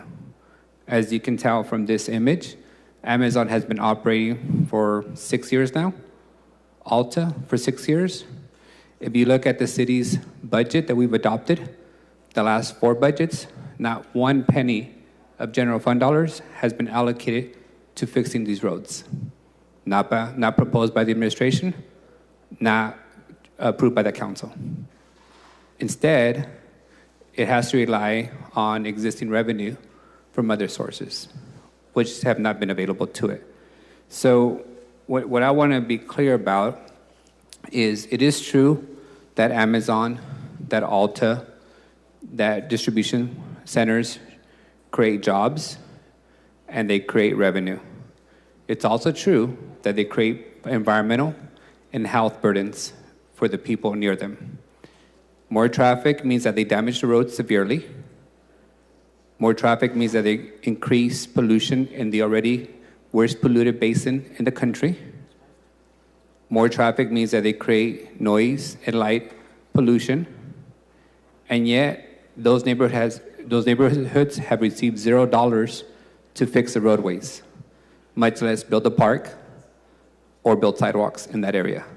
So this magical argument that these companies are going to make the city money that will put back into road improvements has not been the history or the fact in these neighborhoods, and that's why you see opposition to them. The other thing I want to point out, I too met with the food bank, and they are taking advantage of an exemption and a waiver under state law for the nonprofit organization. But as I indicated to them, they asked me very directly, when are you going to fix our crumbling streets in this industrial area? And my answer to them is, not during my tenure. Because I have not seen an administration recommending general fund dollars to fix existing industrial roads. I have not seen a budget adopted that takes money away from the police or the fire department to fix existing roadways. That's just a bare fact. I also have not seen a Measure C proposal that prioritizes existing roadways that are crumbling. And I have not seen a council not waive regional street impact fees or developer fees for projects that bring jobs and generate traffic. So I think we have to be honest with ourselves that our history is one in which we told a $2 trillion company, the richest company in the world, come on in to South Fresno, don't worry about fixing anything, keep millions of dollars of revenue, and we'll accommodate you. And then we're surprised that the neighbors are mad, that their houses are shaking, their air conditioners are clogged with pollution, and that they're suing us because we did not mitigate the impact. In complete contrast, when we look at our Costco, when we look at a housing apartment complex, we mitigate that impact. We designate routes for trucks, we designate bigger fences, we designate brick fences to be sound barriers, we designate a lot of landscaping to improve the air quality there. We mitigate. But for some reason, when we're talking about South Fresno, we try to frame it as is anti-business to ask the richest companies in the world to mitigate their impact. So what I want to make clear from my perspective is I don't see this city council or administration proposing a truck route in front of elementary school in any other part of the city. So I appreciate the fact that your proposed truck route eliminates that for Orange Elementary, because no elementary school should be a designated truck route for thousands and thousands of heavy trucks in the city of Fresno.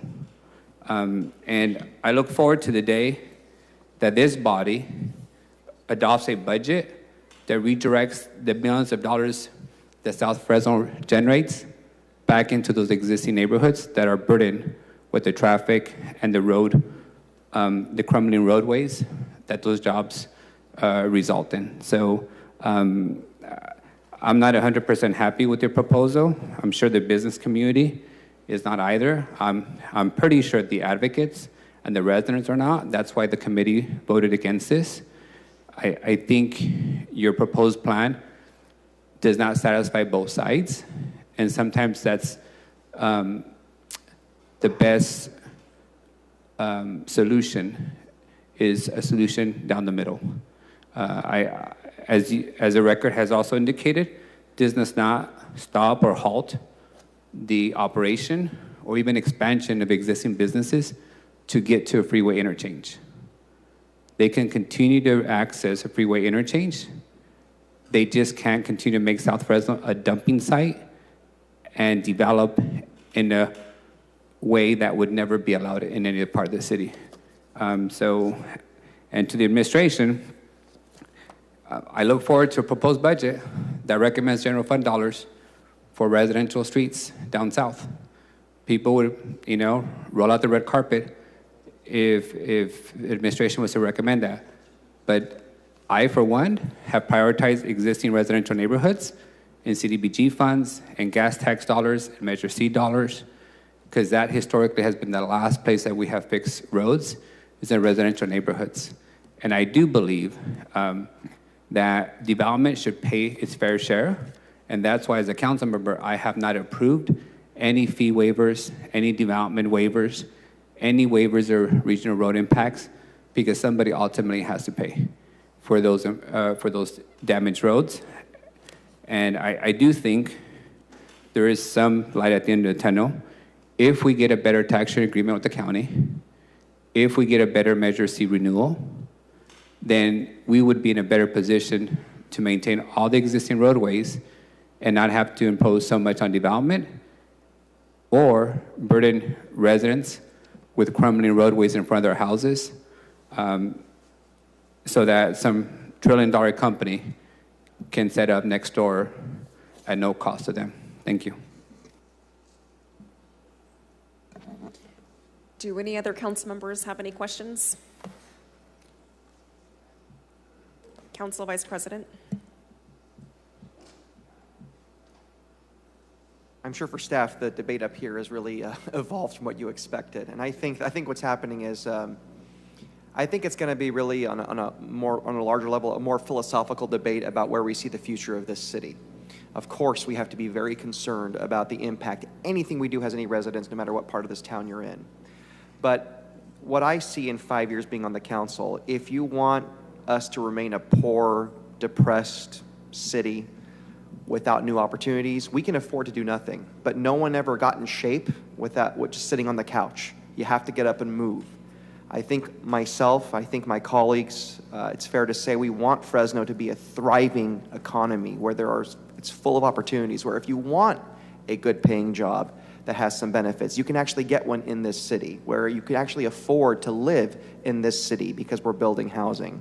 And the problem is, for years, while I'll be frank, the private sector has been very quiet, we've allowed outside dollars and outside interests try to turn us into an economy where it's expected that we provide all these services and all these public benefits to people, like clean parks and roads that are in perfect condition as they should be, frankly, without having the ability to invest dollars by having jobs created here, because we don't print our own money. It has to come from somewhere. We don't get street impact fees by just hoping they show up. We have to get people that say, we're not going to go invest in Visalia or Madera or Sanger. We're going to come to Fresno. And it takes a lot of work to get there. So I just worry about the impact anything we do can have on that future opportunity of upper mobility. But we just can't afford to do nothing anymore. So I really hope, I'm going to pay a lot of attention to this, and I really hope the private sector pays more attention too. And it doesn't matter if you're a part of this area or not. It's all hands on deck, because we are getting sued to the point now where the future of housing in this city is in serious jeopardy. These outside groups, they put these lawsuits together, and unfortunately we have hundreds of units right now that are, I would say, offline. And these are starter homes for folks that want the opportunity in this city, not Clovis, to have a single family home of their own, because it's what they want, and they should be able to get that. They work, but now there's no supply, because we've allowed these same groups that now go have a seat at the table and then change their mind because they don't get exactly what they want, because they want full control. And the threat is people don't have jobs in Fresno, and now they can't have housing in Fresno. We've got to stand up and speak up, and I expect that just as much from the administration as much as this council. So thank you for letting me be in my soapbox and listening to me. Okay, just a couple more questions. This plan will be coming before us in the next couple council meetings, is that right? Yes. Okay. And what level of CEQA did we do on this study? So the study itself didn't need CEQA. Okay. What does need a CEQA review is the ordinance. So bringing the ordinance, once it is adopted, then it needs the CEQA review, which would be a categorical exemption class 1. Okay. So by the time that the ordinance comes before us, if the council at that time wishes to modify any of the proposed truck routes, is that something that we can do as part of a motion up here? Yes, you would be able to add, remove, however you'd like to see that happen.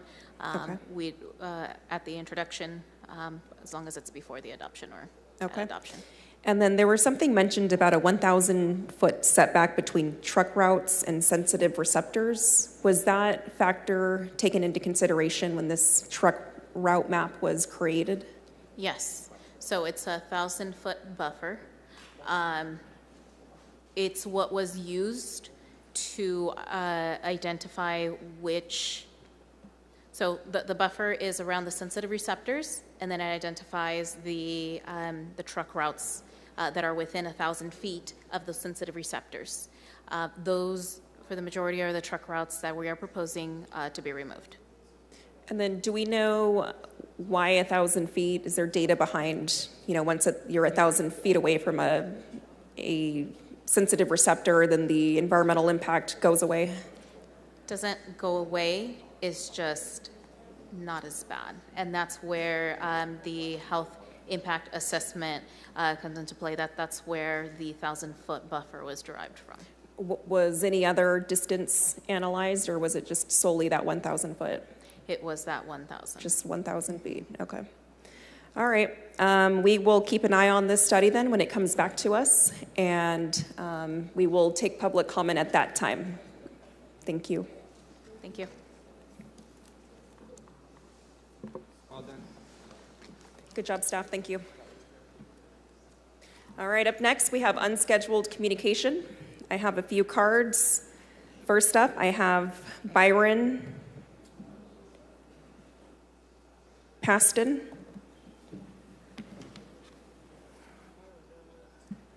Steve Diddy. Is Steve Diddy here?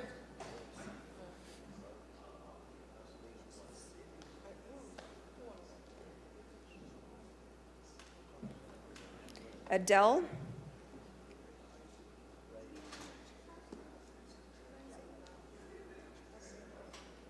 Fernando Paul Elizondo.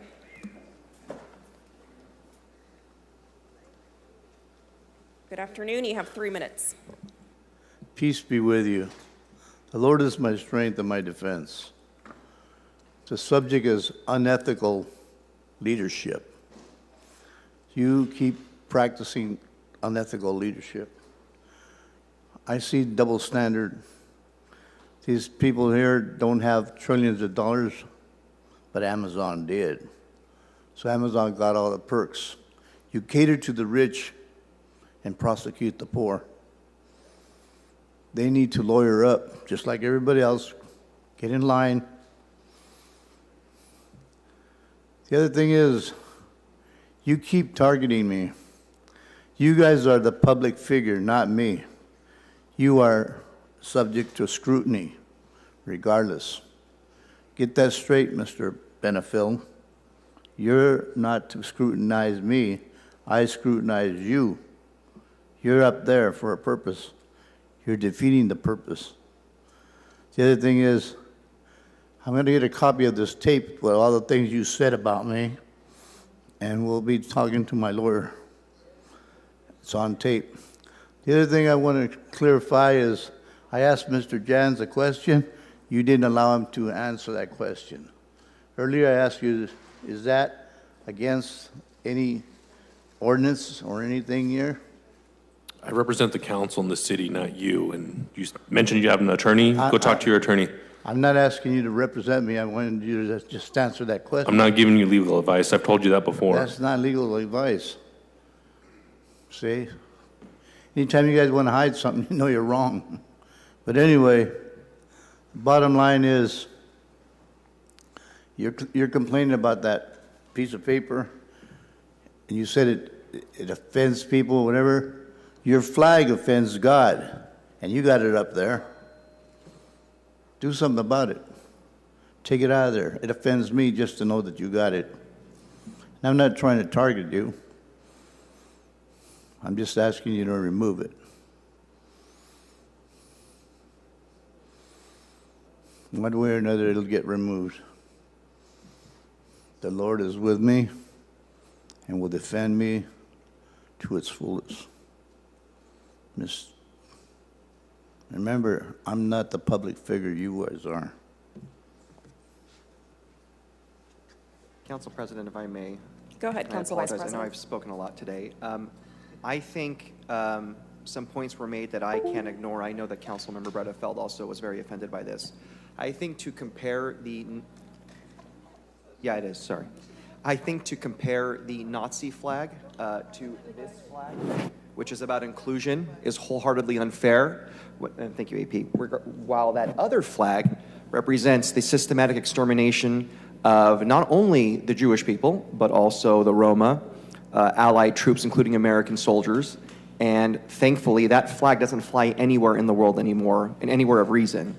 So you have to understand, you have a right to fly that flag, to use that symbol if you want, but don't expect to get our attention. And these terrible attacks, these personal attacks on us, especially our dear colleague, our council president, who does an amazing job, we're not going to stand for that anymore. We're not going to be silent anymore. So I want to apologize to anyone that was offended by those symbols, and AP, you have our full support. You're a great council president. Thank you, Council Vice President. Up next, Crystal with FHU.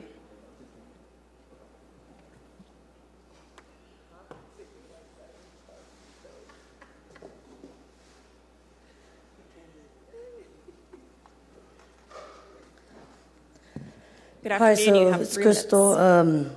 So about you talking about all we want is money, money, money. We come every week and all we want is money, money. We don't want no money. You don't ever give us money. We didn't ask for money. All we want is for all you guys to do what you're supposed to do and follow the rules. You guys are mad because we come up here and we hold you guys accountable and you guys don't want to do anything. The people that do want help, why don't you guys help them? Not everybody, I'm going to keep saying it, not everybody's on drugs, okay? The people that don't want help, okay, leave them out there. But the people that do want help, what about us, okay? We're not all the same. Not every homeless person is dirty, stinks, smells like piss, none of that.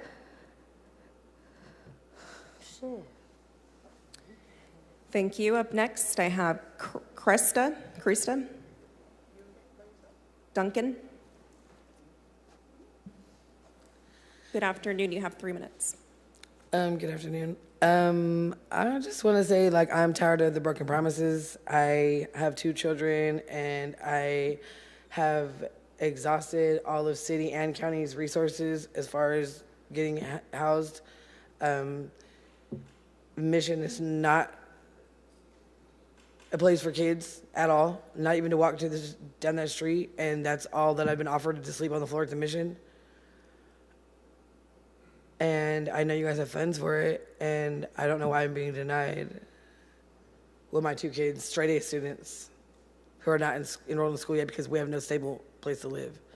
And I am in contact with Project Access, the school board, everybody knows my situation. And I'm not getting no help. And my 2 kids right there, Cliven and Cameron, straight A students, both in sports. I'm a good mom. We're a good family. We're not, like she just said, I'm not on drugs. It's been a situation, an unfortunate situation.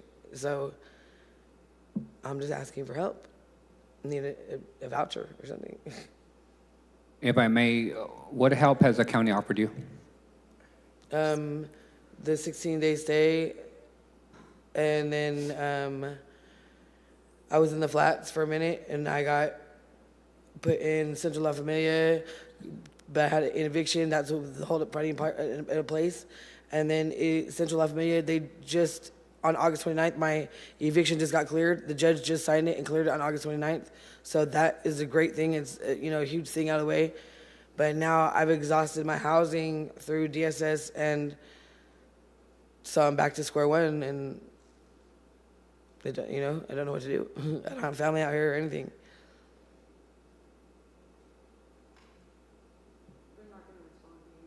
So that's it.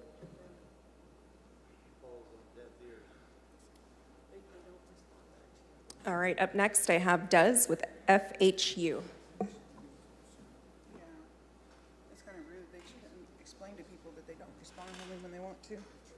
Good afternoon, you have 3 minutes. Hi. We got kids out here. Hey, Gary, I don't know. I want to see where the policy is where you can just leave the diocese in the middle of a city council meeting just to do a personal interview. I think that's disrespectful right there.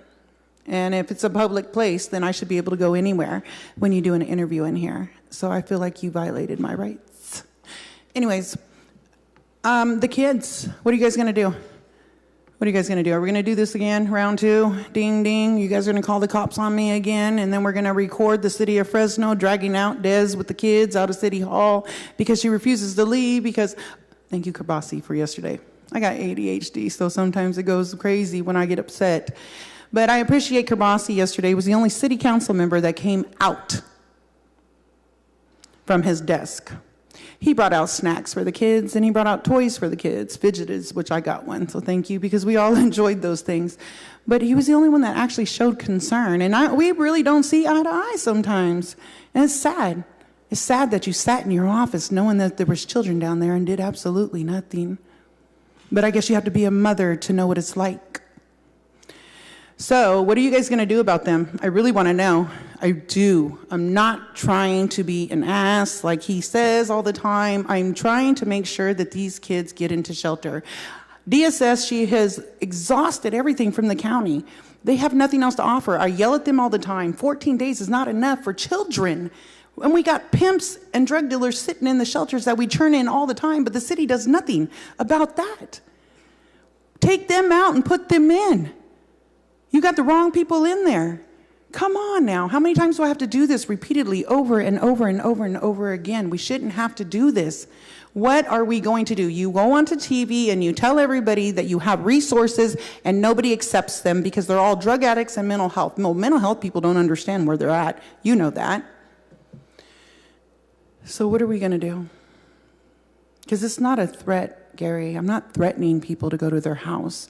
I'm saying if you keep on defaming me, and if you keep on saying that they're nothing but drug addicts and bums, then yes, you all live on a public street, and I will protest wherever I want to as long as it's a public street. And you got a big old tree. That tree is beautiful, and it's got a lot of shade. So I'm not threatening anybody. I'm just telling you that as a city council member, if you refuse to help them and you tell me I'm a liar and all that stuff, so don't respond because I will respond back and then she's going to call the police and all that. That's unfair for you to do.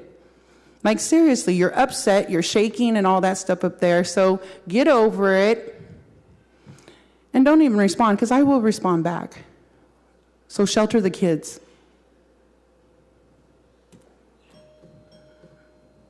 Your time is up. Council Are President? there any other members of the public who wish to speak at this time? Please come forward. May I speak? Des Martinez continues to present a bunch of falsehoods. She does threaten people with going to their homes. She is exploiting these children. These children that are here right now belong in school. That's where they should be, not here. She will continue to use families.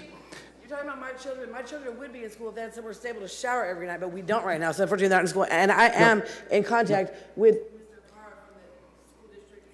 Ma'am, please cease. You're interrupting the meeting. Please, we're going to give Councilmember Bredefield the floor before we adjourn into closed session. Thank you. These children should be in school, and they're being exploited.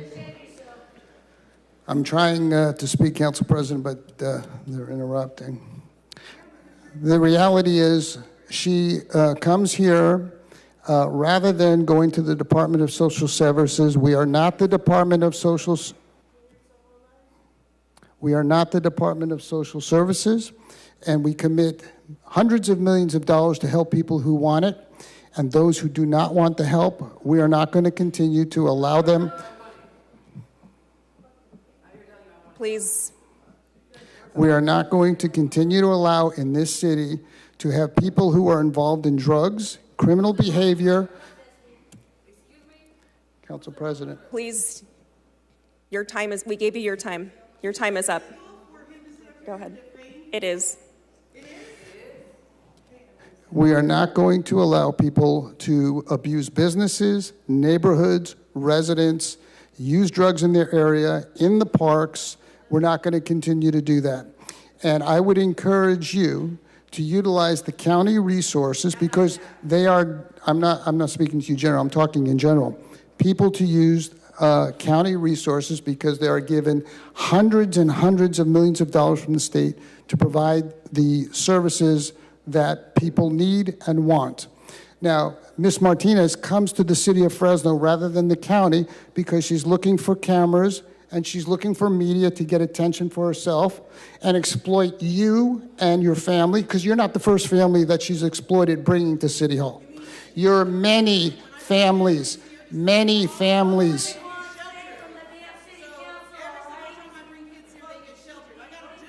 You guys have already been warned, so now I'm going to ask for you guys to be removed. Thank you, PD. Finish.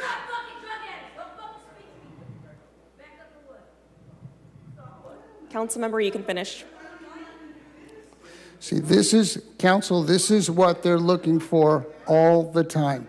Every meeting that we have, they're looking for this every single time. Des Martinez exploits these families, exploits these people for her own gain, for her own media attention. The media plays along. The media plays along with.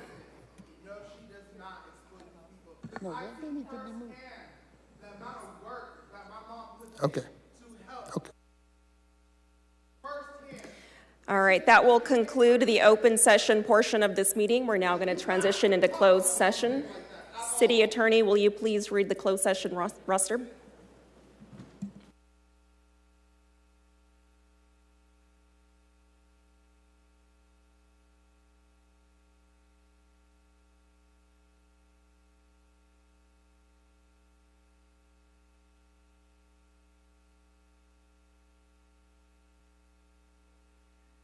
Good afternoon. Today in closed session, we have item A, conference with labor negotiators, all represented units listed on the agenda.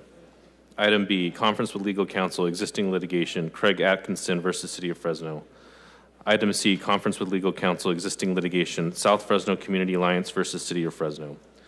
Item D, conference with legal counsel, existing litigation, ACLU versus City of Fresno. Item E, conference with legal counsel, existing litigation, La Hacienda Mobile Estates versus City of Fresno. Item F, conference with legal counsel, existing litigation, La Hacienda Mobile Estates, U.S. Bankruptcy Court, Eastern District of California. Item G, conference with legal counsel, existing litigation, Hacienda Homeowners for Justice versus La Hacienda Mobile Estates. Item H, public employee performance evaluation, City Attorney. We may have reportable items after closed session.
can hear us. If you give me the thumbs up, then we'll make our announcement.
All right, CMAC, can you give me one more thumbs up there? CMAC, double checking that you can hear us, and we're going to do that announcement one more time. Yep. All right. Good. Go for it.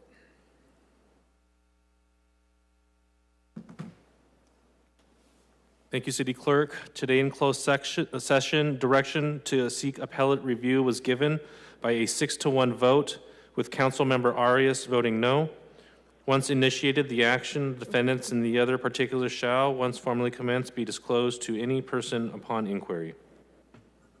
That concludes our open session meeting. Thank you.